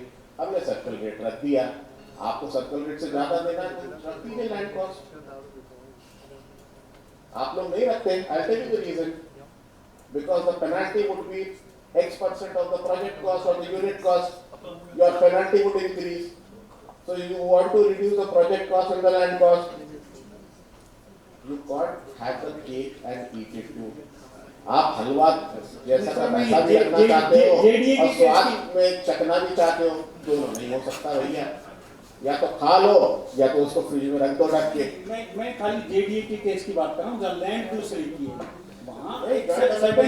डेवलपमेंट एग्रीमेंट में सर्टिफिकेट में आपको लैंड कॉस्ट 0 था पहले। आप लोगों ने कहा कि सर 0 कैसे होगा, मुझे आई एग्री इमीडिएटली प्रोसेस है लास्ट, आई थिंक प्रोसेस है और बहुत सारे इश्यूज लगभग आते हैं and this type of form can not be discussed and yes तो ये तो regular evaluation process है and RERA is doing a good job to sort out all the issue of real estate and regularly again जो issue आएंगे RERA will try certainly to RERA is always there to sort it out and industry में जो trust आया है वो बड़ा factor है। 10 साल हमें हुए हैं, क्वार्टर फाइनल मैच हमने जीत लिए हैं, लीग मैच हमने जीत लिए हैं, अब हमें सेमीफाइनल भी जीतना है, फाइनल भी जीतना है, तो अब हम उसको आगे लेकर चल सकते हैं। Thank you. I think अब मुझे वाइंड अप करने की जरूरत नहीं है, हर सर ने वाइंड अप कर दिया। Thank you to all the panelists and thank you very much for joining. We'll keep on doing such kind of forums.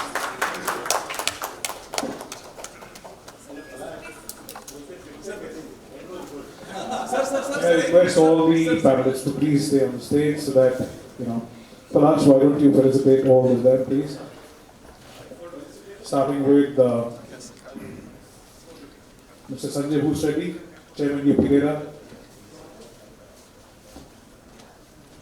तालियां बजाते रहो please. It is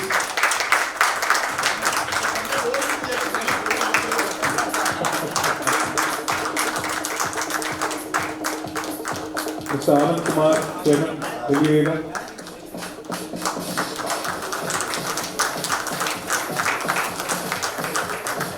Mr. Parneet Singh Sachdev, Chairman RERA Panchkula.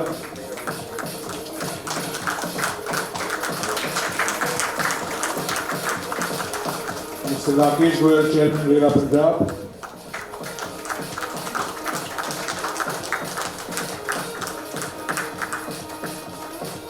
Mr. Sanjeev Alavadi, Head Legal, Max Estates.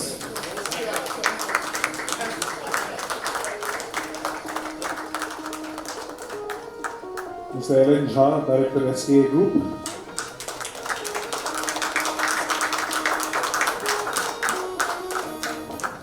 Mr. Suresh Garg, CMD Nirala World.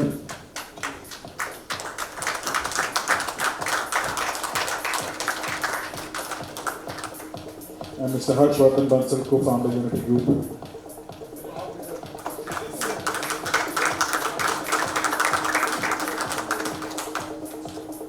Well, thank you very much to all the panelists. Everybody, thank you very much. The dinner is laid out, and so are the drinks.